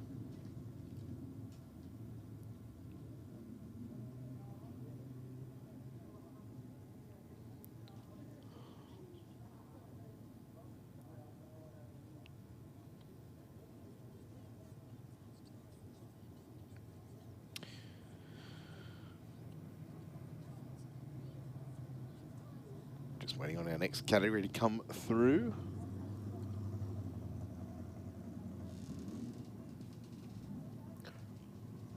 Can't be too far away from the next round of the Outlaw Nitro Funny Cars here at Sydney Dragway.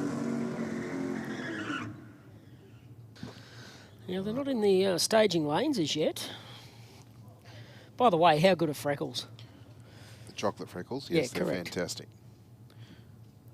And what a disgrace. Fantails. Gone. Let's get to the hard-hitting things that are happening in this world. Fantails are going, please. They blamed the fact that it was hard to get parts for the machine that made it or something or other. But, okay.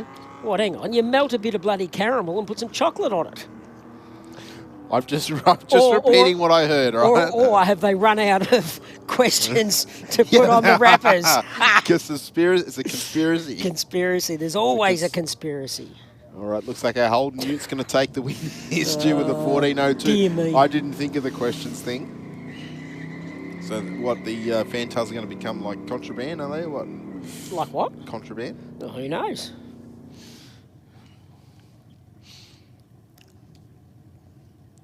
Andrew Harley in the EK wagon.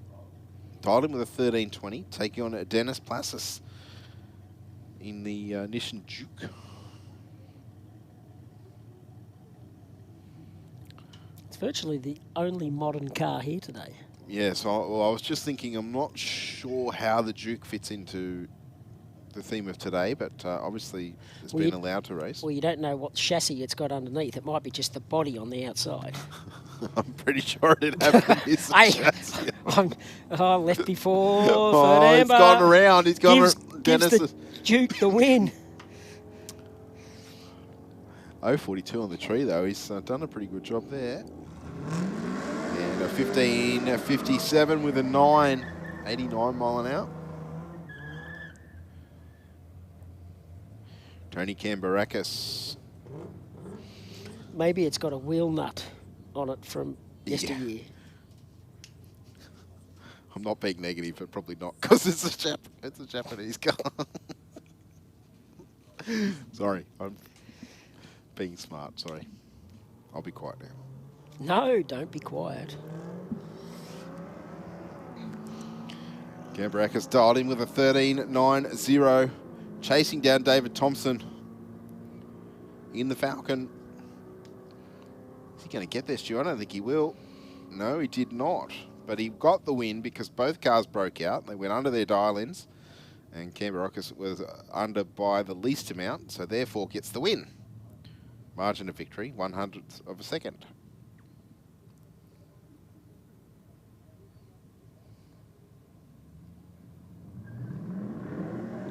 Next up, Troy Fewings taking on David Blaney. Fewings dialed in with a 13.60 in our Willys wagon. I'm waiting for a loaf of bread or something to fall out the back of one of these. Yeah, okay. I'm going to make a pretty cool shot, that pair on the start line right now, I reckon. Yeah, for sure. And you look at the colours of those cars, that you don't see cars this day and age. No. Well, you know I'm a fan of the Ford Escorts and the like, and Anglias and Cortinas, etc. One of my favourite Escorts going around is a really dark walnut brown, like not a normal colour that most people would think is a choice, but no, it just really suits the car. But it looks like we'll see our Willys wagon back next round, just taking the win. 13.63, I think it was, with a 7. That's really, really good. Sorry, Bushy. See what you did there. Sorry, Bushy. You can tell I'm a father. It's a dad joke. That's okay. Not passing judgment. Michael T dialed in with a 14.50, taking on Franco Cortado in the Mustang. Mustang with the advantage, but I think the Tirana way out in front. I'm wondering if he's picked the right dial in. No, he has not, because he's broken out by 3/10. And the Mustang will be back for the next round.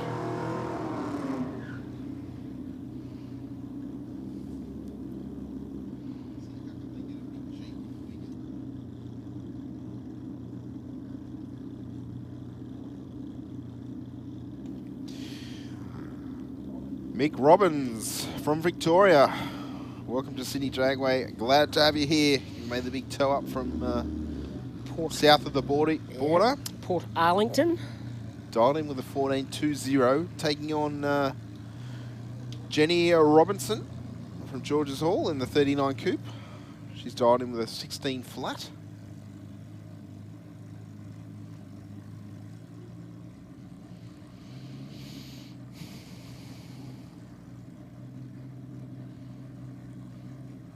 Absolute cracker of a day here at Sydney Dragway for Day of the Drags.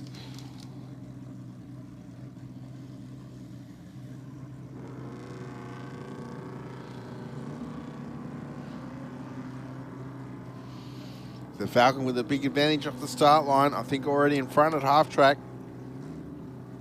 Jenny will be there to try and keep him honest, but I think already out of the throttle. Rolls on through to a 14.60 on a 14.20.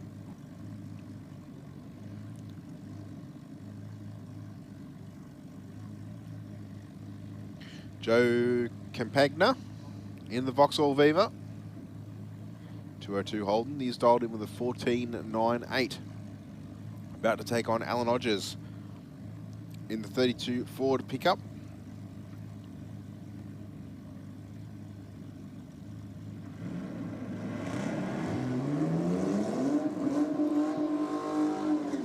Quite like the colour of this this pickup, Stu. Yeah, you mentioned that earlier when it first came out with the bright orange wheels. It's just the silver it's got a tinge of blue to it, to my eye anyway. I don't know if you agree with me. No, I do. Because colour is one of those things that's seen differently by everybody. That it is, especially if you're colourblind. I'm not colourblind, but well, not that I'm aware of.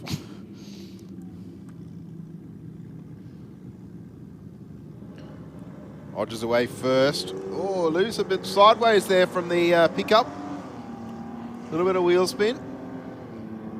Not too much in the reaction time, but I think the wheel spin for Odgers is going to hurt him at the other end of the racetrack.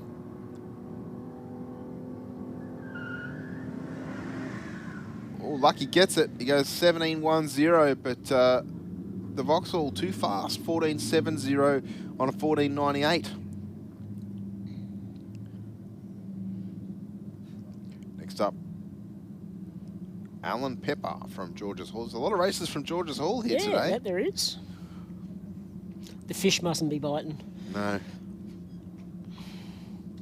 37 Ford Roadster dialed in with a 14.50. Terry Bugg in the HK Brahman. 17 flat the dial in.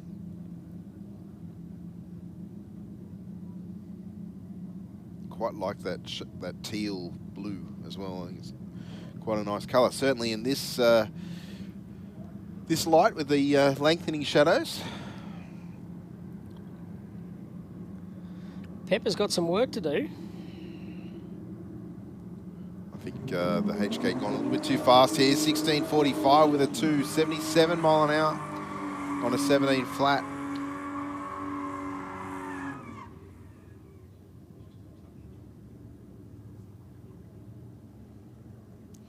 Next up, Peter Addard from St Clair in the LJ. Tirana dialed in with a 14.50.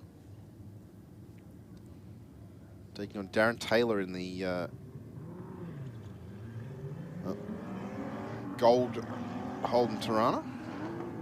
Allard with a big reaction time advantage. One of those cars is a bit slow on the gear change.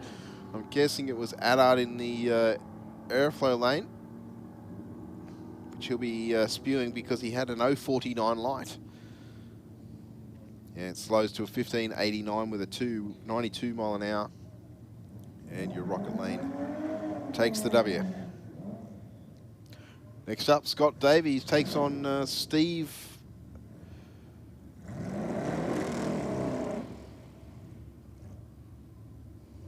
Krivacki? Kravavic, maybe? Either way, it's a nice looking car. Yeah, that it I is, do like for the, sure. I do like the LJ Tirana. Not a Holden man, but if one ever came up at the right price, when I had the lazy money, I'd buy it. Unfortunately, the lazy money laying around these days for anything like that that's in very good condition. It's got a 1 in front of it. It's got a lot of, and a serious amount of zeros behind it. Unfortunately, yes.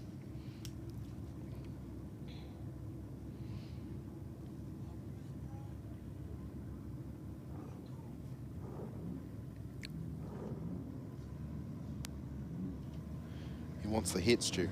He wants the hit. A car length and the hit. Steve just rolling past the beams that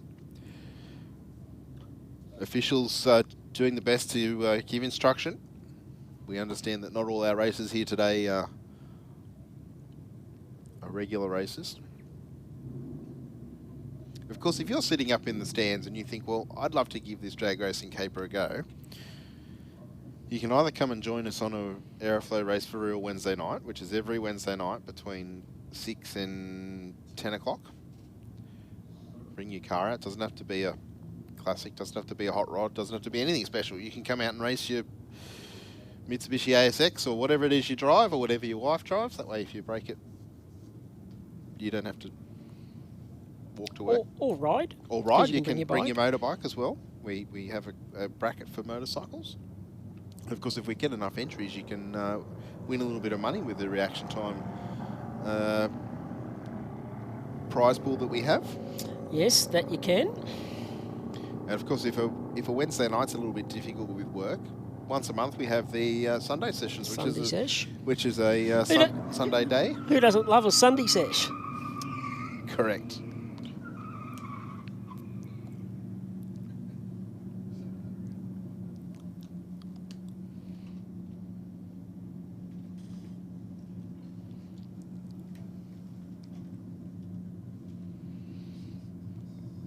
So Damien Flood in the HR Holden in the Aeroflow lane up against Matthew Bonicki in the Rocket lane in the Holden EH.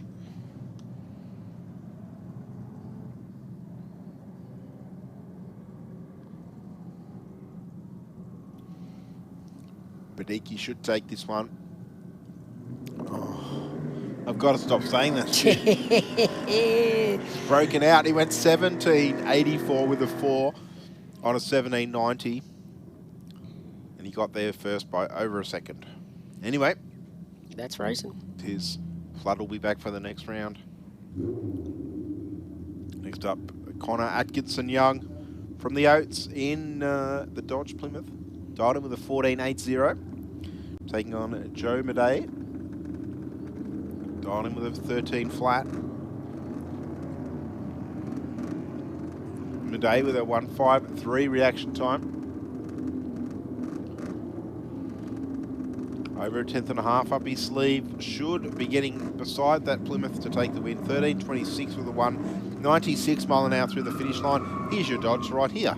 Yes, that it is. And a single pass, so it continues on. So I'm still going to have 3 of my 4.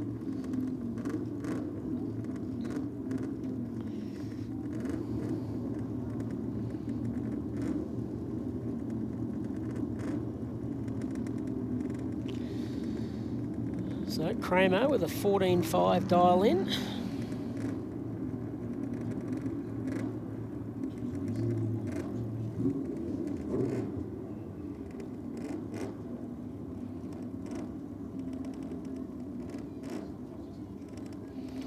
16.5.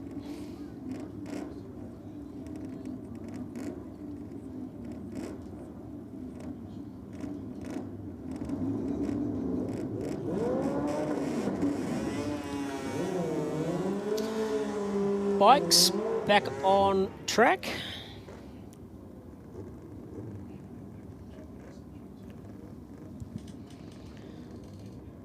Brett Coping in the Aeroflow on a Suzuki 750 up against Mark Akers in the Kawasaki 1100.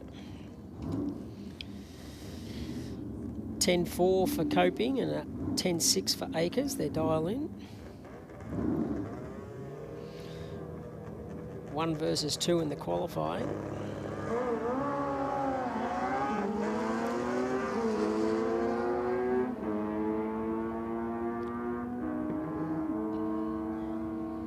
Copping out in front, and oh, he's broken out, Stu. Broken out, went 10.33 with a 4 on a 10.40. Got there by half a second.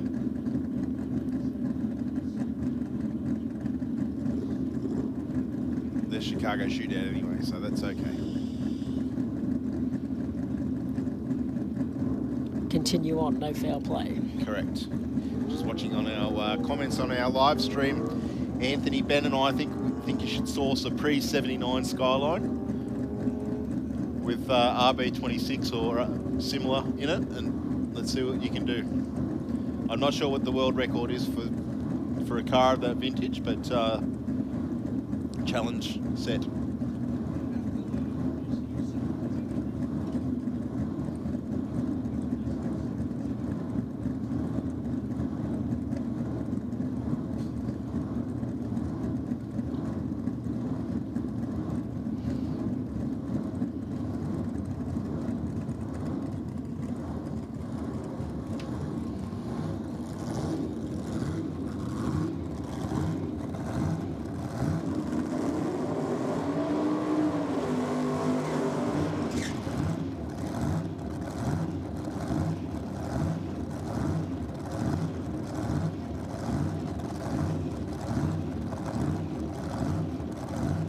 Moving into middle eliminator now, we've got Dave Gruber from Gilmore in the ACT dialed in with a 9.21. Taking on Michael Upton in another Tirana. I think this must be a rerun, Stu, because these two raced each other previously. I'm sure they did.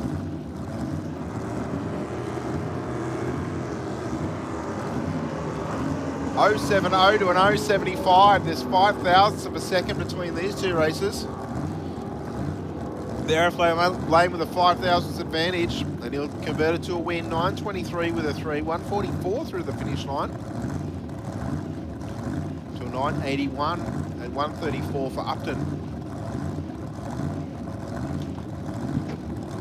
I think we're about to go a vintage gas racing. You can see all those competitors coming around to the staging lanes, and I'm pretty sure I can hear and I can see two of them about to roll forward. You know what this means, Stu? Big burnouts and wheels up launches. Yes, it certainly does.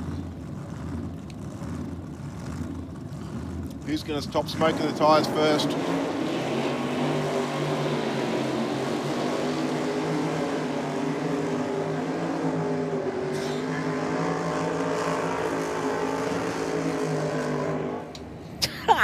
That's what you want to see. That's what you want. Ash Haley, boom, bang, done. I think Troy Newton would have loved to have gone with him, but maybe just did not have the horsey power that Ashley's got in the Ash Haley's got in the rocket lane there. You can see again the burnout mark stopping at what, 400 foot, something like that. Yeah, pretty much.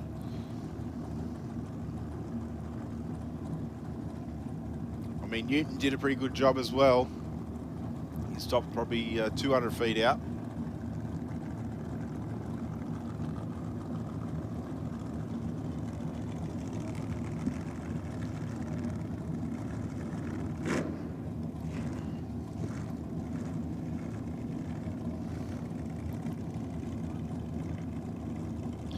All right, 1070 the dial in for Newton in the Aeroflow lane. He will be chased by Ash Haley in the Rocket lane. He's dialed in with a 890.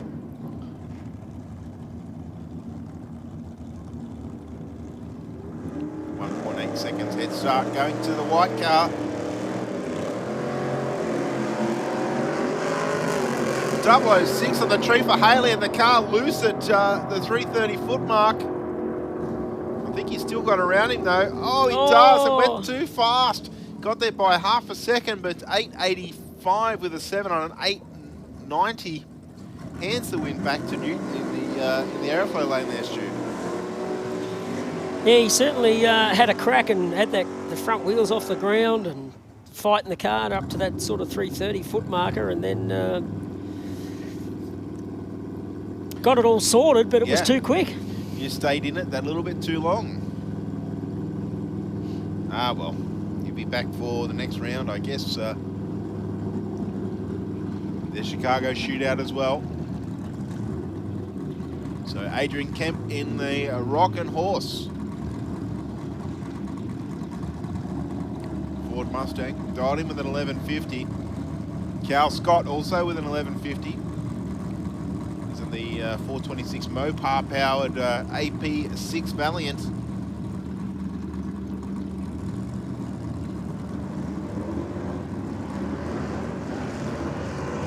.079 on the tree for the Valiant. There's a bunch on the up the sleeve. Will he convert that to win?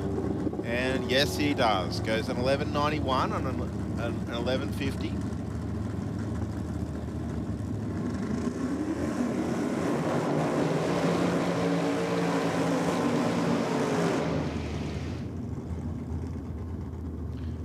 Next up, Benjamin Love from Armidale in the AP5 Valiant. This one with the 440 Mopar on board. But it's got the big supercharger hanging out the top. Pretty cool looking car, the Valiant wagon, I reckon. Yeah, it is. And I love how they just sit so high. Yes. Like all these cars in this group. I tell you what, I reckon it would make it somewhat difficult to work on. You'd have to nearly come up with... I've seen with four-wheel drives, there's some workshops have a rig effectively that they can climb up on, and that allows them to lay over the top of the engine as they work on it.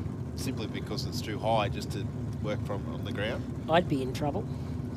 Well, you meant we had to go up from underneath, mate. I'm struggling to get over a Mini Minor. But you could nearly walk underneath the front of it, though. Correct, yeah. Boom, boom. Ha-ha. Oh, big wheels up launch there for Benjamin Love. 059 on the tree. Through the finish. Oh, he's broken out too at 924 with a 9 on a 925. 1,000 too fast.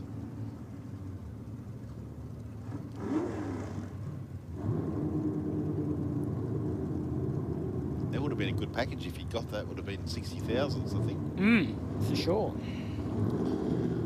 Casey Johnson in the Aeroflow lane, dialed in with a 1235, taking on John Kerr, who's dialed in with a 1084. So Kerr will do the chasing. 034 for Kerr. He's got over a 10th up his sleeve.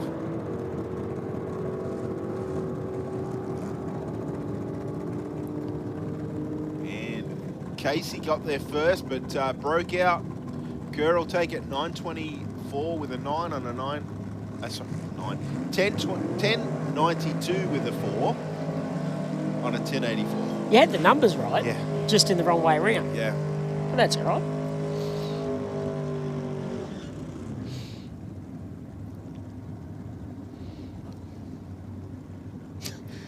Shane Lucas's Austin A40, how much that's sitting up on the front end. So you could actually legitimately walk under that one. Dead set, put stilts on and still walk underneath it. I want to know. In saying that, Bushy, you're not much taller. No. I'm not picking on you. I'm not like everybody picks on Stewie White.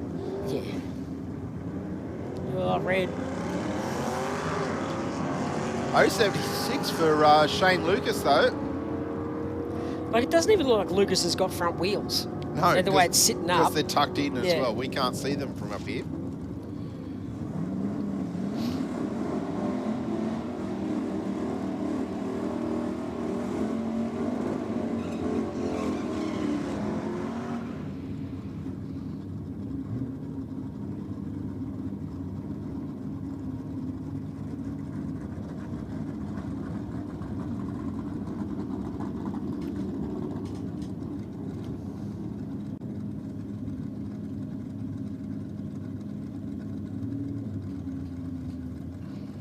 Next up, Andrew Barber dialed in with a 13.98, taking on Dale Ruffley with a 15.04.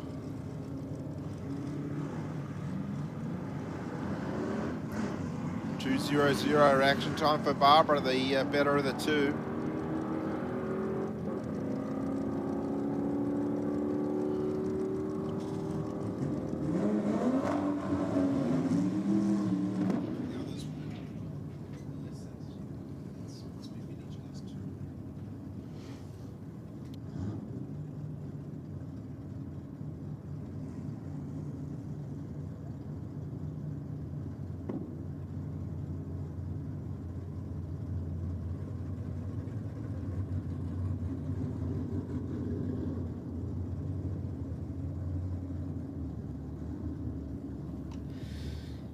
Shane Corr in the FJ sedan in the Aeroflow up against Phil Moore in the 54 Chev.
Grant Midson in the Rocket Lane in the Austin A40 up against Kevin Landreeb in the Morris Minor.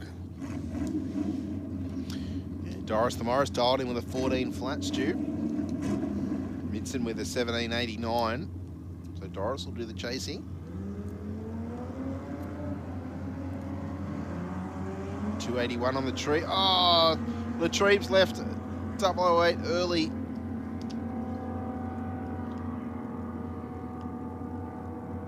So the Austin will take the W and runs on through for a 17.44. So has the opportunity to double check the dial in, and I'd be adjusting that for the next round. Good to see the Outlaw Nitro funny cars. The Aeroflow Outlaw Nitro funny cars are in the lanes out the back. We can see Morris McMillan getting suited up and strapped in. Yep, so we're not too far away. If you're down in the pits, get on up to the spectator mound, grab yourself a spot, a posse.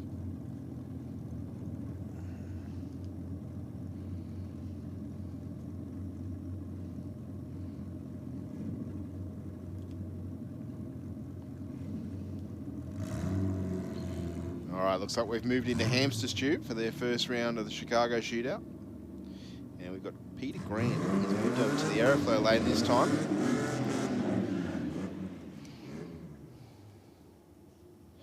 He's dialed in with a 13.95. He's taking on Charlie Boscovich. Boscovich in the Rocket lane, dialed in with a 15 flat. And Charlie we normally see in Junior Dragster Stew. So I'm not sure if Charlie's graduated out of that car, and I'd imagine that he would need his Ps or similar to be able to drive this car. So 15 flat, his dial in. Let's see what he can do. He'll leave first, leaves with a 086 light. Grant will be chasing him down.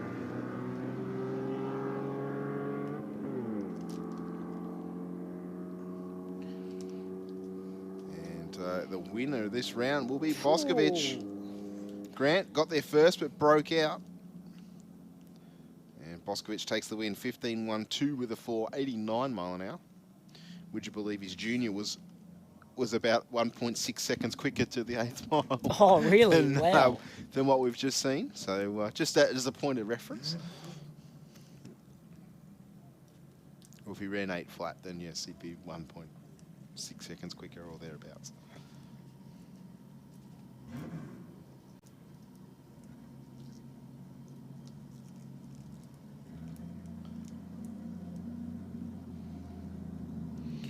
All right, looks like we're going to do a little bit of track prep before the Aeroflow Nitro funny cars come out to run their second round of racing here this afternoon. So we might just throw up to our big screen for a couple of quick words from some of our sponsors.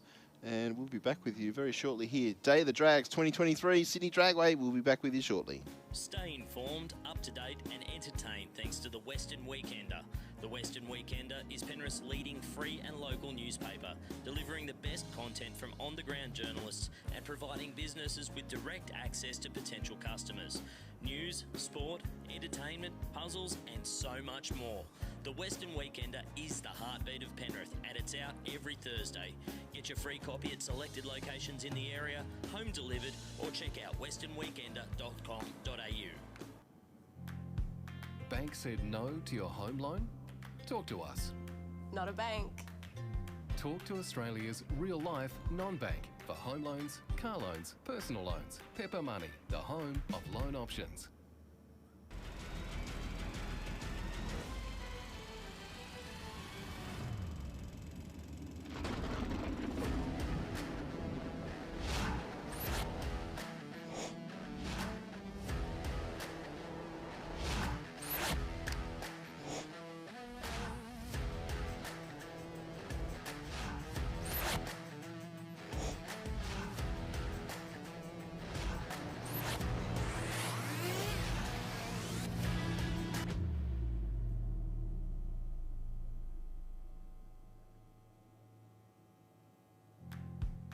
Not slow. Not difficult. Not just ticking boxes.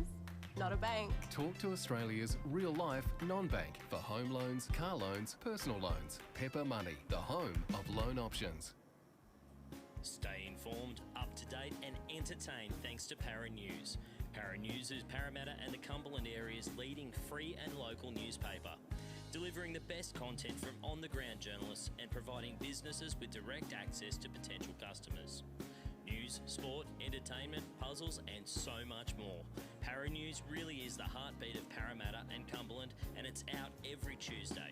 Get your free copy at selected locations in the area or check out paranews.com.au. Thank you, Rusty.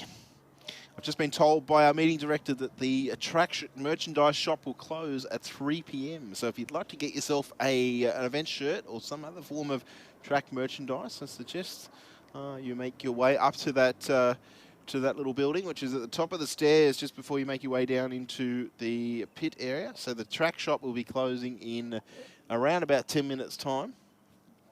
You have enough time to come and grab yourself a shirt just before the Outlaw Nitro Funny Cars run. And we're currently doing a track prep, so just take the opportunity if you want some track merchandise. Head up to the merchandise shop, grab yourself something that takes your fancy, a memento from the event, and get back to your seat just in time to see the Nitro Funny Cars run down the racetrack. And I'm looking at tying up our Stu McCarthy and my little side bet, which was really for nothing, but it's still nice to know that you've won something. So hopefully McMillan can come on through.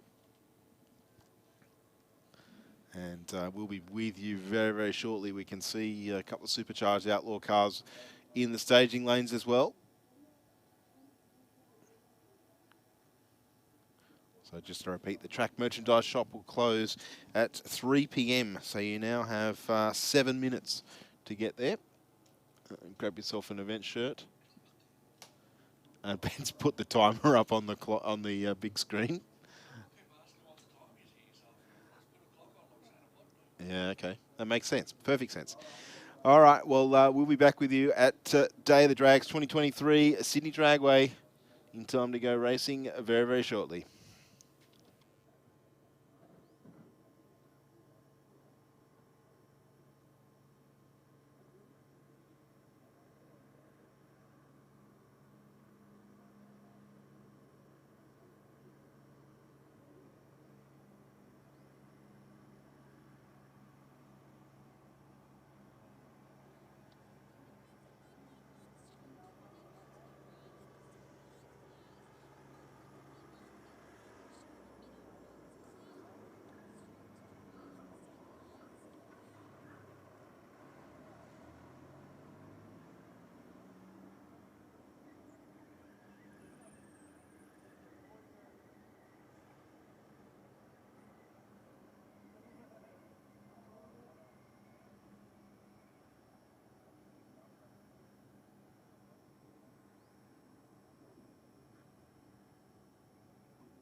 Not too far away from having the Aeroflow Outlaw Nitro Funny Cars back on the racetrack. Josh Lay in the Bandit. He'll be in the Rocket Lane, the Trans Am, and then Morris McMillan in the 57 Chev of Nitro Express. Morris got the win with a 5.34 at 2.56 compared to Lay with a 5.587 at 2.60. Both cars fired up. The Aeroflow Outlaw Nitro funny cars here at Sydney Dragway.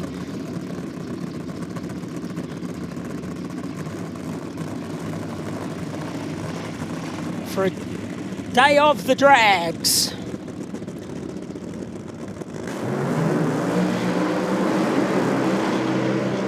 Lay with the first burnout.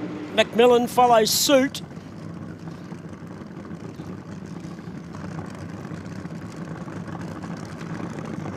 Lay in the rocket lane.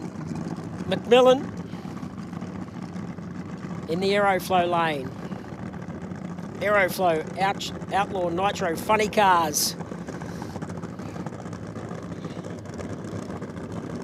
McMillan got the win in round one. You know Lay wants to come back at him. The side bet up here in the commentary box. Stephen Bush currently sits 1-0 his way.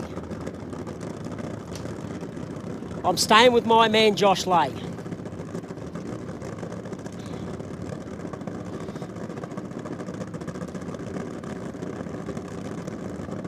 Big, powerful race cars. Looks like McMillan's car's lined up a little bit pointing towards the scoreboard there, Stu. Ever so slightly.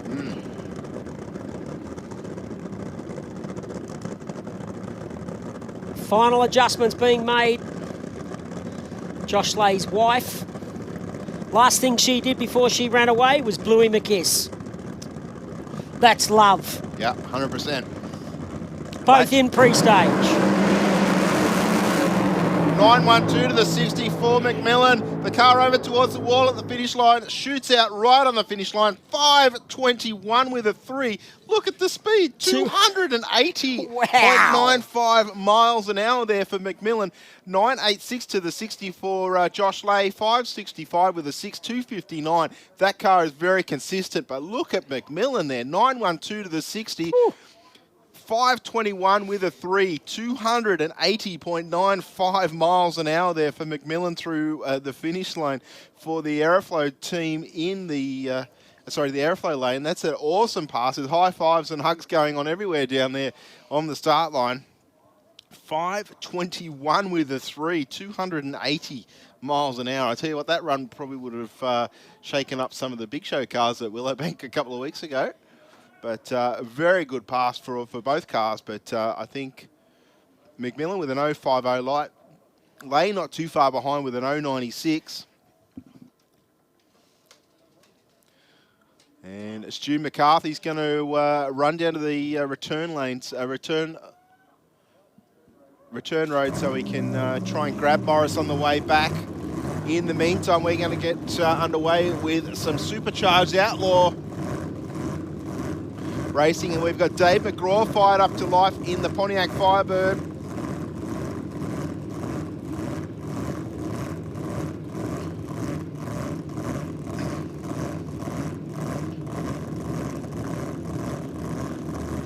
He looks like he's taking on Lindsay Churchill.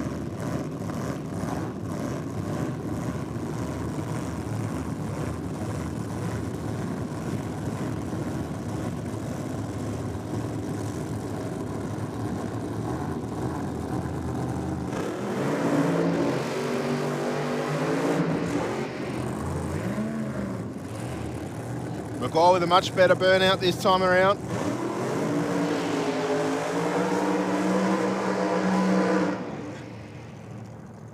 Churchill with a strong burnout in the 57 Chev, running for Aeroflow and Rocket Industries.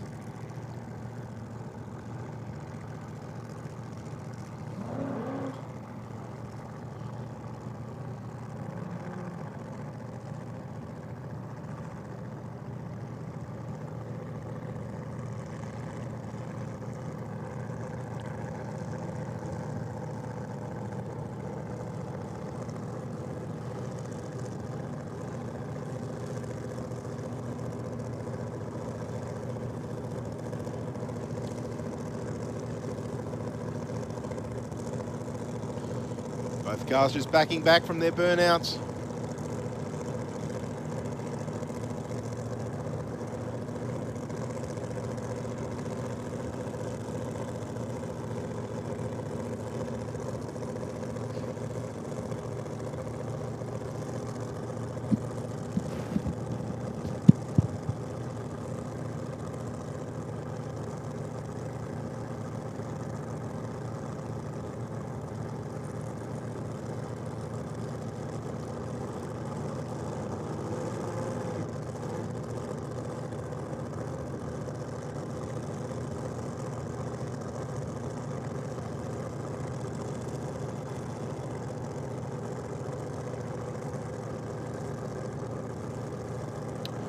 All right, we've got Lindsay Churchill dialed in with a 720.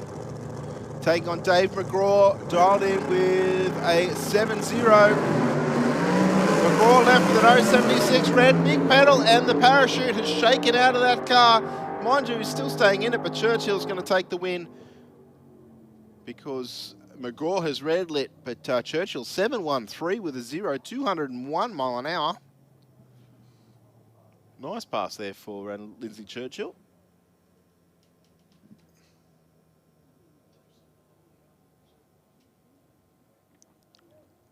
Unfortunately for Dave McGraw, left the red line on the start line and then the chute popped open not long after that.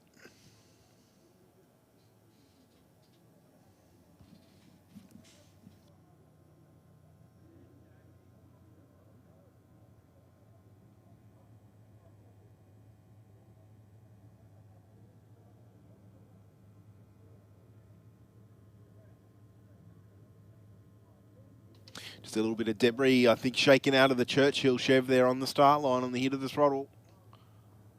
Just brooming that off to the very side of the racetrack. The funny car went 113 to the 60. Churchill was in front by half track with the speed at least 158 miles an hour at half track he was doing there. 148 for McGraw.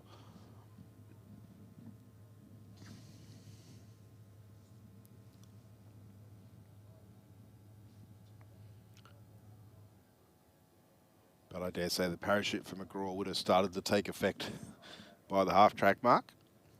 Both those cars are around the bottom end safely. And we've got Jamie Robinson out in the McKinney Altered for another pass.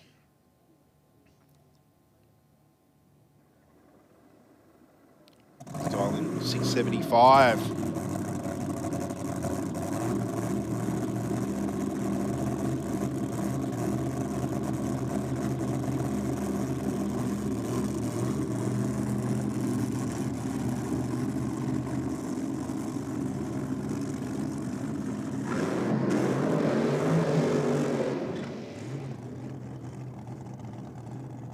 Saw in his previous pass there was a number of stabs of the throttle, and he got so close to the concrete in the rocket lane.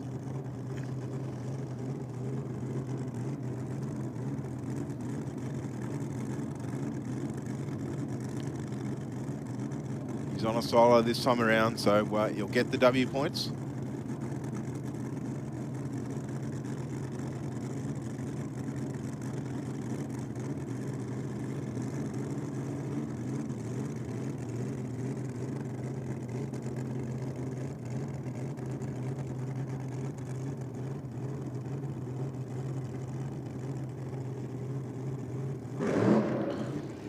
Oh, the car turning immediately to the right there.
Aaron Betts out on the start line again in the Hemi-powered Falcon. Ladies and gentlemen, put your hands together for Maurice McMillan and Josh Lay when they come on past. Just coming onto the burnout pad now. They've put on a good show here this afternoon, and we've got one more run left. Scheduled to run around 4:30 this afternoon.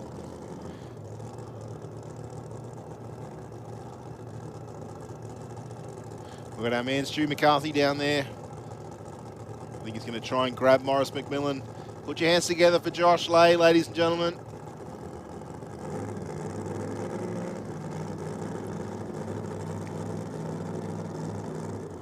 And of course, Maurice McMillan in that 57 Chev.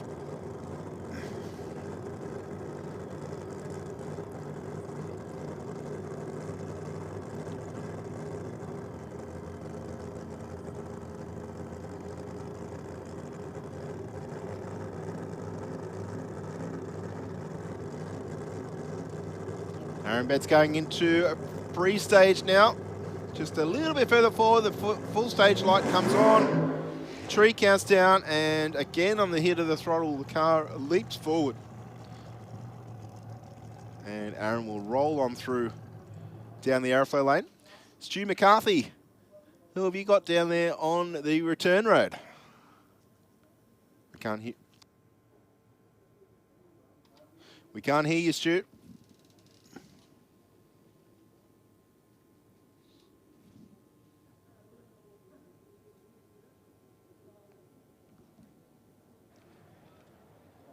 One, two. We've got it There now. we go. Hey, There we go. Maurice McMillan, how'd that feel? Oh, look, that felt really good, actually. It was doing everything it could to break the tyre loose from probably the Christmas tree to quarter track, and it was just like, nah, this is going. We've got to hold on here. When you look at those numbers there, what does that tell you? It tells me we were probably pretty close to the edge, but look, that just shows how good GC and the Aeroflow boys are. It's these things don't even have data loggers on them. So when you look at that mile per hour, 280, is that the fastest that's ever been in that speed? Yeah, absolutely. The quickest prior was, I think, 276 out of one bag Kiwi. So for the Black Chev to be back on top, it's pretty cool. Obviously, you guys have been off doing the funny car, Top Fuel funny car for the series, the 400 Thunder series. Took the championship win. Back getting in one of these cars. Is that super cool as well, though? Oh, that car means, like, just the honour of driving that car for GC and Wendy means more than I can put into words. Like, that thing's so iconic. It's the coolest looking car. I don't care who says, well, that's the best funny car in the world. So to get to drive it is just a privilege. It's been a pretty cool year for you and the team. Yeah, look, we had a good run in Perth in the Chev, and then we went up to Willowbank twice and won both of those. And to come here and do this is just icing on the cake. And as I said, to see GC smile at the other end when he gets out and gives you a fifth bump, it's pretty cool. When you were driving that, doing the pass, obviously it happened so quick, but did you realise how quick it was? Look, when it was trying to basically break loose, I was like, okay, if this makes it, it's going to be quick. And it wasn't until you pulled the chutes where you go, yeah, this has got some speed behind it, but it's the most awkward weight down the other end. You don't know if you've run a 590 or a 520, so you're just waiting to see the crew's reaction, and when they come around the corner cheering and waving, you knew it was something pretty decent. And Josh does a hell of a job as well. Oh, Josh is awesome. We were trying a new combo in that car, so yeah, look, that thing next round should come up and do pretty good too, so watch out for the next one. Good to see you, mate. Good to see you smile, and we look forward to seeing what you do in the final race. Awesome, and thanks everyone for coming out. Put your hands together, ladies and gentlemen, for Maurice McMillan.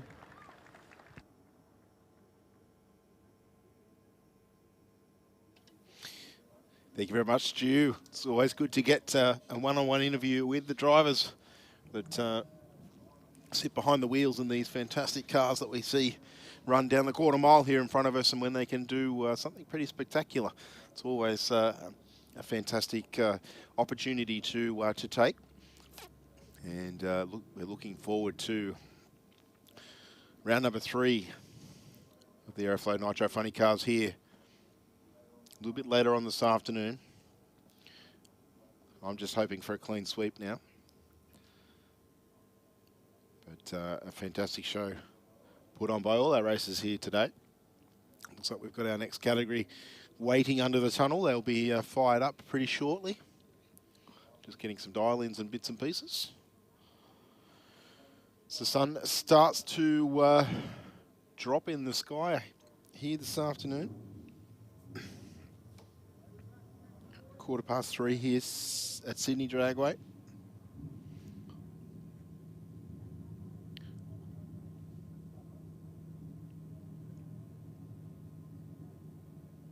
We're about to get underway with our next round of street. We have Franco Cotado in the Ford Mustang, dialed in with a 1650. Mick Roberts in the Rocket Lane. He's in the Falcon, dialed in with a 1410.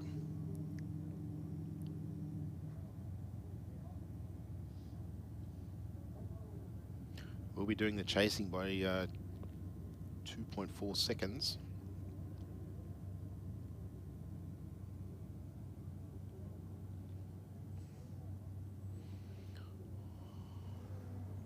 Mustang leaves first with a 3:27 reaction time. A 4:40 for the Falcon in the Rocket Lane.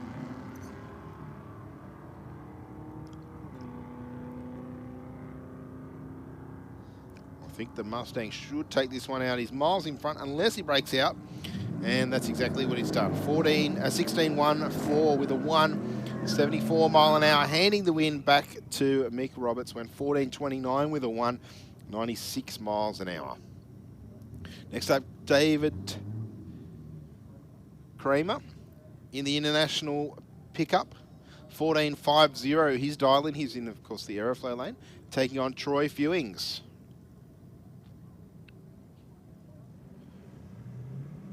Fewings in the Willys wagon.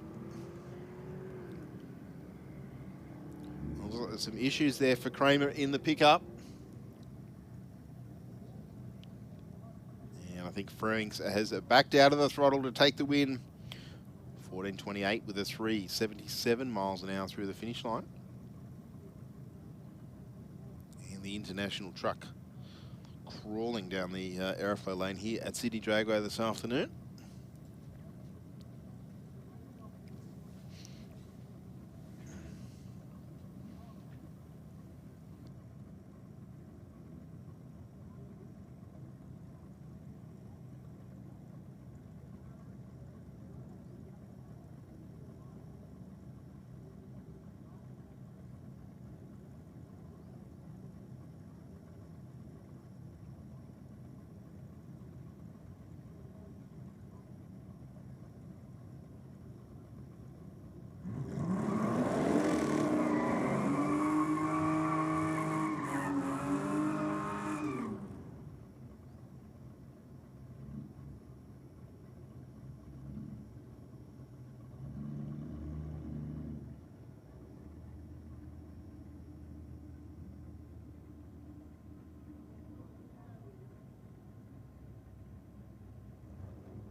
Darren Taylor and Scott Davis doing battle now. Davis in the hot rod, off in hot pursuit, has a little bit up his sleeve on the reaction time. Let's see if he can draw up next to that Tirana and take the W. And that's exactly what he does. 14.12 with a 0, 92 mile an hour.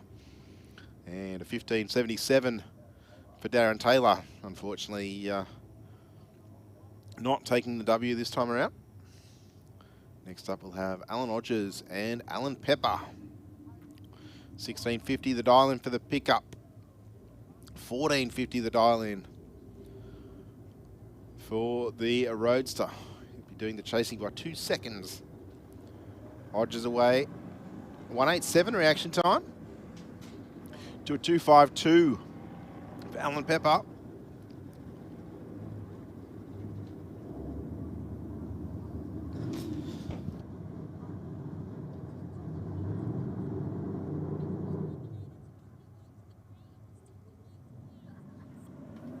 Alan Odgers will take the win, goes on 18.22 on his 16.50 to take the win. Not quite sure what happened to Alan Pepper on that run, but Odgers will take the win in the pickup.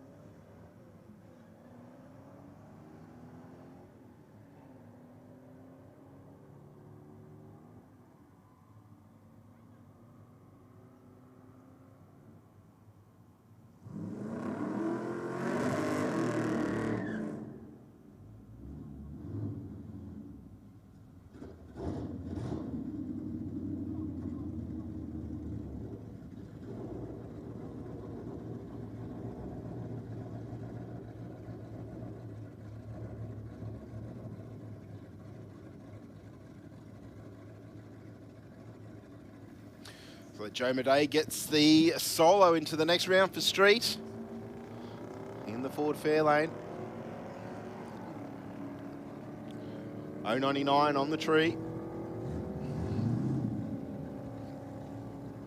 Dialed him with a 13 flat. Let's see what he can do at the other end. 13.05. Thank you very much. 53 thousandths of a second.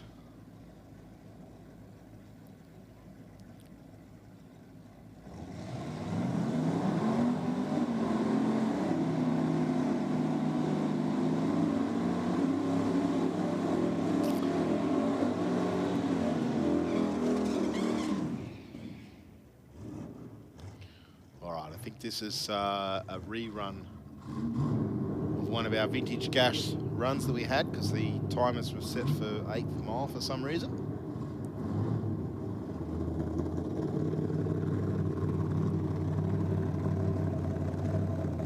And Andrew Barber from Holsworthy in the FE Holden, dialed him with a 13.98.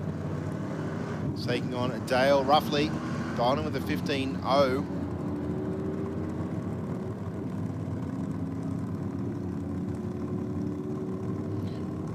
So Barbara's out in front, got there first, but breaks out 13.51 with a 3 on a 13.98. Roughly takes the win, 15.22 with a 6.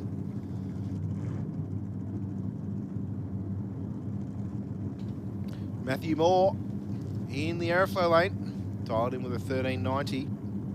Taking on Shane Lucas. Lucas in the Austin A40. He's dialed in with a 12.10. Oh, 67 on the tree for Lucas.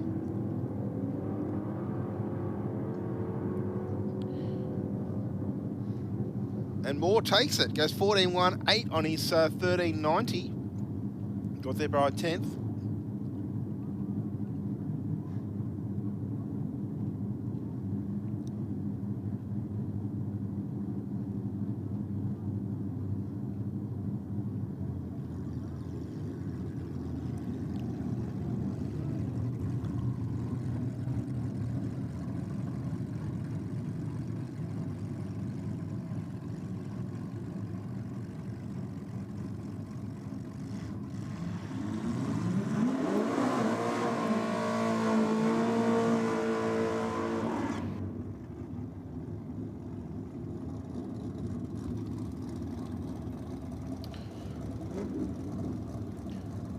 Ross Bilby out on the racetrack now in the Aeroflow lane.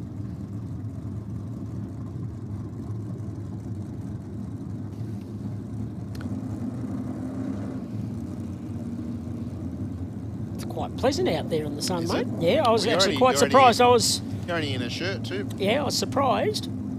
In the shade it'd be cold, but in that bit of sun I was standing in, which I made sure I was standing in. Oh, 000 for the alternate in the rocket lane. There's the one for the day. We only need one for the day. Well, if we get more, that's good, but, you know, one's enough. And Bilby, unfortunately, not enough for the alternate to take the win. 11.36 with a 6 on a 10.95. But Bilby will take the win, a 1.40, which is uncharacteristically slow for him. He'll take the win with a 9.76. Tell you what, he only just got there, was a 10th of a second. Yeah, for sure. But that'd suck, wouldn't it? Pulling the 000 and still not winning. Yep, correct. Small consolation. Wouldn't be often that you'd see a 000 and see the W pointing to the win, arrows pointing to the other lane.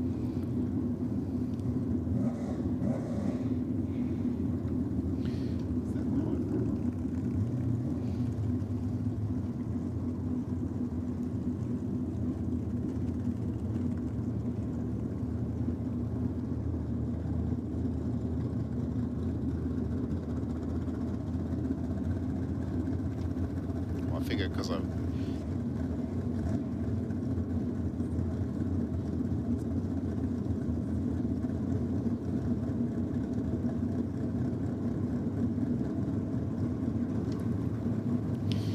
all right, Gary Durrington doing battle with Simon Bonello.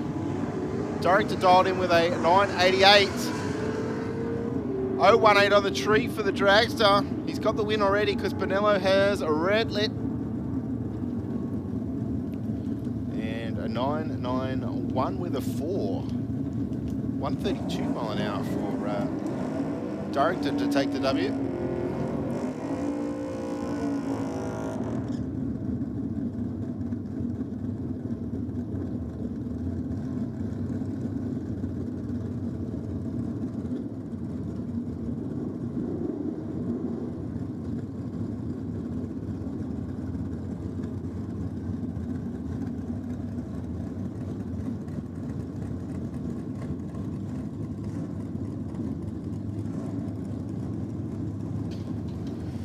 Victor Satlier-Giannis dialed in with a 935 with an 034 light.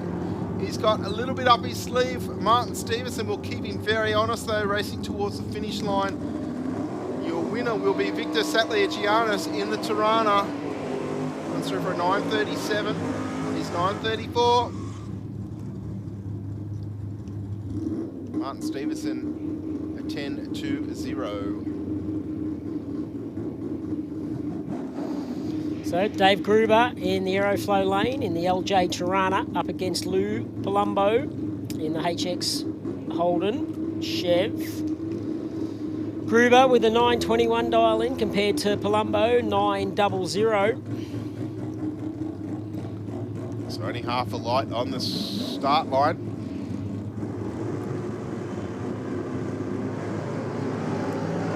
Oh, Palumbo's thrown it away with a 024 red. Gruber will move on to the next round. Goes 920 with a 1 on a 921, so 9,000 too quick. Will he take the chance to adjust the dial in for the next round? We'll have to wait and see. Lewis Eunice dialed in with a 996 in the Tirana. Taking on Alf Axiak in the RX2.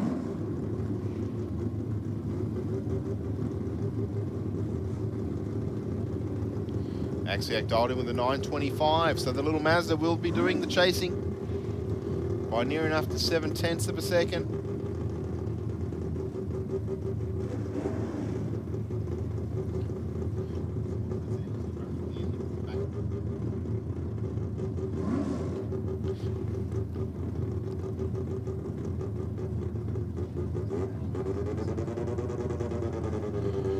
Both races into a full stage. The Mazda with an 050 red light, and he's out of the throttle. Looks like Eunice will take the win. Test the dial in. And a 995 with an 8 on a 996. So only 2/1000 of a second too quick there. So Bushy, these guys are obviously, and girls, they're tuning their cars to the way the air conditions are, race track conditions. Track's obviously changing because the sunlight now is off that racetrack. Yes, certainly on the Rocket Lane has less sun on it than the Aeroflow lane. But yes, we were minus 290 meters. Yeah, close enough to on Wednesday night. So the air was very dense. We had like a smoke cloud, if you like, following the mound. It went along about the same distance off the ground, and it followed the dip in the middle, and then it went up again where the bottom end of the racetrack and went all the way down, and then when dropped off at the end. But I think you know, sometimes you make plenty of horsepower when the air goes minus sea level, but the issue is you the coldness of other things may impact how quick you can go in terms of leaving the start line and that sort of thing. So it's not always awesome at making another couple hundred horsepower. It's more about trying to get that to stick to the racetrack. Mitch Aldrin in the Ford Capri. Got the boot up at the moment. Taking on Harry Plassis, who's completed the burnout in the Falcon. It's a little battery pack or something like that. Had the alligator clips going onto a battery or something. Okay.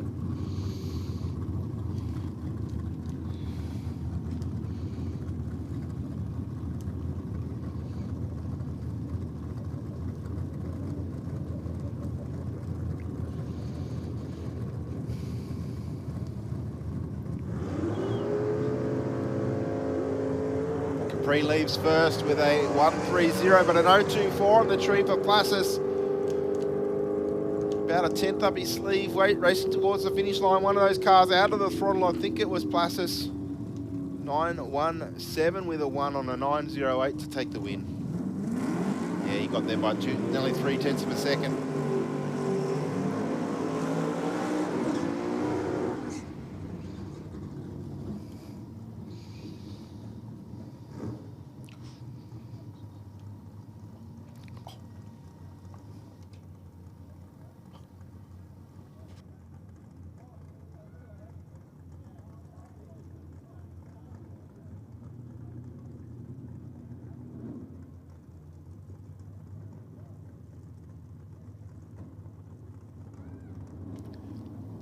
Sean Maher in the Aeroflow lane, dialed in with a 9.12.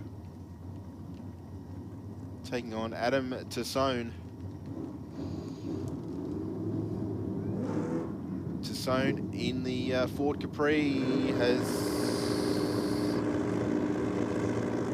launched through the start line there. I think gone for the trans brake perhaps. And Sean Maher will take the W.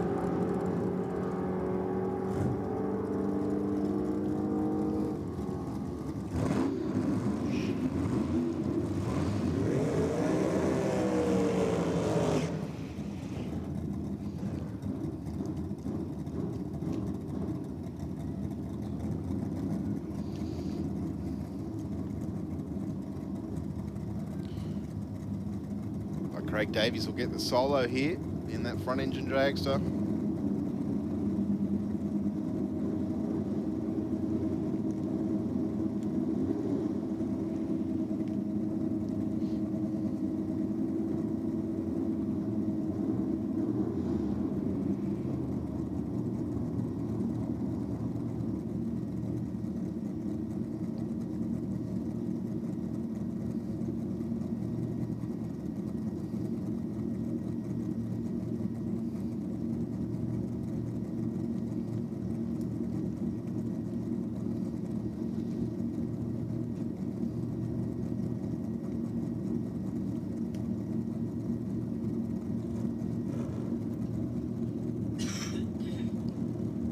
Davies dialed in with an 8.23 in top eliminator.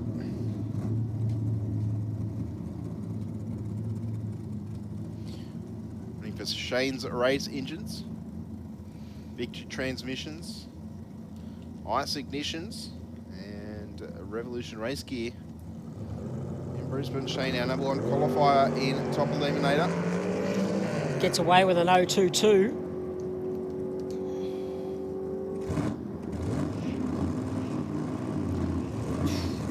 Runs an 8.30 with a 0 on an 8.23.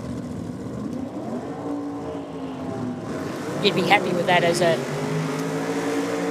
Well, he runs in modified eliminator. I mean, that's 700s. Yeah, he'd probably be okay with it. I'm sure he'd like it a bit, as a package, tighter. He'd like it a little bit tighter. Yep. But, you know.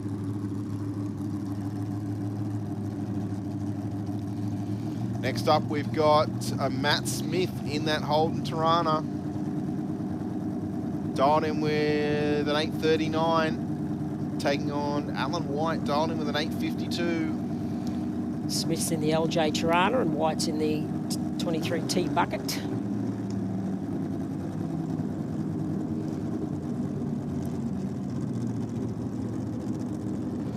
Would you rather have the Aeroflow lane that's still got a little bit of sun on it, or would you rather the Rocket one that's got less? I'd be going the Aeroflow lane, because the track temp wouldn't have got super duper hot during the day anyway, because there hasn't been the ambient heat that we see in the warmer months. Yep.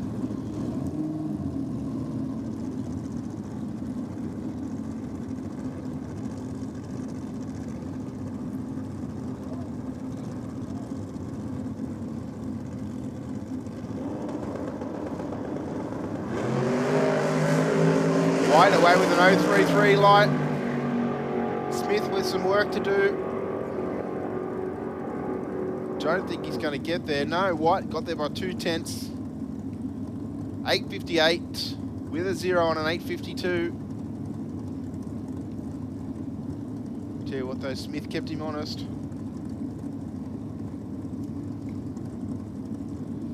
Next two cars up will be Charlie Attard in the Holden Tirana in the Aeroflow lane, and then Peter Carlton in the Rocket front engine dragster.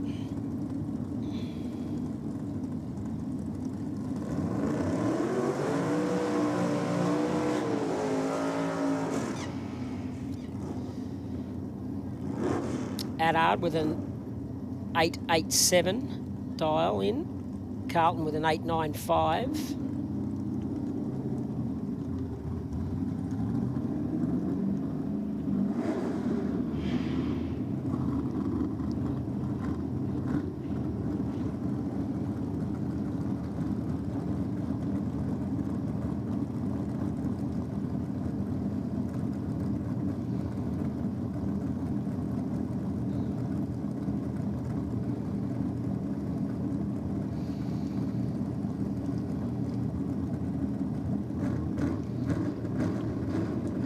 Yeah, the Tirana will be leaving first. Colton with the red light.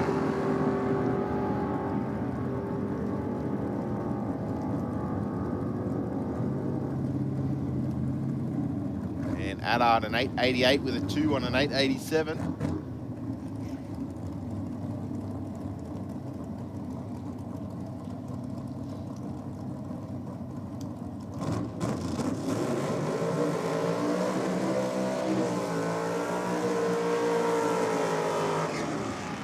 Next pairing out in the top late eliminator, we'll have Josh Boscovich taking on Joe Cabora.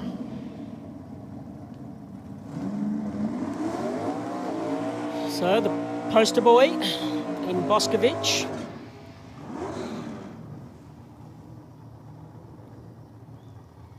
He'd be wanting to continue on with his winning way.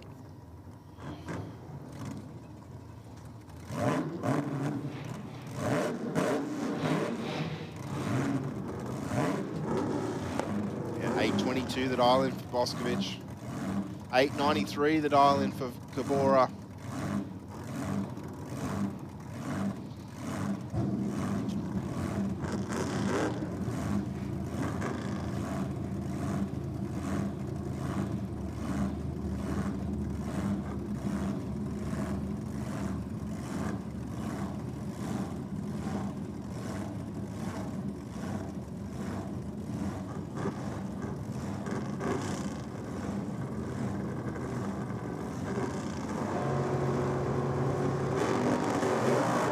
Big wheels up launch for Cabora.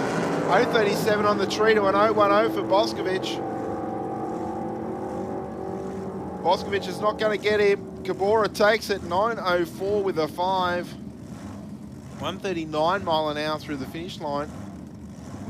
Boscovich an 870. Not quite sure what's happened to Boscovich there, running a little bit slower than I think he would have liked. Next up, Chris Vasilis. 899 the dial in for the Tirana. Taking on David Hawley in the JZ Performance front engine dragster.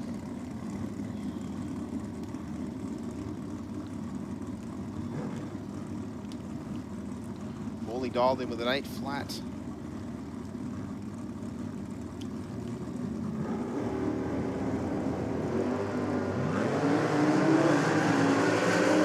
Hawley's car moving over towards the wall and getting very crossed up. Whoa. 006 on the tree there for Hawley. Handed the win to Vasilis at that point, but I tell you what, I think was a little bit nervous there because we saw that car moving around, and I thought he got out of the throttle, but then it made one more move over towards the wall, and I think that's pretty much where he went, no, I'm out of this. He tried to steer it, and then he was like, no, I need to get out of it. That last lunge was certainly the biggest of the three that it had. Bill Osling out for a solo in the Chevy Camaro.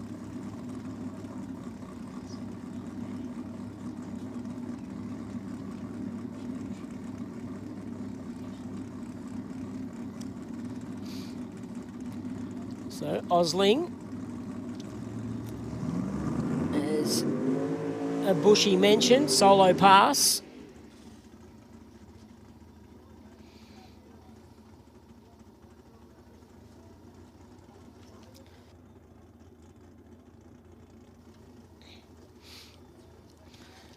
.86 is the dial in.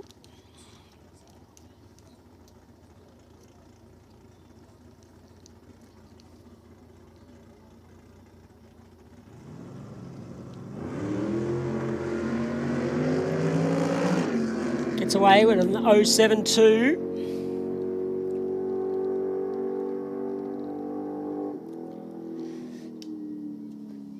Does an 8.563, so broke out with that 8.6 at 160.77 for the Bill Osling car, top eliminator.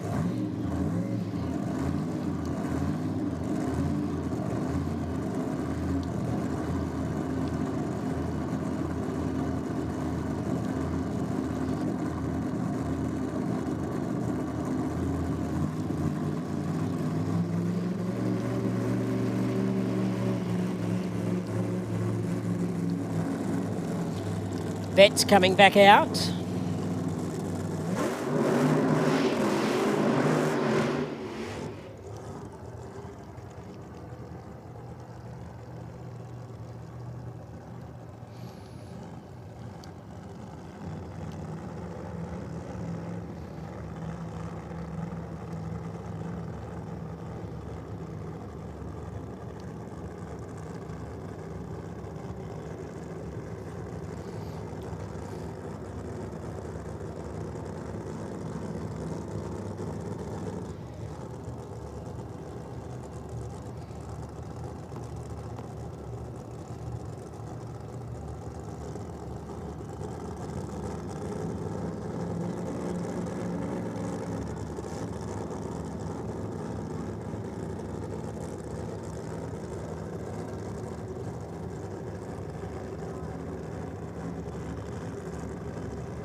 Three, 4. Shuts it off with an 8.328 at 143 for Aaron Betts. It's his best pass of the day.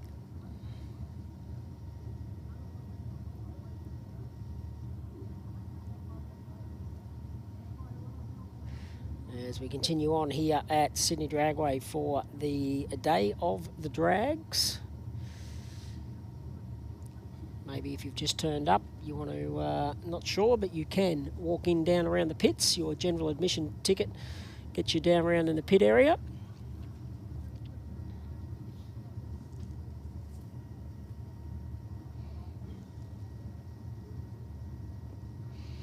Which allows you to have a chat to the teams.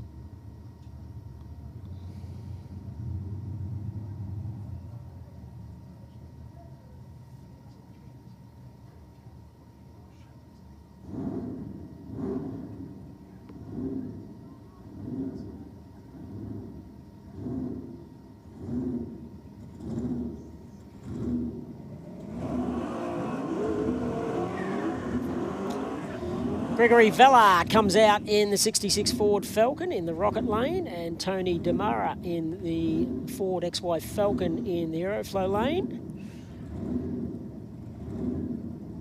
Demara has a 10.5 up against Vella's 10.72 dial in.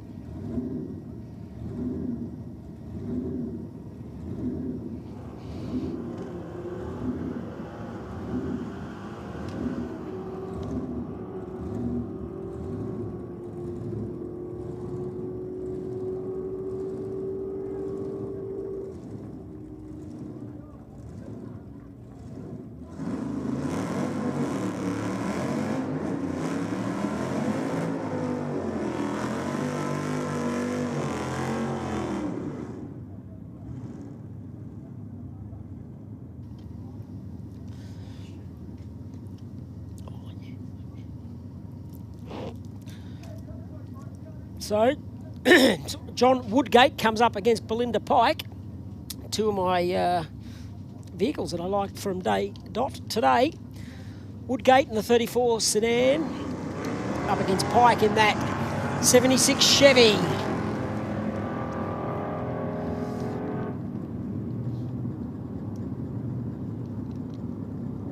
Pike shut it off. Gets the win, 11.757 at 91. Compared to Woodgate, a 13.183 at 104.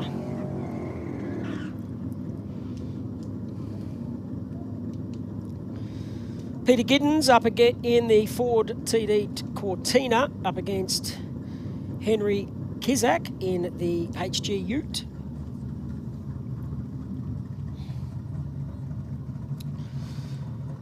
Giddens with an 11.25 and Kizak with a 10.95.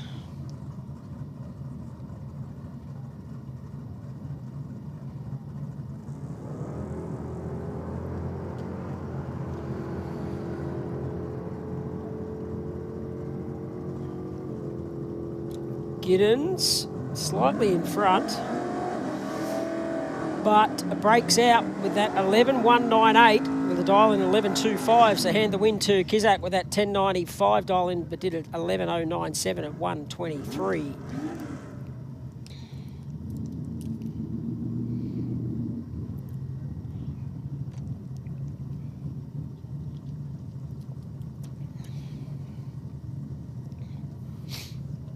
Cal Bartley comes out in the 64 Ford Falcon in the Aeroflow lane, up against Paul Toms in that HT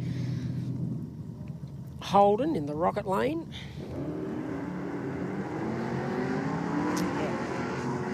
Red light for Bartley with that 004.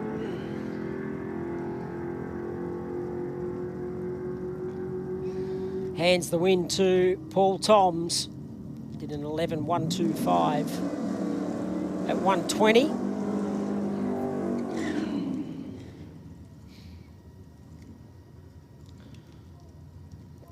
Robert Matesick comes out in the Chevrolet Camaro in the Aeroflow lane, up against Steve Ryman in the Kawasaki Z1.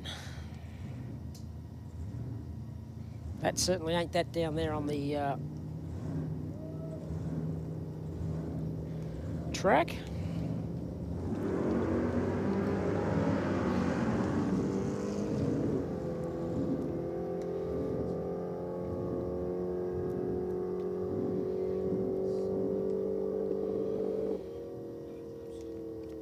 Made 16 the lights come on and knew just to shut it down. Hopefully that was the case.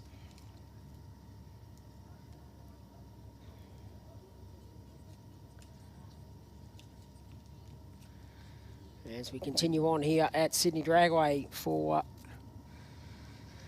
Day of the Drags 2023 edition.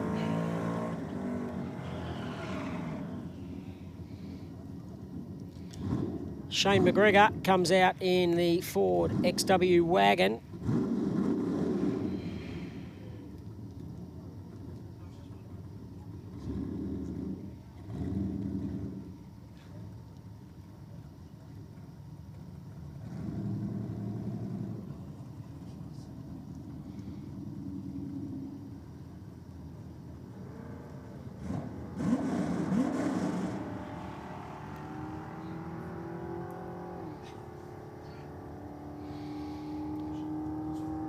147 for McGregor at the tree. Dial-in time was 12, did a 12.254 at 114.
So John Busatil in the Mercury Cougar.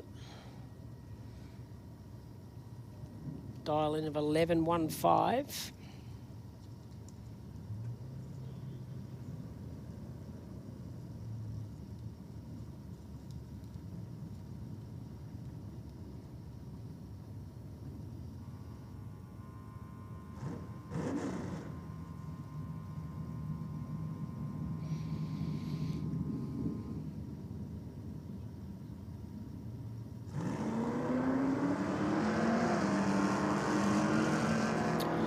Gets away with a 174.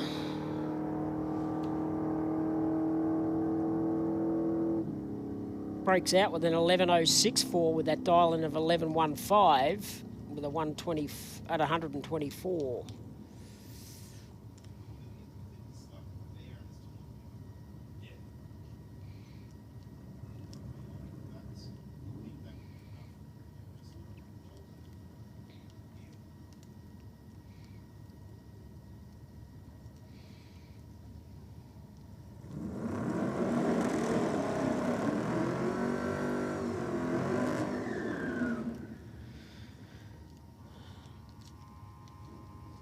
So Joe Amadday comes out in the 64 Ford Fairlane in the Aeroflow lane, up against Scott Davis in the Rocket lane in the 31 Ford Tourer.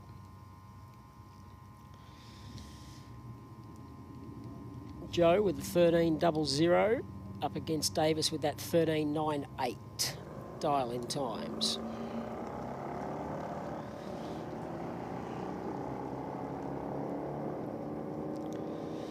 Davis with a 185 compared to Mayday with that 171.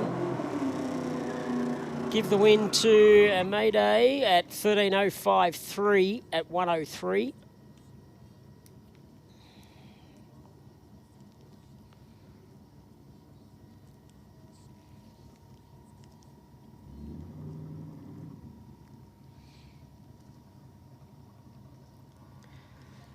Damien Flood in the Aeroflow lane, the Holden HR. Up against Mick Roberts in that XC wagon.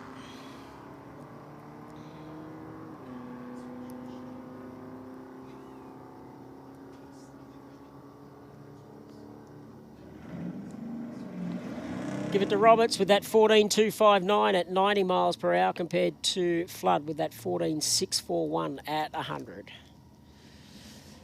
Alan Odgers in the 32 Ford pickup. Dial in 16.5.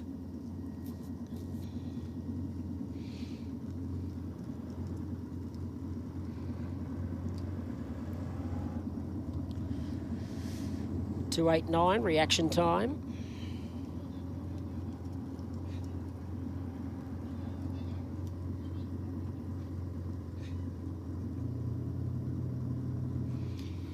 Across the line, does a 17.664 at 66.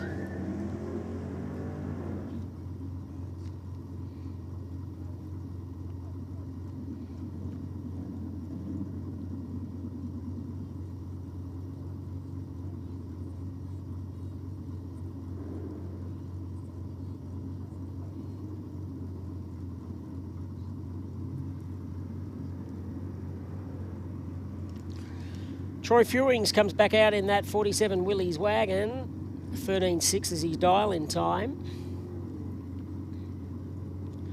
Crosses the line with a 13.722 at 100 miles per hour.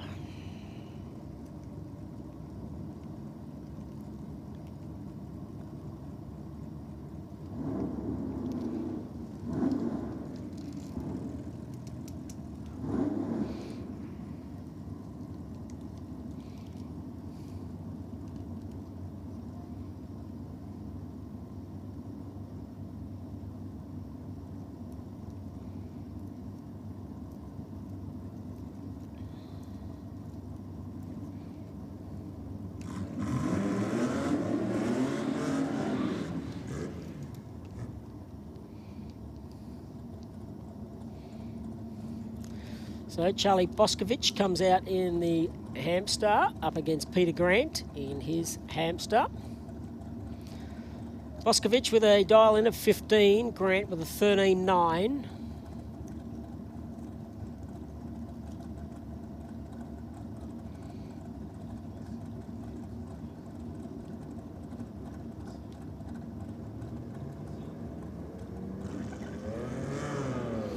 Boscovich red lights with a 001.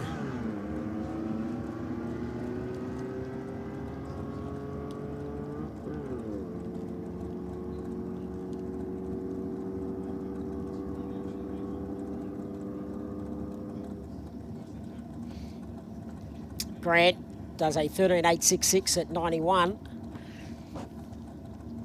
Boscovich with that 15.377 at 87, but broke out with the red with that 001 time.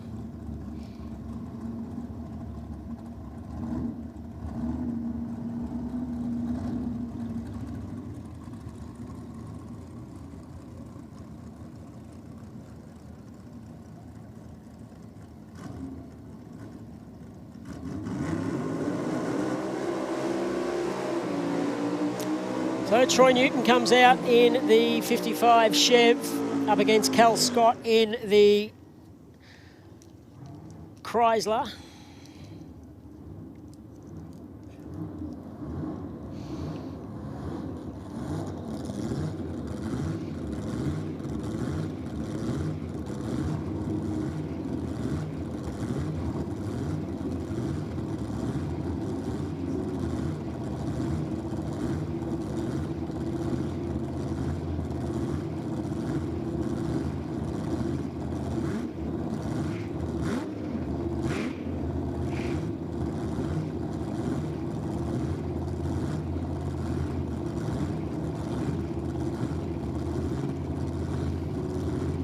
Newton with a 10.7 compared to Scott with 11.5 dial-in times. Scott with a 1.53 compared to a 3.14 for Newton. Side-by-side racing. Give it to Newton with a 10.7.2 at 123 compared to Scott with that 11.7.4.6 at 119.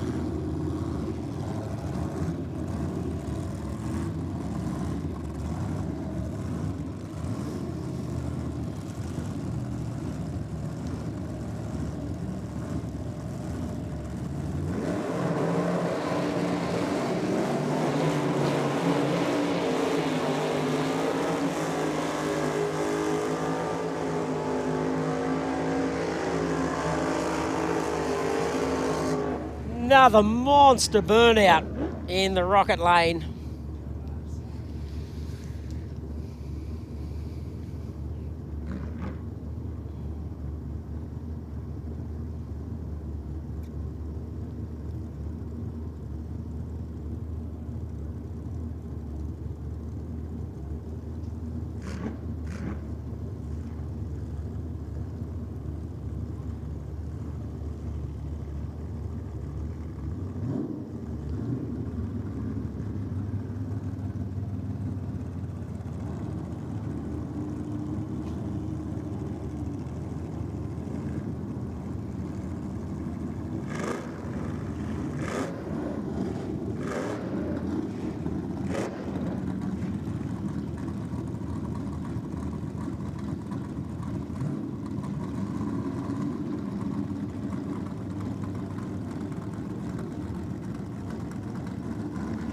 Benjamin Love in the Aeroflow lane up against Ash Haley in the Rocket lane.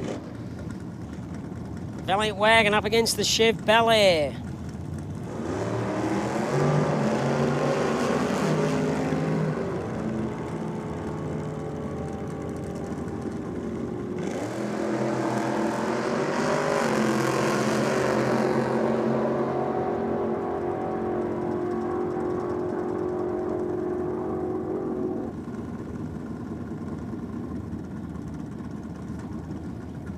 So Love with a 9.25 at 146. Haley with an 8.92 at 153.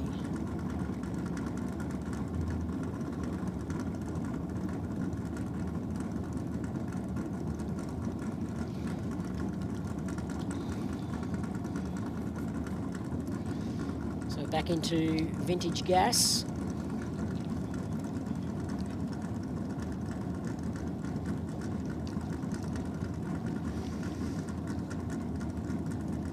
Simon Adricham in the Holden FX in the Rocket lane.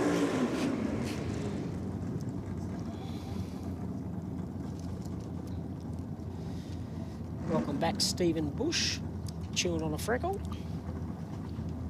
Thank you, Stu. I apologise if I've made anybody motion sick with the, with the cameras. On the camera. Just trying to learn a little bit of that that skill as well. It looks a lot easier than it is, I can tell you. Yeah, no thanks. All right, we've got Johnny Kerr and Simon Adrich on the start line. The FX Holden dialed in with a 10 flat. And John Kerr dialed in with a 1088. In the Mercury Comet. Adrian with a better reaction time. Will the FX get around him at the bottom end? No, he will not. A 10.99 with a 6 on a 10.88 to take the W. Good race, though. Yeah, not too bad. A bit over a tenth in it at the finish line.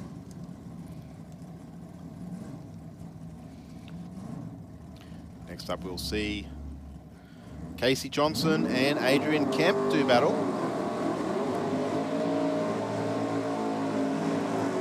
Johnson in the Falcon, dialed in with a 12.25. Kemp in the Mustang, he's dialed in with an 11.28.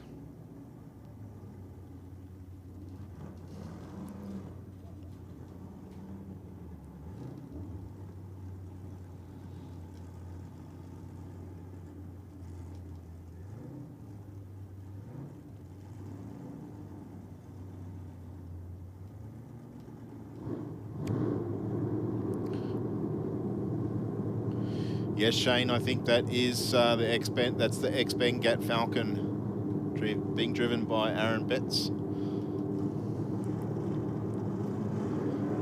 Hope all is well. We see Adrian Kemp with the W. 003 red on the tree for Johnson.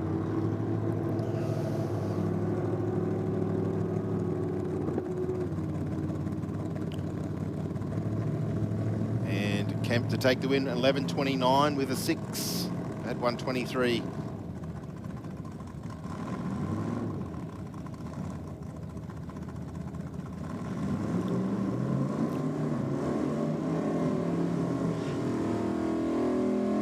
Next up, Andrew Barbara dialed in with a 13.68. He's taking on Shane Lucas in the Austin A40.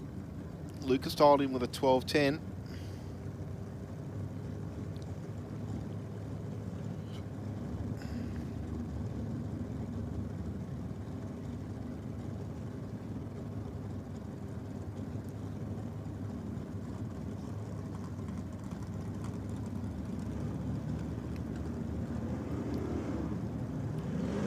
Barbara away with a 4.14.077 on the tree for Lucas in the Austin.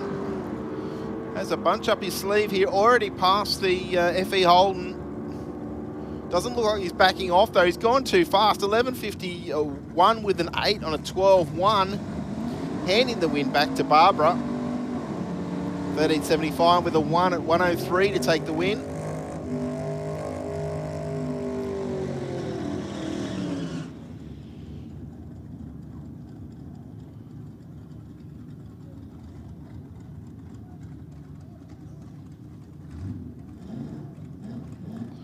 Next up, Dale Roughly, dialed in with a 1520, taking on Matthew Moore. Matthew Moore from Robin Hill in the 55 Chevy. He's thrown it away on the start line with a 155 red light. So Roughly gets the win points.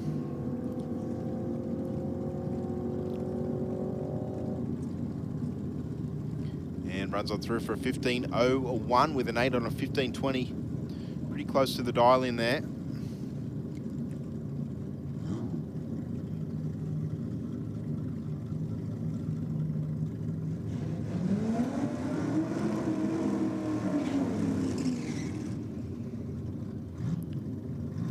Next up, we'll see Phil Moore from Jamison Town. Not too far away. Dialed in with a 16.0. Taking on Ant Mitson. Mitson in the second of the Austin A40s. This one with a 186 Holden on board.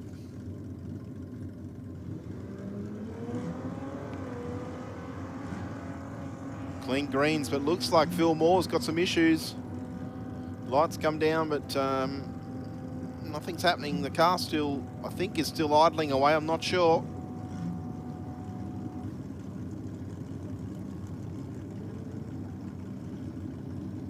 And Mitson, he's broken out, would you believe? He's broken out, gone 17.18 with a 7 on a 17.89. So Phil Moore will take the win. Margin of victory will be about 35 seconds or something like that. Anyway. Well, that's one way of winning a race. Correct.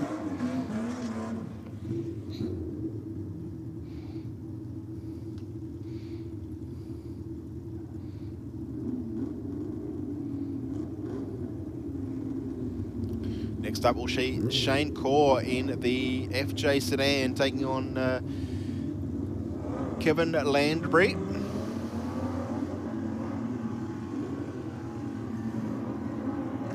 Looks like Doris and Morris will take this one. Shane Corr having a few issues there with the car. Around about half track, yes, Doris takes at 14.01 with a 5. On a 13.80 dial in.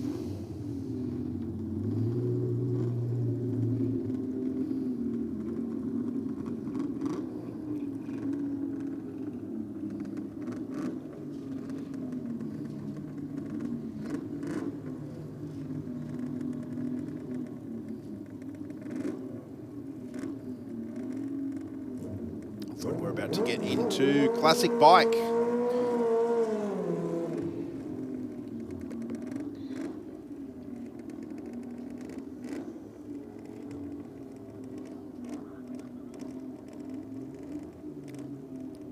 And we see Mark Akers on the Kawasaki. Dialed in with a 10.55.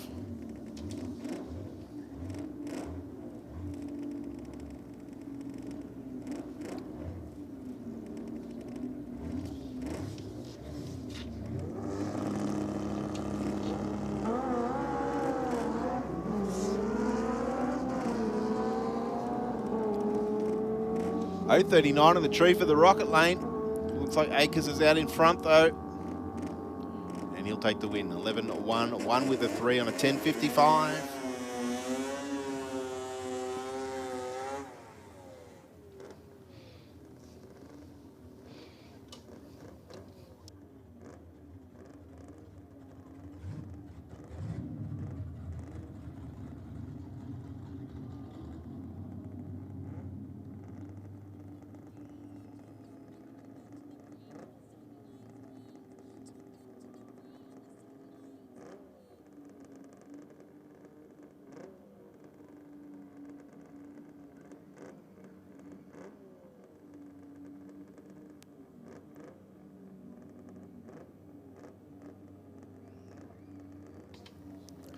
Brett Copping now out on the start line in the 750 two-stroke. See what he can do. He qualified with a 10.36.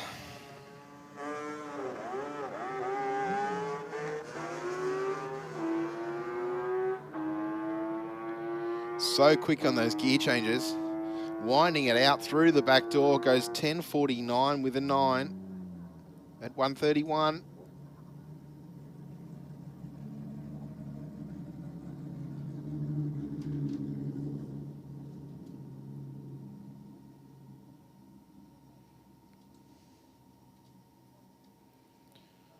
All right, looks like we're just looking for our next bracket of cars to assemble in the staging lanes behind the tower.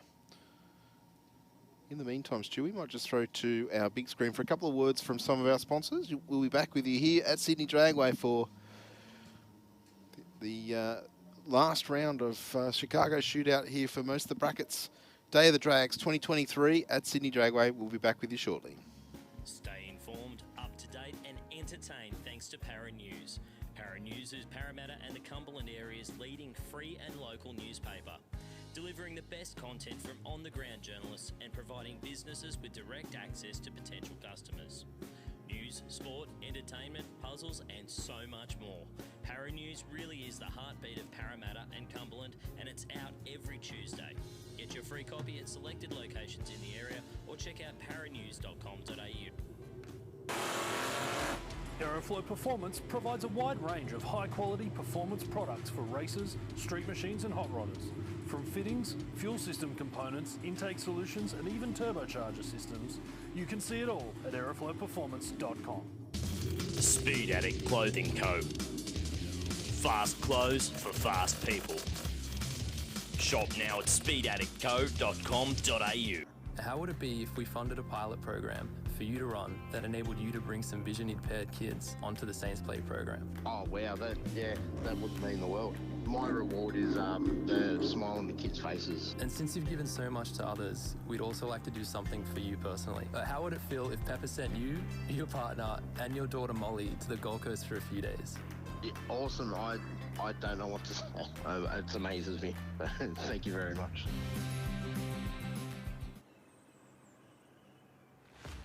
Introducing the brand new Aeroflowperformance.com. Featuring a new powerful search function to provide more relevant and accurate results. The new and improved menu increases speed and ease of navigation. Once you've found the right products, you will also find important information and specifications for your selection. Then, simply add to cart and proceed to checkout. Your Aeroflow Performance products are only a few secure clicks away. Try the new Aeroflowperformance.com today. We've always had a few cars.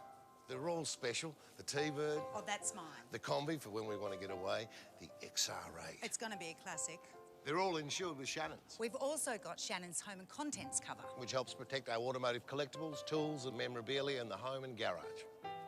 If you're motoring enthusiasts like us, it's got to be Shannon's. Shannon's, insurance for motoring enthusiasts. Call 13 46 46 for a quote.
So Henry Kisizak comes out in the Aeroflow lane in the Holden HQ Ute up against Belinda Pike in that 76 Chevy pickup.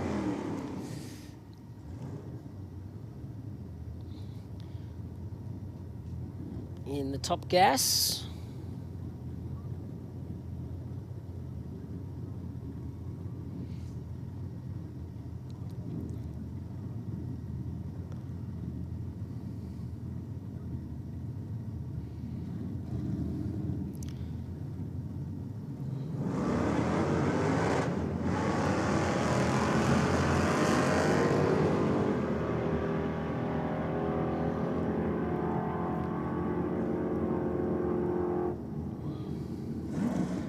Give it to Henry over there in the Aeroflow lane with an 11.577 at 108. Dial-in was 10.98 up against Pike. 11.20 dial-in at 11.787 at 110. Paul Toms comes out in the Holden HT in the Aeroflow lane up against John Busatil in the Rocket Mercury Cougar.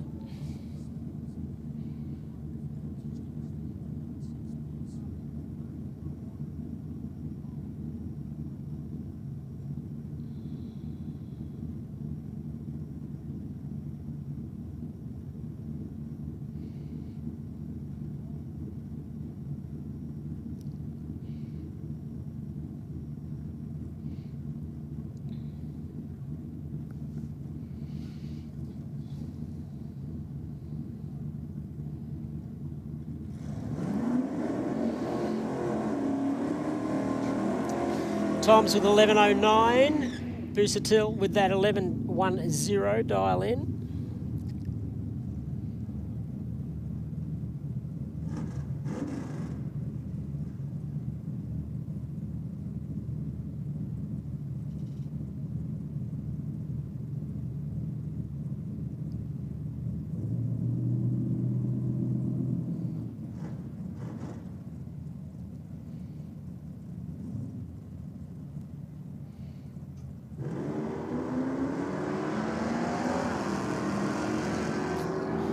$0.55 for Toms. Busatil with a 103.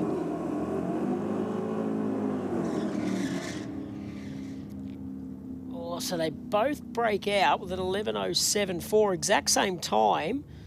So that goes back to the reaction time, I believe.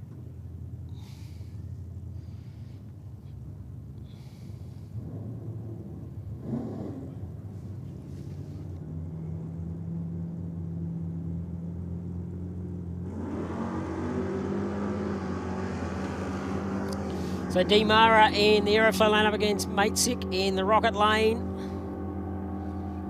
10.50 against a 10.95. Give it to the Rocket lane. 11.024 at 123 compared to that 10.183, a breakout for Demara.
So David McGaw in this Hemi Pontiac.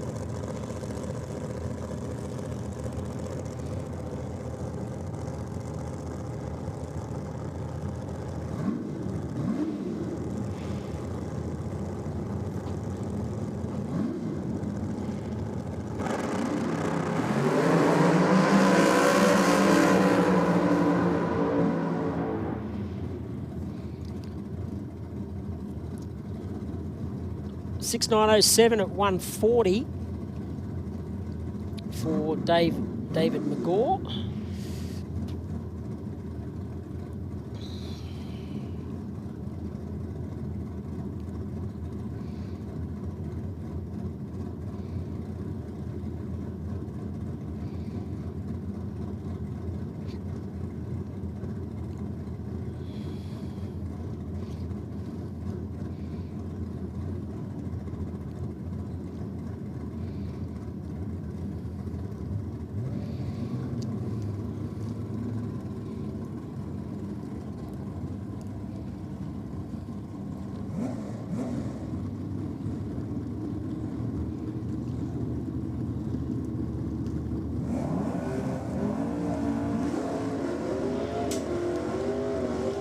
So Victor Testalonginitis, I think is how you say it. We'll roll with that anyway. In the LH Tirana, the Aeroflow lane up against Harry Plessas in the XWGT Falcon.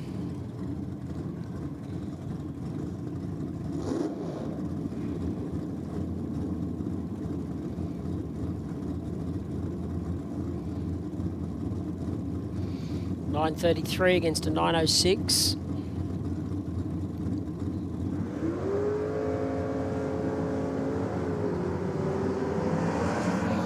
Wheel stand for Plessis.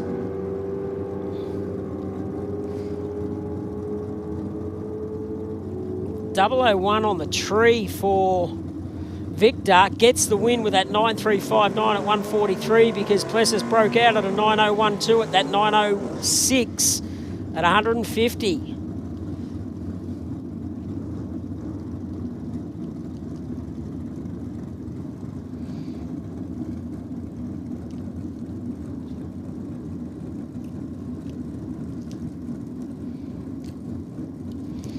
Sean Maher comes out in that HB Tirana up against Ross Bilby in the Ford Cortina.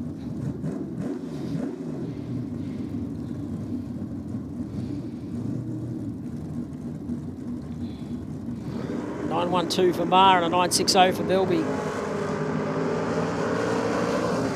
Red light for Bilby at that 007. Hands the win to Maher. That 9123 at 147.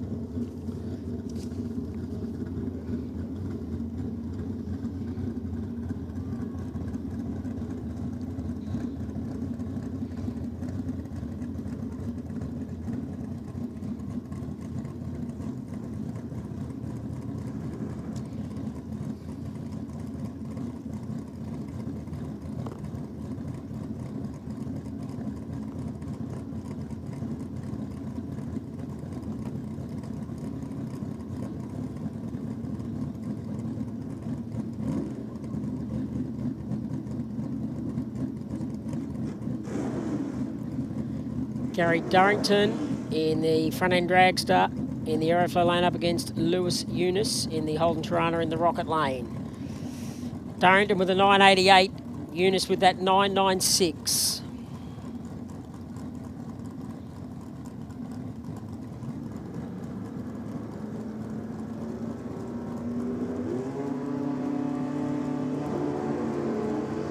Oh, red light for Durrington, 053.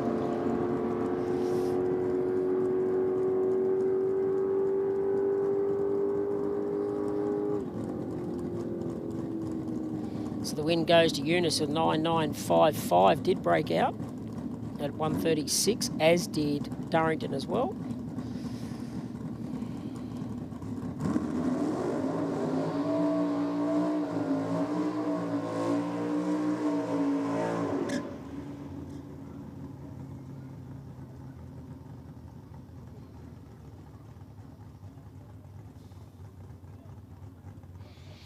Dave Gruber comes out in the LJ Tirana. Queanbeyan engine service on board. 919.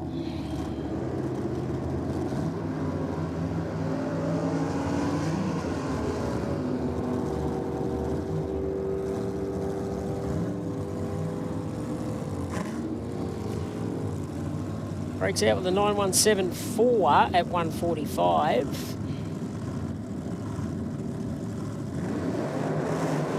So they've been the middle eliminators.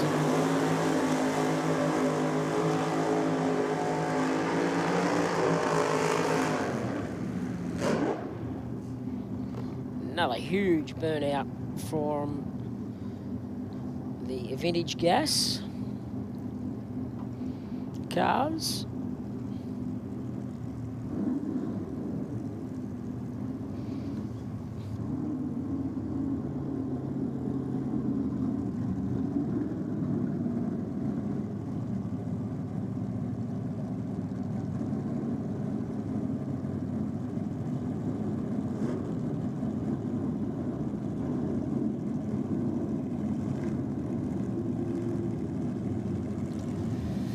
So Benjamin Love in the Aeroflow lane in the Valiant wagon up against Ash Haley in that 55 Chev Bel Air. He's been most consistent with the burnouts today, for sure.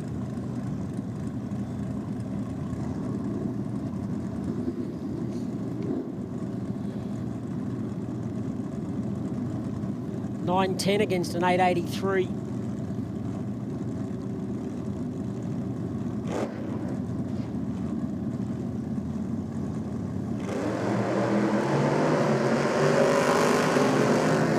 Red light for Love, 053.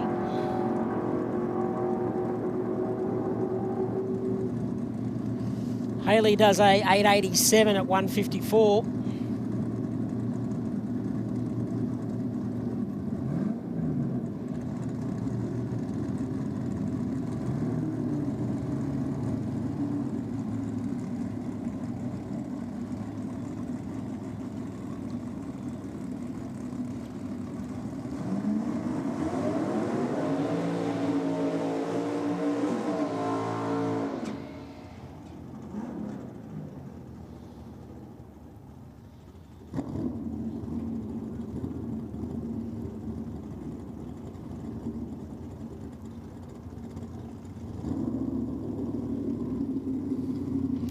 Bill Osling in the 69 Chev Camaro in the Aeroflow lane up against Joe Kabura in the XY Ute in the Rocket lane.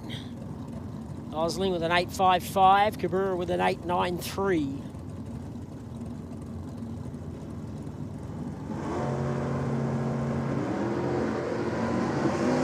Another wheel stand from Kabura. Red light though for Osling with an 019.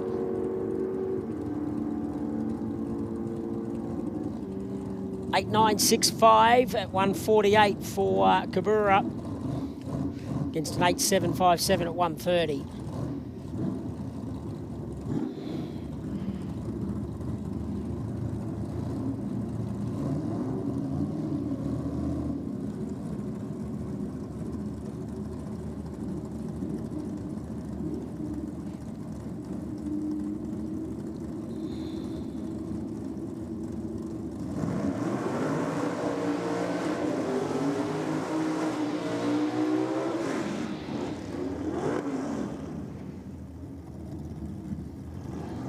Charlie Haddad in the Aeroflow lane in the Tirana up against Chris Vasilis in the Tirana in the Rocket lane. An 887 for Haddad. Vasilis a 899 in the Rocket lane.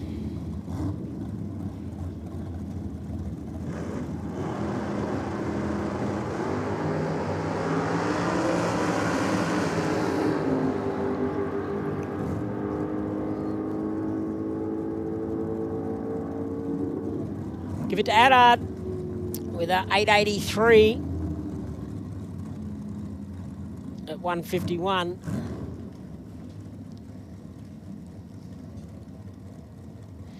Craig Davies comes out in the front end of Dragster in the Aeroflow lane up against Alan White in the 23T Bucket Rocket lane.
White with a small advantage towards the finish line. He got there first, but breaks out by more. Both cars going under the dial-ins.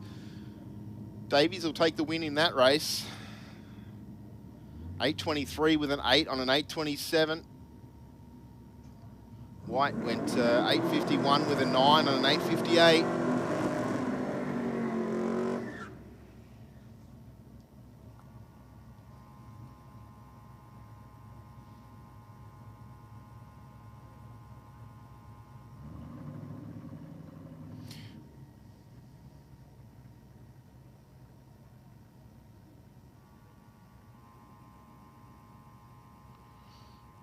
Okay, next pair on the start line. In street.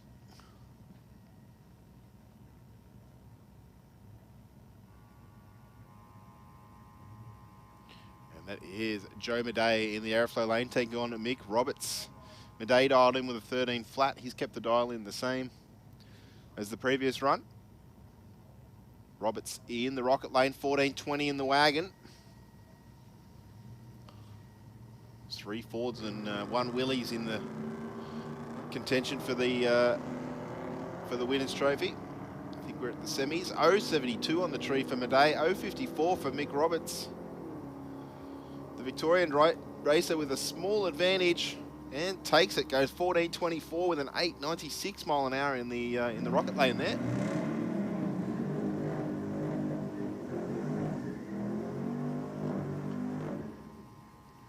Ooh, the wheelie's getting all crossed up at the end of the burnout, and that's a pretty decent top-heavy car to be getting crossed up. Yeah. You saw the roll in the suspension there. Like an old pie truck.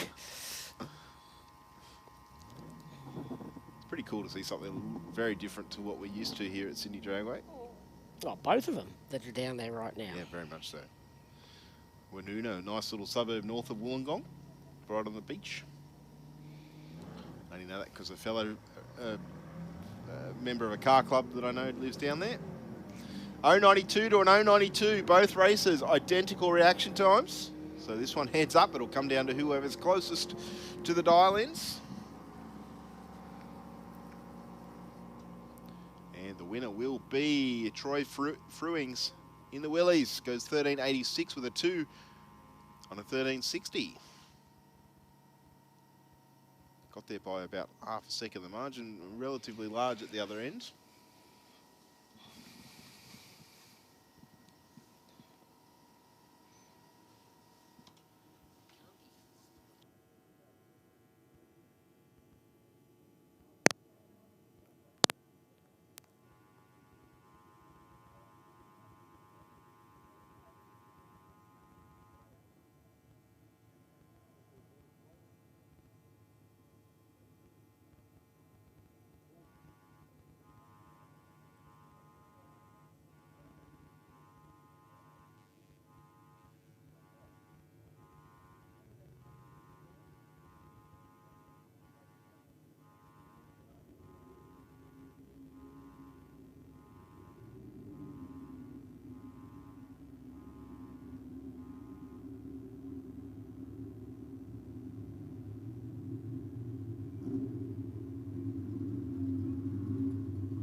So Brett Copping in the Suzuki 750 in the Aeroflow lane up against Scott Marshall on the Kawasaki 1100.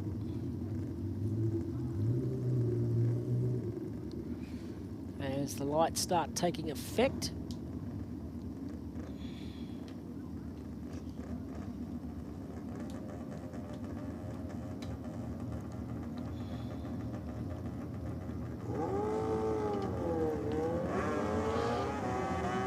Oh, 022 on the tree for Scott Copping.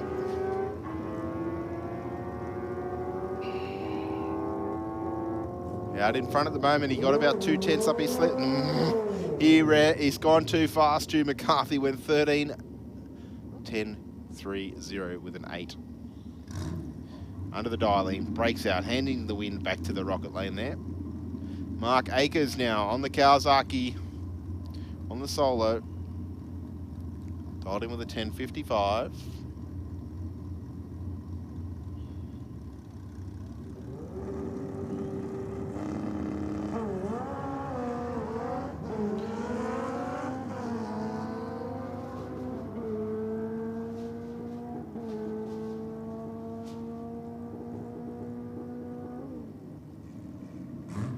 Through the finish line with an 11.02.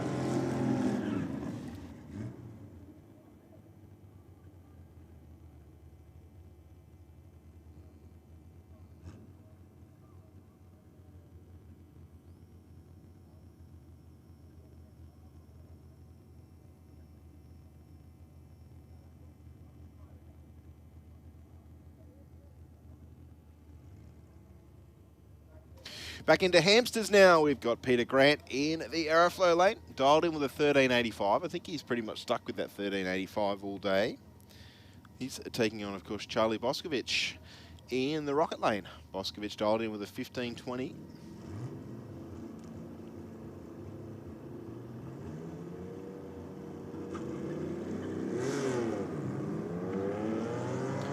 Boscovich away with a 163 light. A 181 on the tree for Grant. So Charlie with a small advantage, about 200s up his sleeve. Gets there first, but breaks out. Goes 14.89 with a 5 on his 15.20.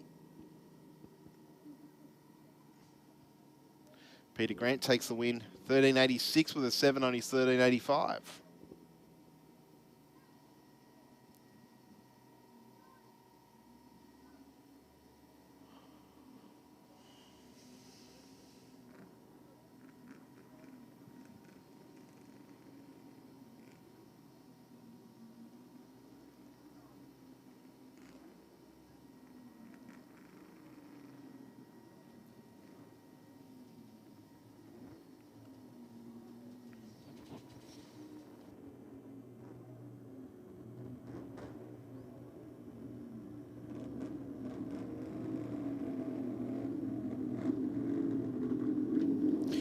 All right, ladies and gentlemen, we can see in that shot on the big screen the Nitro Express funny car making its way around in the staging lanes.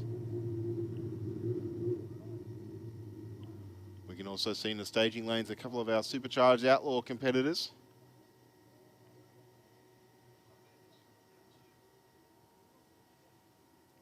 So I'd suggest if you can't see the racetrack, probably get in a spot where you can, because we're going to see some Nitro flames in not too much time at all.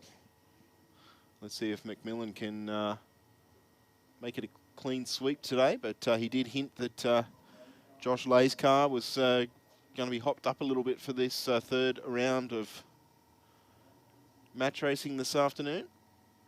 Got some new Go Fast bits in that machine for this weekend, and the crew working on a slightly different combination to what they're used to.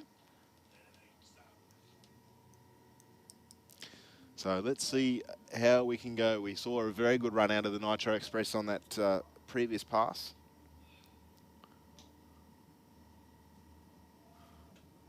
So as I say, we're not too far away from the third and final round of the Outlaw and Nitro Funny Cars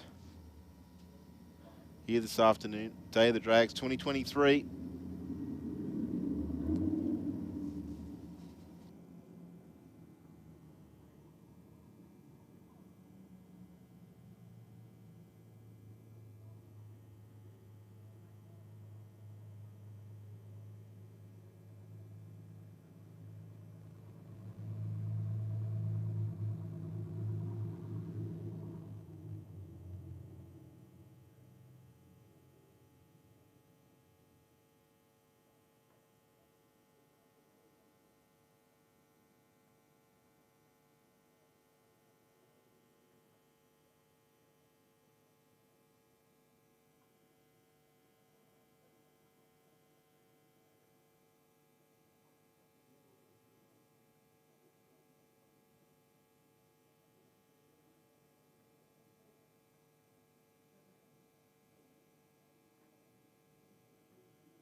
All right, Lindsay Churchill pulling up from his burnout. 500 feet out from the start line. Back, Jamie Robertson with only a short little burnout in the altered.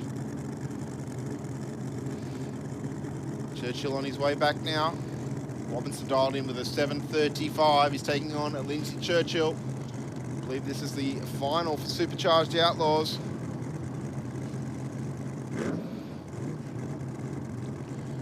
We have the Outlaw Nitro funny cars in the staging lanes.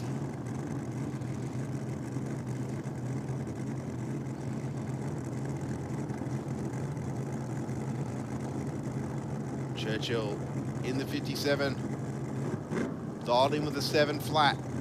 So he will do the chasing by 0.35 of a second.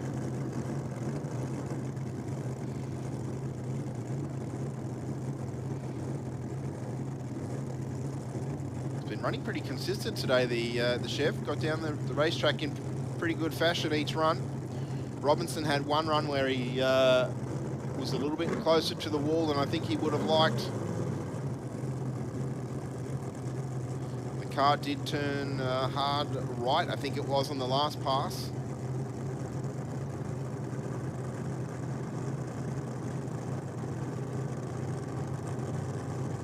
Churchill into full stage. Robinson in there now. Robinson will leave first in the rocket lane.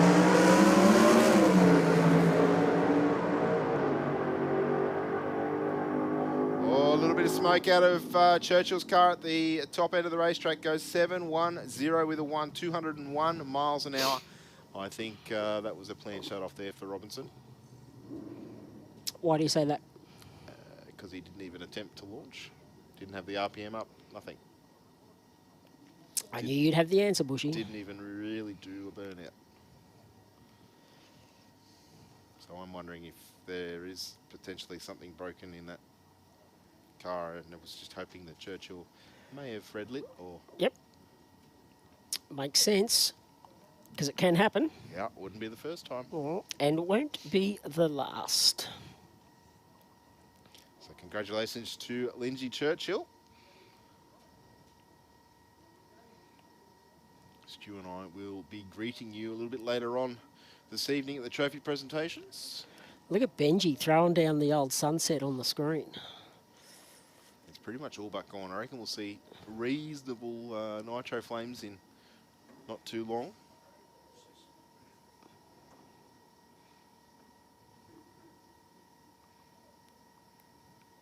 Wonder if we can see an improvement on those times that were run before, Stu.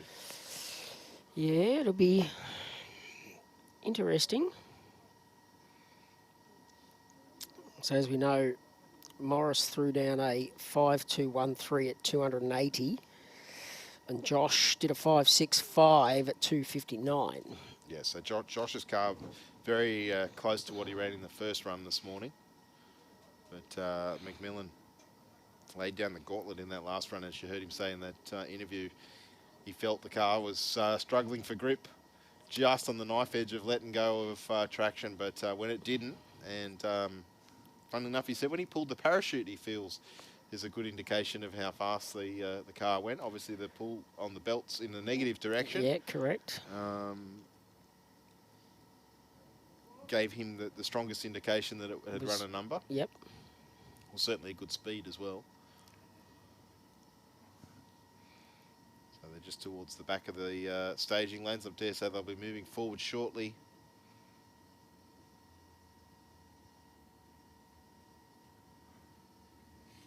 See some of our other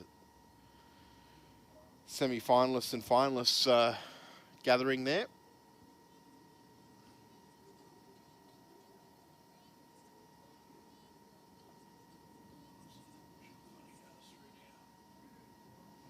And the funny cars moving forward, as we can see on the big screen.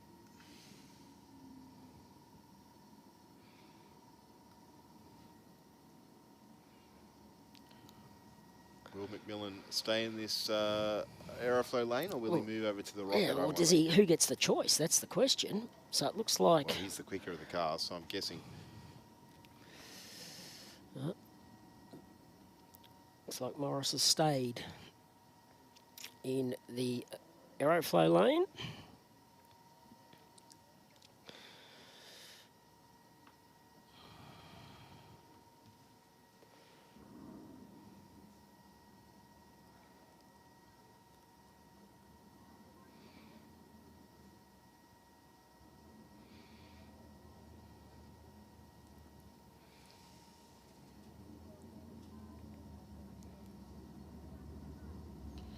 One of the keys out of that run previously there from Morris and Josh was the 60 foot, but that both drivers were able to reach.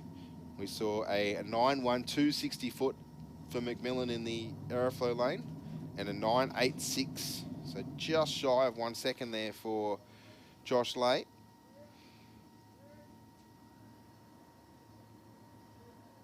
Morris had nearly 2 tenths on him by the 3:30. Stretch that to 3 tenths by the 8th. A good 20 mile an hour at half track, which is quite a substantial difference. 1,000 foot was 4.41 for McMillan. 4.78 with a 9 at 1,000 for Josh.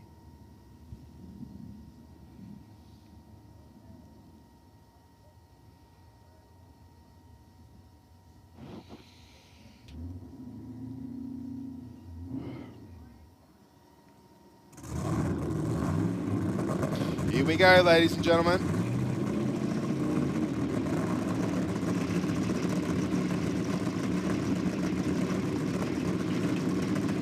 I love watching the crews, just seeing what they're doing, and they've all got their specific role they've got to do on different things, on different parts of the motor, or when they're starting, or just the indicators of what's going to happen. So Josh Lay wants to get one win at least today. Nearly as bad as you two, ain't they?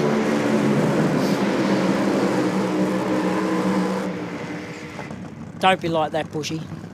Well, you said it's bragging rights, so we've got to brag. Yeah, well, you've already won, so you're 2-zip. So well done to you, Bushy. I'll stop now.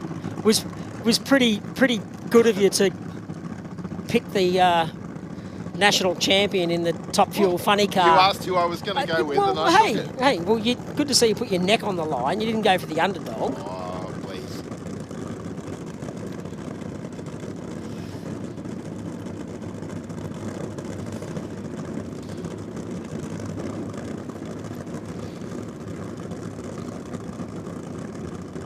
All right, strong burnouts from both races.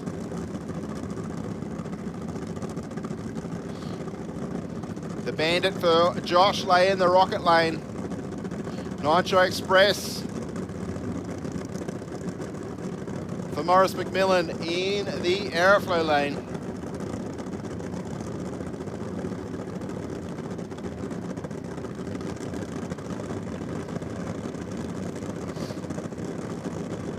Both crew chiefs walk away. McMillan in pre-stage first. Both into full stage. The tree drops. Flames are strong for both races. McMillan moving around towards the finish line. Shuts it down early. Still goes 5.22. Only 260 miles an hour through the finish line. Went 9.05 to the 60 foot. Josh Lay finishes up with a 5.58 with a 3. 2.66 through the finish line. Another strong run from both races, but McMillan definitely clicked it early there. 260 mile an hour through the finish line for him.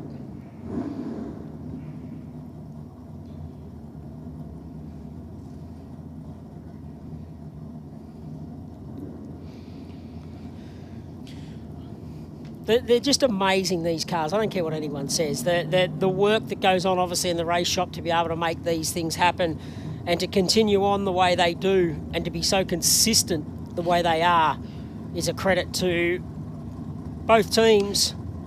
Well, I think Morris made a comment when he was talking to you that they don't even run a data logger on these cars. Yep. So does that mean the only feedback the crew chief gets is the driver from feedback? Morris's must be Morris's sensors and his backside to determine how how well the car's running. Like, that's pretty amazing when you think about it. It's gone sort of old school, if you like. You know, not running all the technology that we see in the other forms of cars that tell you everything you would ever need to know to make those decisions. But congratulations to Rocket Industries and, of course, Aeroflow and the Keown family for putting on an awesome show here today.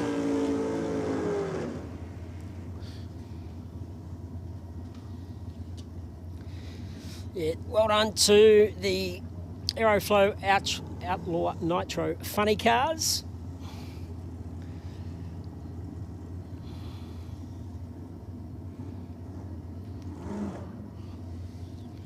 So into the final for Vintage Gas or not? Yes. So we've got Troy Newton, 1070 the dial in, the 55 Chev in the Aeroflow lane, taking on Adrian Kemp in the Mustang. The Rockin' Horse Mustang. Dialed in with an 11.28. So the Mustang to leave first. He's into full stage already. Newton to move forward.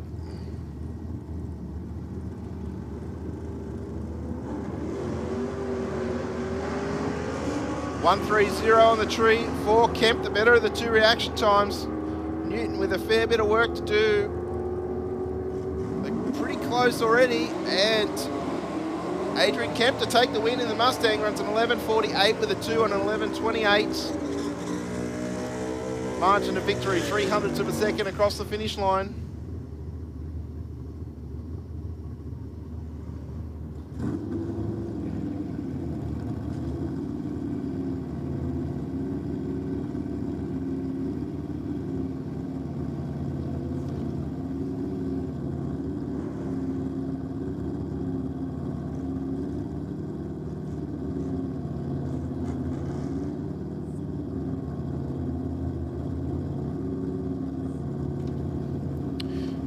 Casey Johnson dialed in with a 12.20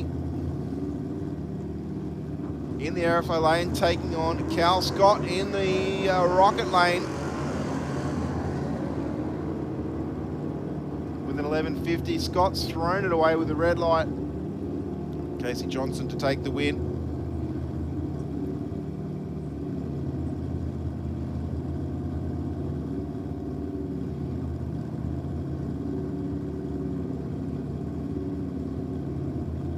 Runs through with a 12.23.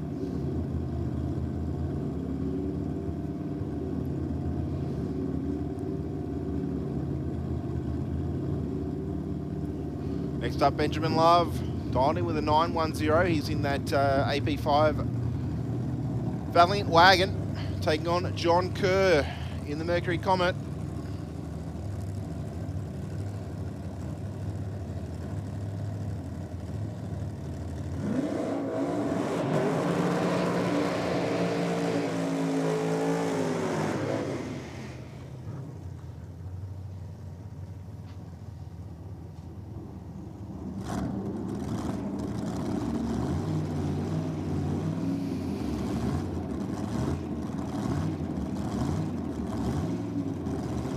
You've liked this wagon all day, Bushy? I have. Just something very different.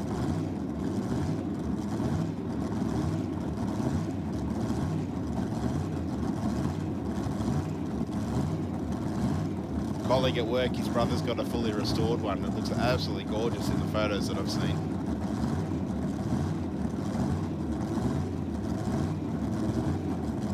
.910 the dial in for Benjamin Love. Kerr dialed in with a 1088.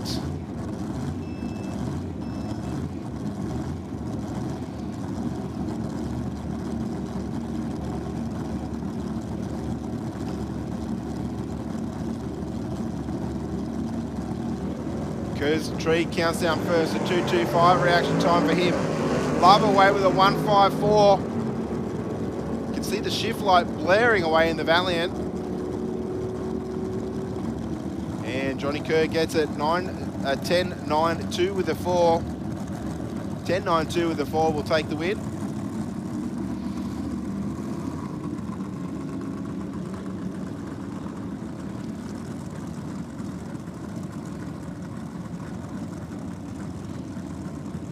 Simon Aditram in the FX Holden. Taking on Ash Haley. Big burnout expected from Ash Haley. Doesn't disappoint. A lot more smoke this time, but didn't quite go the same distance. No, most of the day he's probably gone another 10 to 20 metres, I guess, past there. But still had a crack. I think a lot of it has to do with the entry speed of the burnout, where he carries that momentum. All right, so the FX Holden dialed in with a 10 flat on this pass. An 883, the dial in for Haley.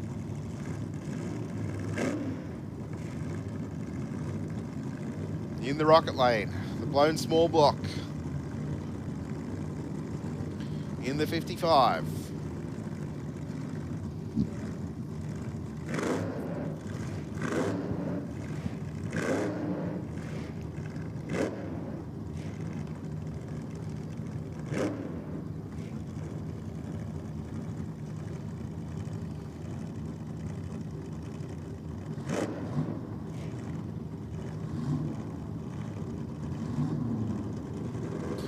Rocking it on in there for Haley, and Adritram relieves the red line on the tree, goes 060 red. Haley will take the W, out of it early, rolls on through for a 907.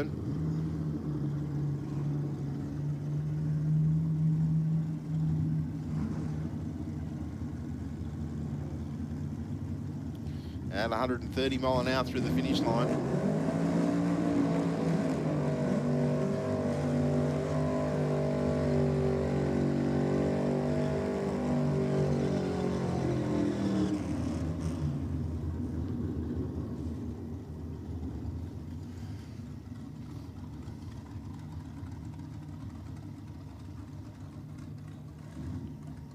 Next up, we've got Matthew Moore from Robin Hill in New South Wales. He's in the Chevy.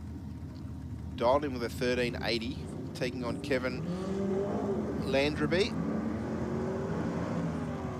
Landry away with a 469 reaction time. Moore with a 154. I think Moore's already nearly up alongside. And some issues for Doris the Morris in the rocket lane there. More to take the win points.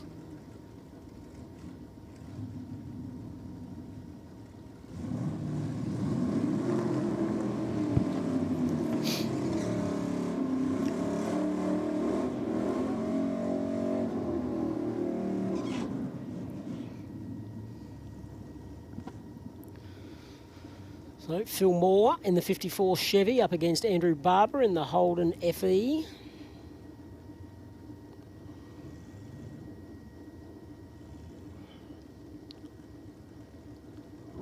Barbara dialed in 1368.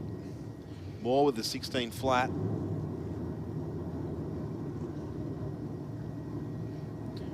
Looks like Moore's rolled on through the beams.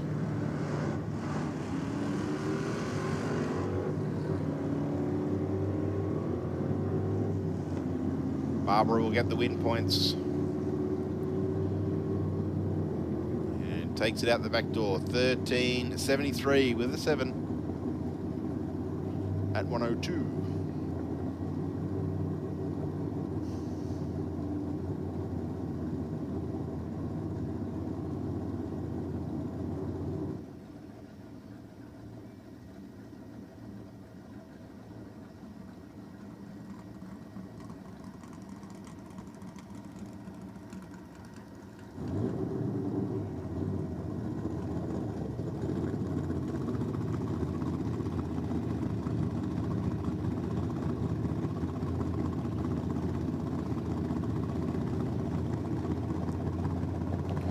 Shane Lucas and Dale Ruffley moving forward now. Lucas in the Austin A40's moved over to the Aeroflow lane. I think this is one of the first times I've seen him here today in the Aeroflow lane.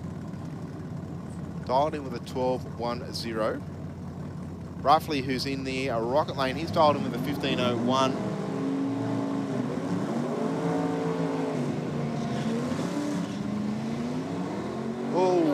Gee, she kicked up, the left rear was off the ground. Yeah. We're talking about the centre of gravity before with the Willys wagon.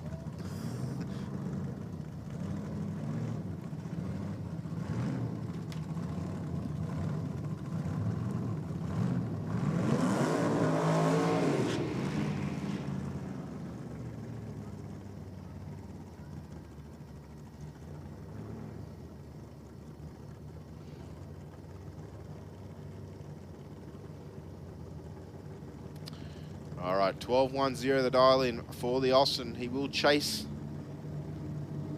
the Chevy by around about 3 seconds. So a fair handicap going to the Chev. Pretty similar on reaction times. And looks like the Austin already up the side and in front at 1,000. Goes too fast, Stu. Goes 11.38 with a 4 and a 12.10. I reckon that'd be always hard, though, when you see a car leave some 3 seconds before you, and then you've still got to try not to beat your dial-in time. Yeah, but the advantage is when you're chasing is you can watch it unfold. The difference is when you're being chased and you're already flat out and the car's up beside you, there's nothing you can do about it. So I see both sides of it, but I reckon you see that car, so you're trying to run them down.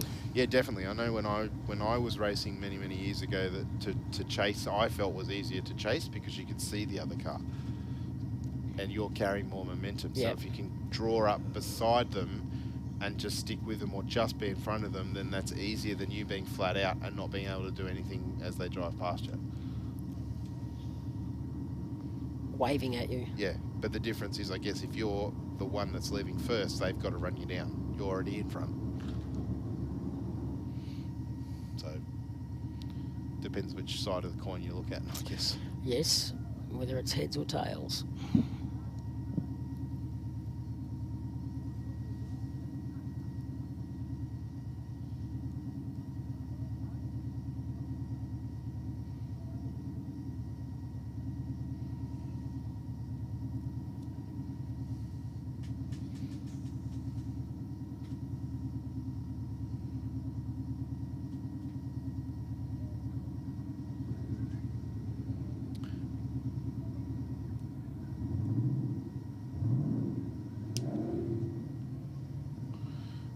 Looks like we're moving into Top Gas now. We've got a heads-up race, Stu. We've got Henry Kisak in the HG Ute, dialed in with 11 flat. And of course, Paul Tom's also dialed in with 11 flat in the HT Monaro.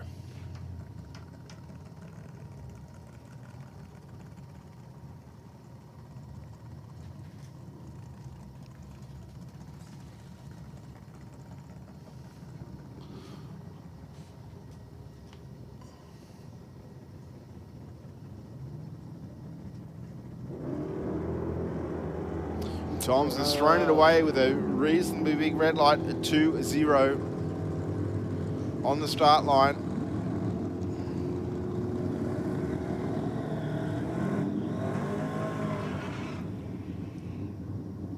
And a 14.81 there for the Ute.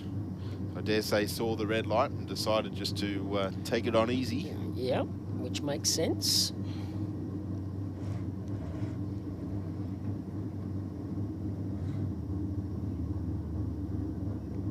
Shane McGregor in the Ford wagon, dialed in with a 12 flat. On the solo here.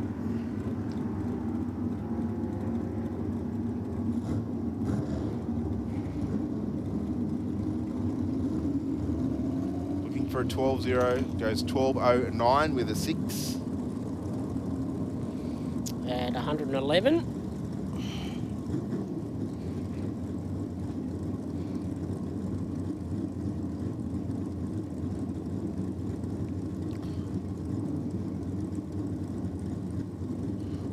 McGregor versus Kisak in the final.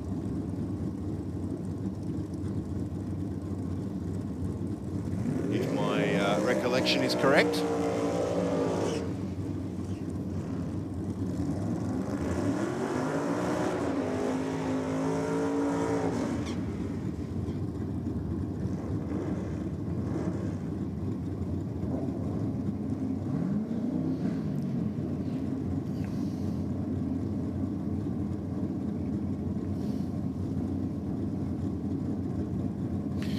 Next up, Craig Davies taking on Charlie Attard.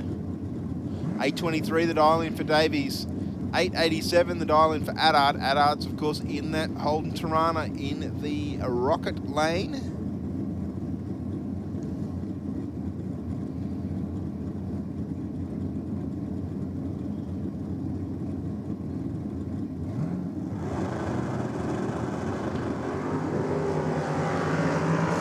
.075 on the tree for Davies, has a bunch on the start line. Already in front at 1,000, and 828 with a 2 on an 823 for Davies to take the win.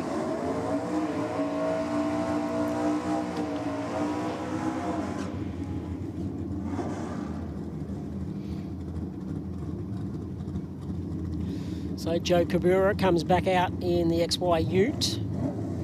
893 is his dial in. Yeah, on a solo, he'll be taking on Craig Davies in the final.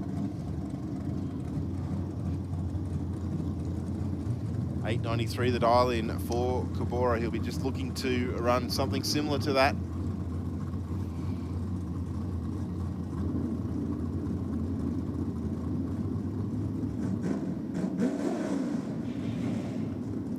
Keep your eyes on the front wheels of the Falcon. They'll be well and truly skyward here.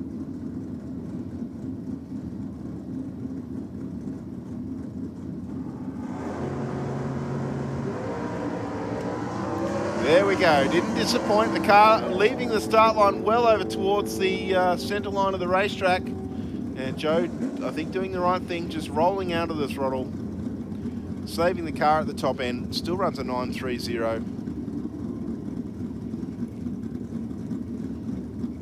Not representative of the dial-in, but doesn't matter. As I said, the car was way over towards the centre line there, and that's not where you want to be. No. And on a solo run, not worth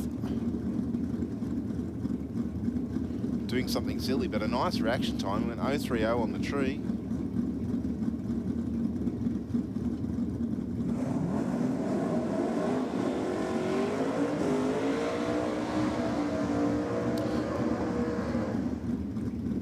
Oh, big sideways drift in the middle of that burnout for Lewis Eunice.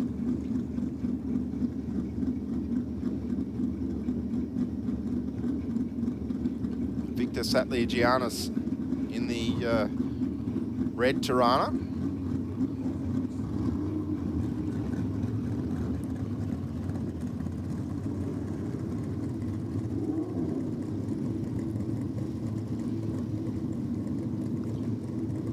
Eunice in the dark coloured Tirana. 995 his dial in, a 932 for Victor.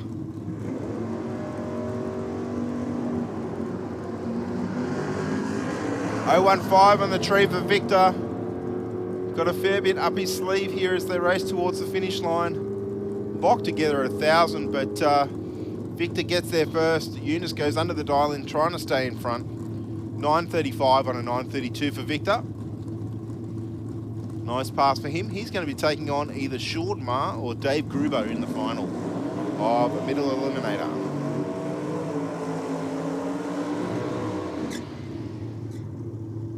Going to be a quick turnaround for him too. Yes, yeah, that's. I was just thinking that myself, Stu. Extremely quick turnaround. They'll be pretty much straight back in the lanes. Yeah, well, these guys race in Super Sedan or Top Sportsman usually, so they're pretty well used to the short turnaround times.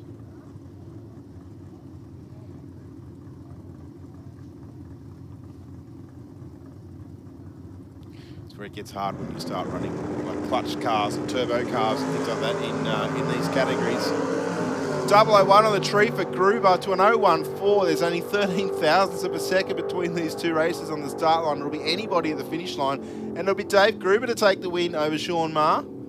He'll be pretty ecstatic in that inside that car. The margin of victory, 13 ten-thousandths of a second. It's impressive. Absolutely nothing. Still wish I could calculate what that ends up in a distance. Not much. I reckon it'd be less than 4 inches. I reckon. Yeah.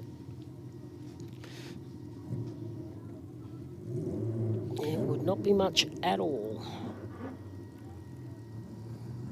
All right, so that's the finalists for middle eliminator determined. This will be, I think, our classic bike final.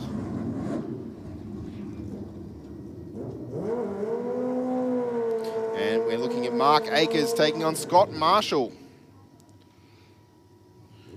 Akers in the Aeroflow lane, dialed in with a 1075. Marshall in the Rocket lane, he's dialed in with a 1280. Both Kawasaki's. One's a GP Z1100 and the other one's just a Z1100. I'm surprised there hasn't been more bikes actually entered today.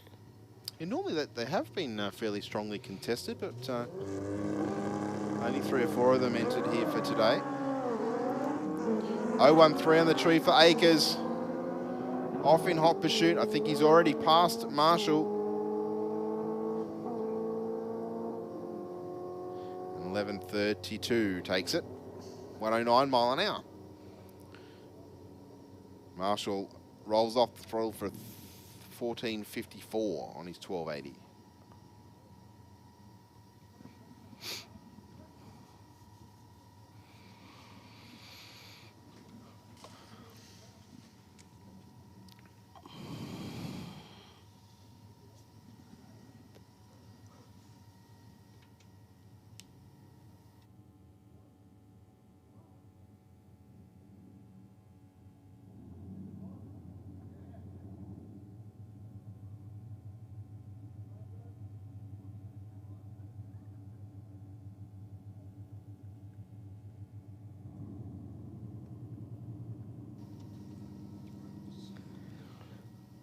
So Mike Roberts in the XC wagon in the Aeroflow up against Troy Fruings in the Willys entry.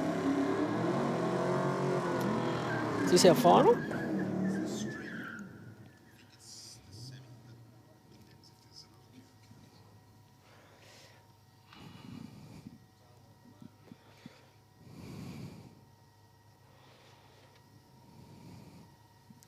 Thinking this is our final because there's only there's no other cars in the tunnel. So it looks like we've got Mick Roberts taking on Troy Fruings in the Willys. 14.20 the dial in for Roberts. He's stuck around that figure all day long. 13.60 the dial in for the Willys. 231 on the tree for Roberts. 337 for Fruings. Don't think the Willys is going to catch him from there, and Roberts smart enough to get on the brakes. Lucky he did. Went 14.23 with a 1 on a 4. He went over it by 300ths of a second, and he was on the skids. We see the lights blazing away from up here in the commentary box. So I did just say he better watch the dial in, and as I said, he's just did it all right. Just having the brakes. He was there by a long way in the end. I think Fruings either had an issue or gave up the ghost, but yeah, Roberts smart enough to jump on the picks there.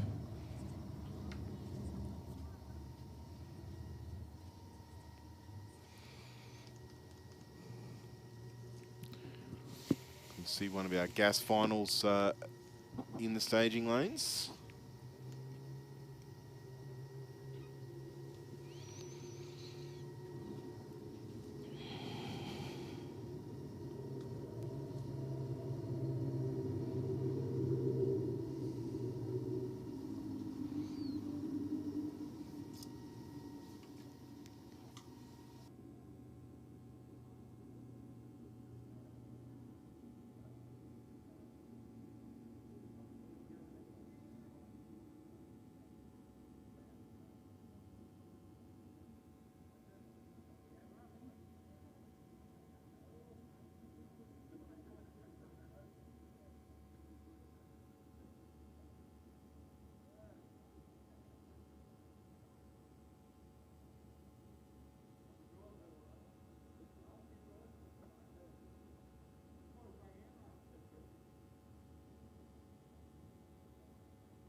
All right, we have our finalists for Vintage Gas A, and that is Troy Newton in the 55 Chevy, burning out beside John Kerr, the big Chevy, rolling it through the start line there in the burnout. 1070 the dial in.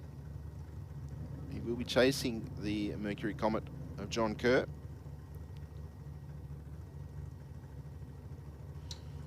Kerr dialed in with a 1088.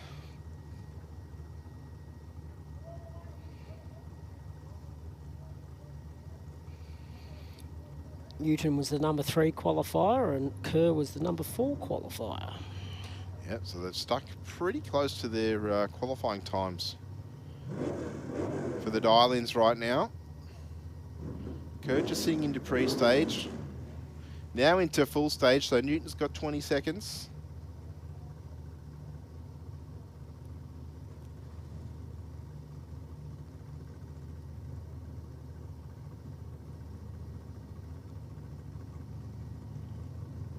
Okay, both races ready to go. Kerr to lead first, one's at 1:03, and Newton with probably his worst light of the day went 485 on the tree. I think Kerr should have the advantage here, and does. Takes it 1098 with a 7 on a 1088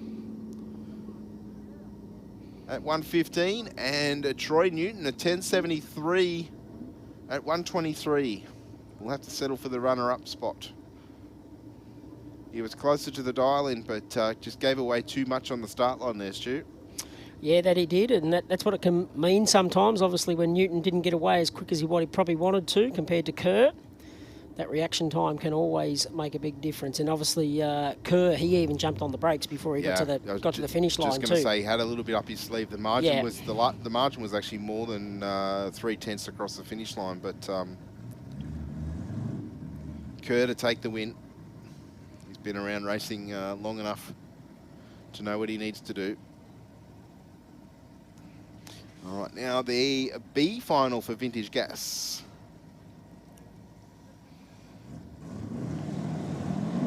And that will be contested between Andrew Barber and Dale Ruffley.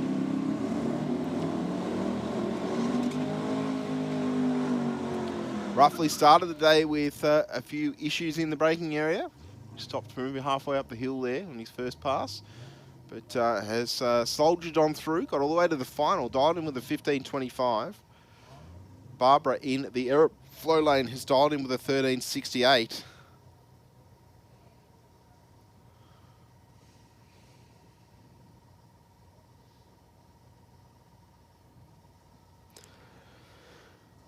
Barbara already got both lots of bulbs on. Big time difference between the both of them.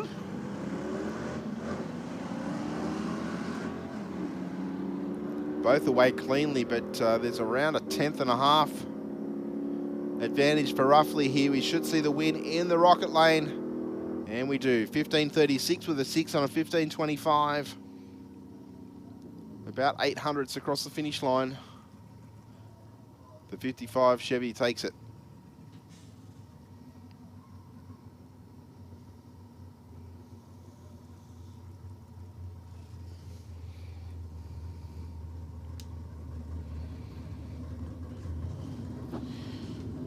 All right, ladies and gentlemen, I believe we've only got 3 finalists to go. It's top gas, middle eliminator, and a top eliminator.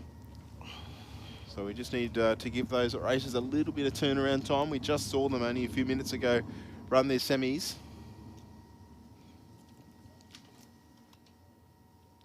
So we'll just throw up to our big screen for a couple of last words from some of our sponsors. If you, as we have our finalists, once the completion of racing happens tonight, we'll convene down at the pit stop cafeteria pergola out the front there for the trophy presentation. If we can do that 15 to 20 minutes after the last car runs down the racetrack, that would be fantastic. If you are a finalist, come along. Please accept your trophy. Say thanks to your sponsors, etc., etc. So that's, I hope to get that underway around 15 to 20 minutes after the last car runs down the racetrack. So if we could have all winners and runners up to the Pit Stop Cafe pergola there, and we'll get the trophy presentation underway as soon as we can after racing. That would be fantastic. In the meantime, we'll throw up to our big screen for a couple of words from some of our sponsors. Bikereview.com.au is Australia's leading website for performance and modified motorcycles. Bikereview.com.au is the only motorcycle-focused website to feature motorcycle drag racing on a regular basis. And in the words of editor Jeff Ware, our involvement with Sydney Dragway is our way of putting back into one of our favourite sports. Bikereview.com.au. Aeroflow Performance provides a wide range of high-quality performance products for racers, street machines and hot rodders. From fittings, fuel system components, intake solutions and even turbocharger systems, you can see it all at aeroflowperformance.com. We have these things pegged at 9,000 RPM for up to 50 laps, copping mud and debris. As the crew chief, it's my job to make sure my wife Michelle has the safest and fastest car possible. My customers want race car performance with show car looks. From skiing to ocean racing, we run for over an hour at full noise. Quality and reliability is everything. Doesn't matter what you drive, rotor, import, street race. These aren't your standard performance parts. Designed here in Australia, we've been involved in testing since the beginning. The range started with a few hundred parts and has progressed to well over 10,000. We need something that'll perform and outlast the competition. That's why I use the best performance parts on the market. That's why I use Aeroflow. That's why we use Aeroflow. Aeroflow's got something for you.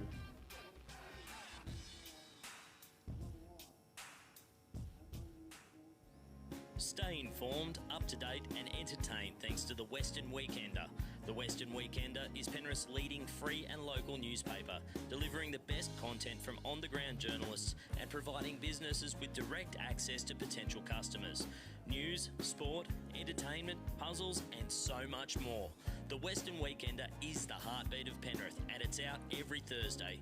Get your free copy at selected locations in the area, home delivered, or check out westernweekender.com.au.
All right, finals time for Top Gas here at Day of the Drags 2023. We've got Shane McGregor in the rocket lane for B&S Waterproofing, SRC, Scorpion Racewear, West End Performance, Craig's Automatics, Penrite Oil.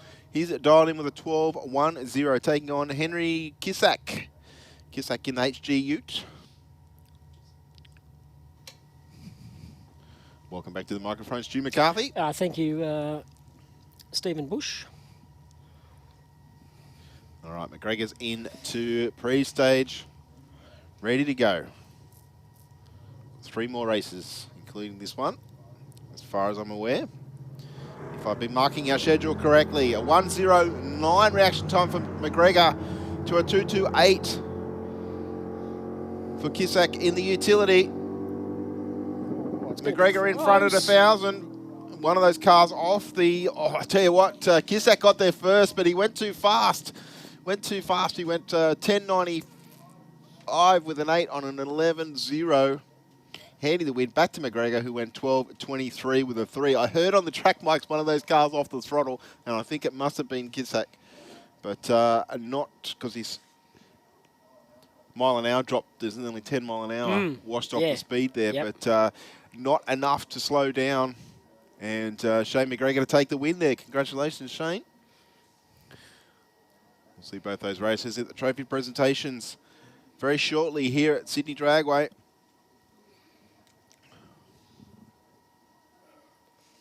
I believe we've got middle eliminator and top eliminator left to run, and then that'll be us done for the event.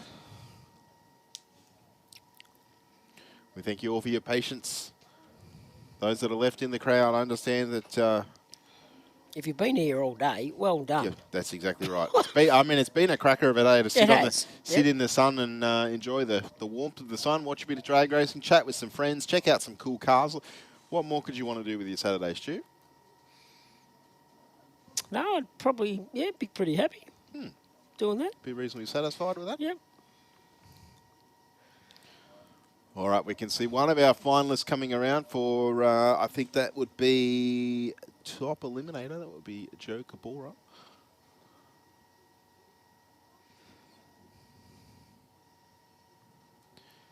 And Craig Davies in tow.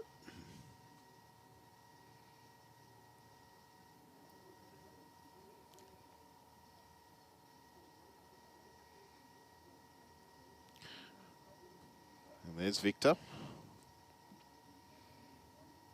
I think we're just waiting on Dave Gruber, if my memory serves me correctly. I think you're on the money there, mate.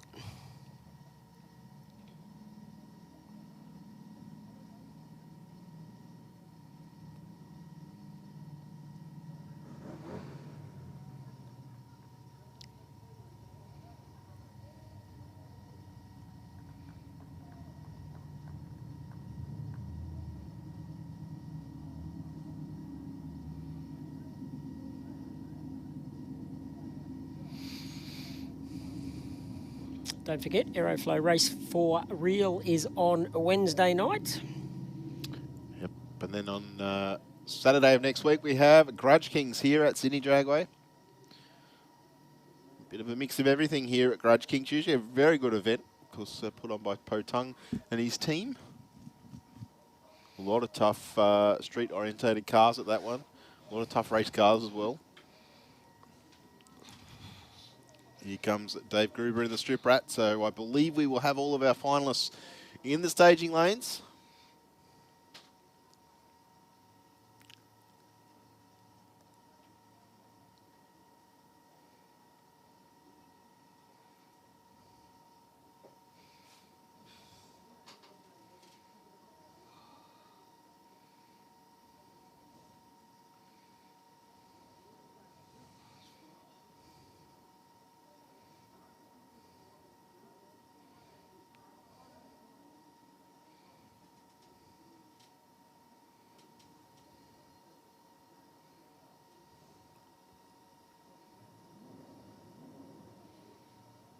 Looks like Davies and Cabora moving forward first.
right, the top eliminator final, Craig Davies, 8.23 the dial in, taking on Joe Cabora in the utility with an 8.93, his dial in.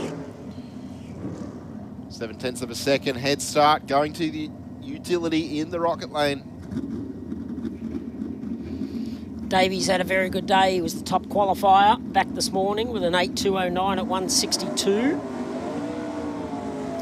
And Kabura was 7th qualifier. So he's fought hard to make his way to the final with an 8.954 in qualifying at 149. Yeah, it should be a good race between these two.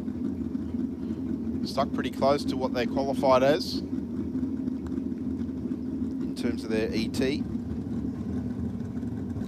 Both races, plenty of experience here at Sydney Dragway. Davies running for Shane's Race Engines, Victory Transmissions, Ice Ignitions, Revolution Race Gear.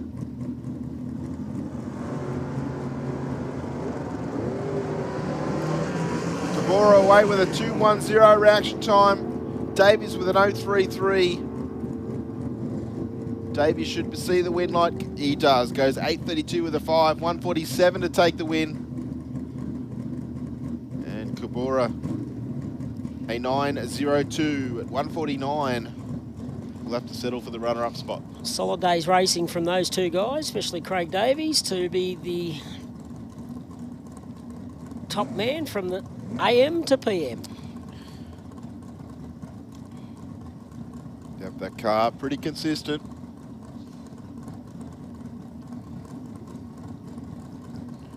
We can hear our last pair underneath us rumbling away.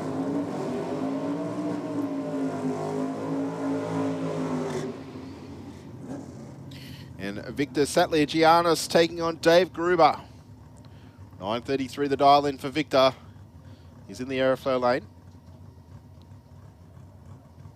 In the LH Tirana. 9.33 he's dialing. Gruber in the rocket lane. Dialed in with a 9.18 in the strip rat for Quimbian Engine Services. Here we go. 0.38 to a 1.24. Gruber is uncharacteristically slow in the reaction time. I don't think he's going to catch Victor from there. No, he does not. Victor runs a 9.33 with an 8 on a 9.33. So he's 8 thousandths over the dial-in. Gruber went under the dial-in to try and catch him, but still didn't get around him. 9.17 with a 7 on a 9.18. Congratulations to both those racers, and we'll see all our winners and runners-up hopefully at the trophy presentation in around about 20 minutes' time at the Speed Cafe Pergola. I look forward to seeing you all. Thank you to all our fans and patrons that came out to today. Thank you to all our track staff who have kept us safe for today and kept the track all clean and up to spec.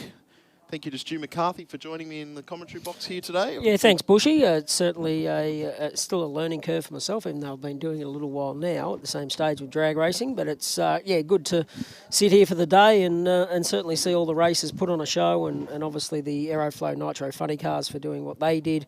Obviously, our viewers on YouTube, thanks for tuning in. No doubt people would have logged on, logged off and whatever like that. And so I hope you enjoyed tuning in through there. And yeah, Bushy, been a good day and well done to everybody involved. And we'll be down there for presentations very, very soon.